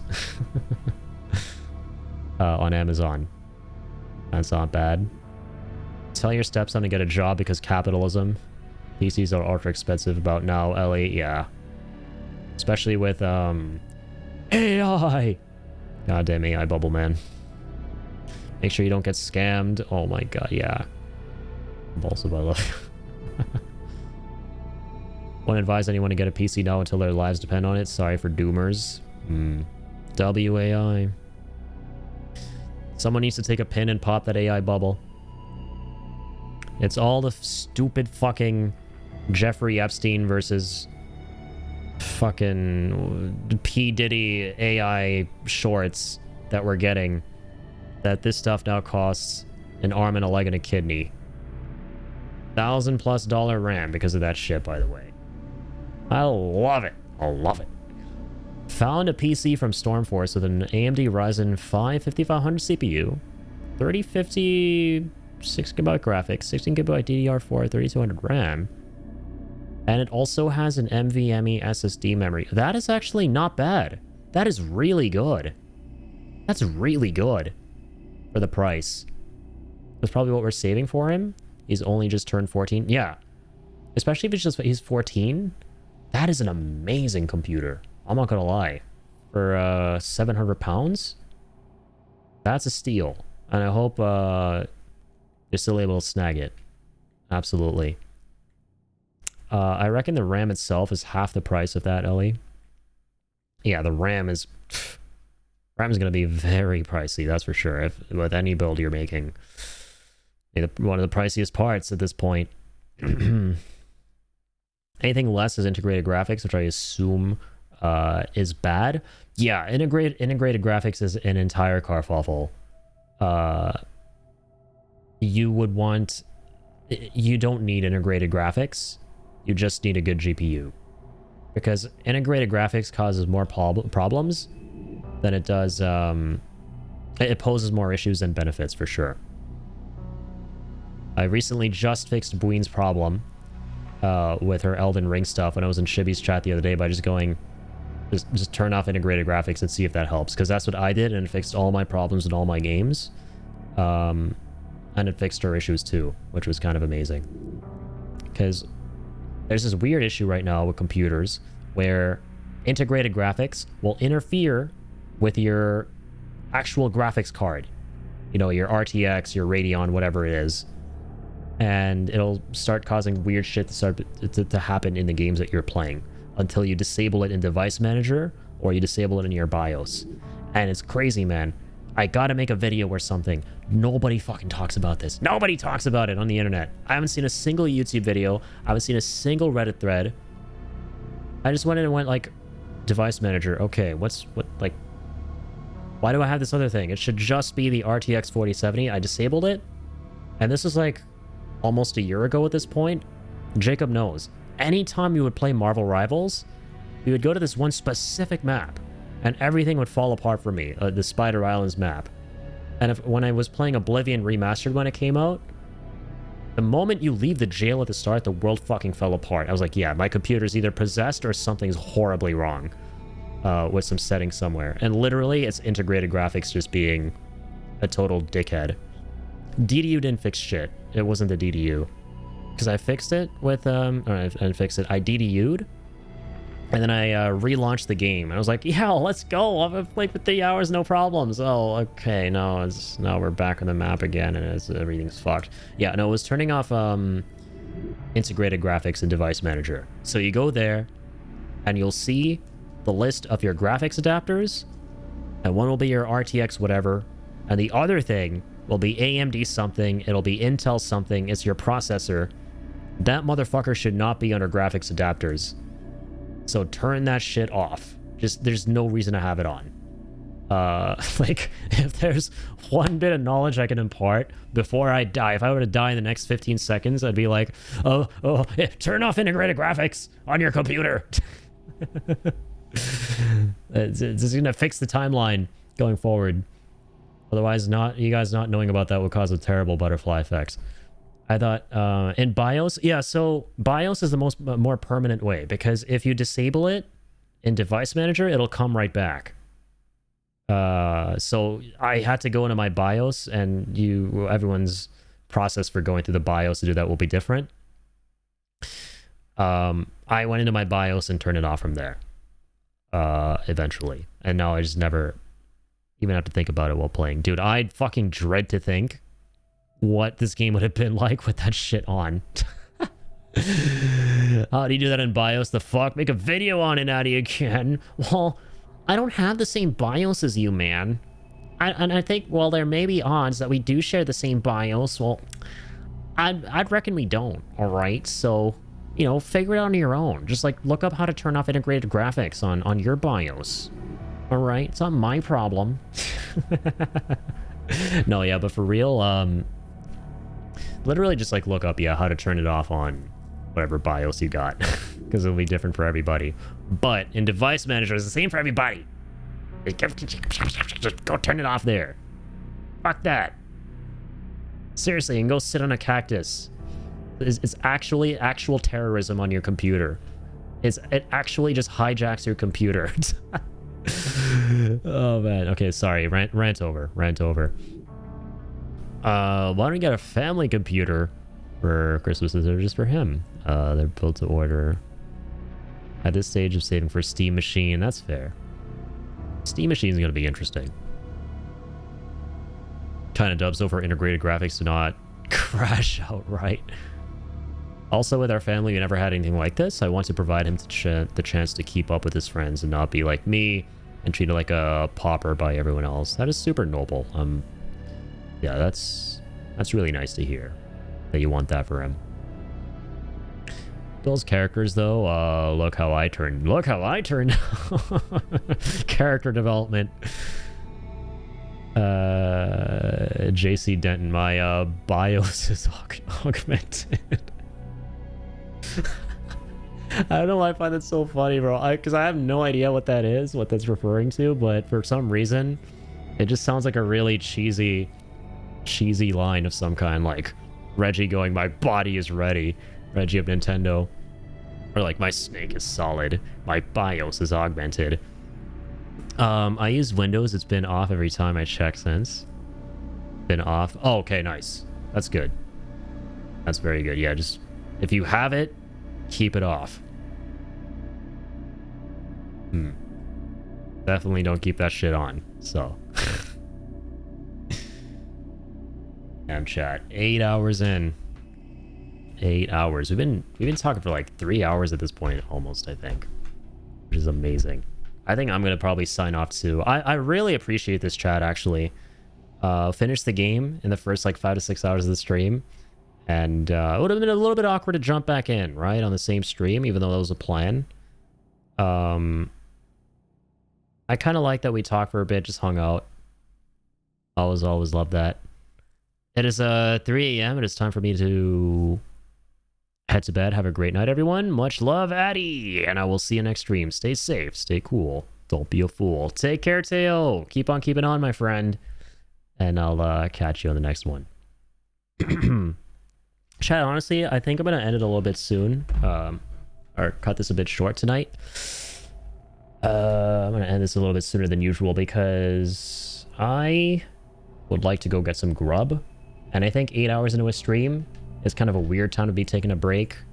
So I'm gonna go do that. I haven't eaten at all today, like I said. I woke up like 2 hours before stream. And just like got here to finish the game. 8 hours is so fucking short. They demand more, damn it. Oh, fuck. Yeah, sorry, man. Hate to disappoint.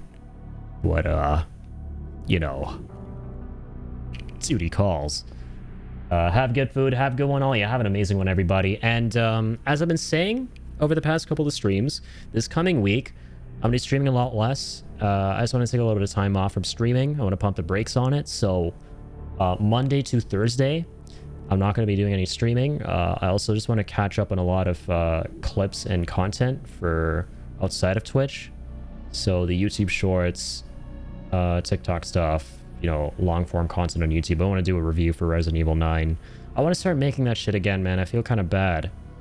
Like, I don't know what it's been this past month or so that's not really had me sitting down making stuff. So I want to start that again. And catch up with all the stuff I need to do there. So yeah, I'll announce this later today as well in the Discord, the schedule. But yeah, I'll be back on Friday and Saturday. We're going to be doing bringing back Metal Gear Solid 5. It's been like 2 weeks. We're probably going to finish the main story. Continue our platinum run of the game because I want to finally platinum it. And finish the week off with the Xenoblade DLC. Xenoblade shall return. We're going to escape in a Xenoblade. So yeah. Anyways, thank you guys so much for hanging out. Go to our happy goodbye zone. 1800s industrialists will be crying and shitting that Addy stream for just 8 hours. Well, times have changed. Streaming has changed. Gonna rejoin ESO Plus and play that today. It sounds fun. Have an amazing time. Shared Buccaneers Den to Discord. Okay, I'm gonna definitely have to take a look at that.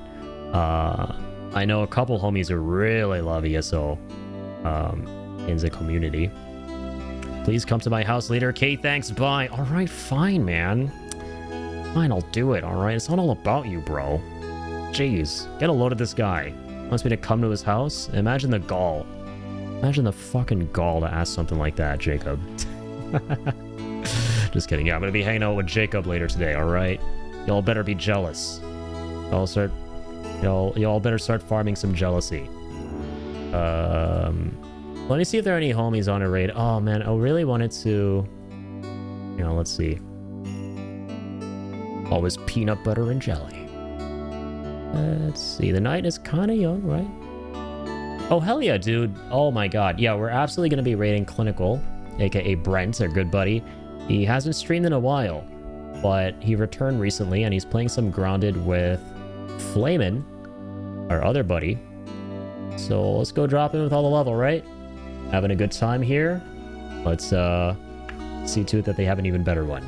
Okay, so I'll see you all on Friday. Okay, be good while I'm gone. And yo, wait. Shit. Most importantly, we're gonna host another Wheel Spin Sunday, alright? And don't worry if anybody missed that and is tuning out and stuff, because there'll be an announcement, obviously, for that in the Discord. But yeah, we're gonna pick another community game. It's March. Happy March, everybody. Finish Xenoblade. It's a new month. It's gonna be a new game. So get your votes in order, alright? Get your votes or get out. No, I'm kidding. Alright, get your votes if you'd like to. Miss you already. Feelings mutual. If there's food, I'll be jealous as fuck. No, there'll be a lot of Diet Coke or Coke Zero. So if you're into that, you know.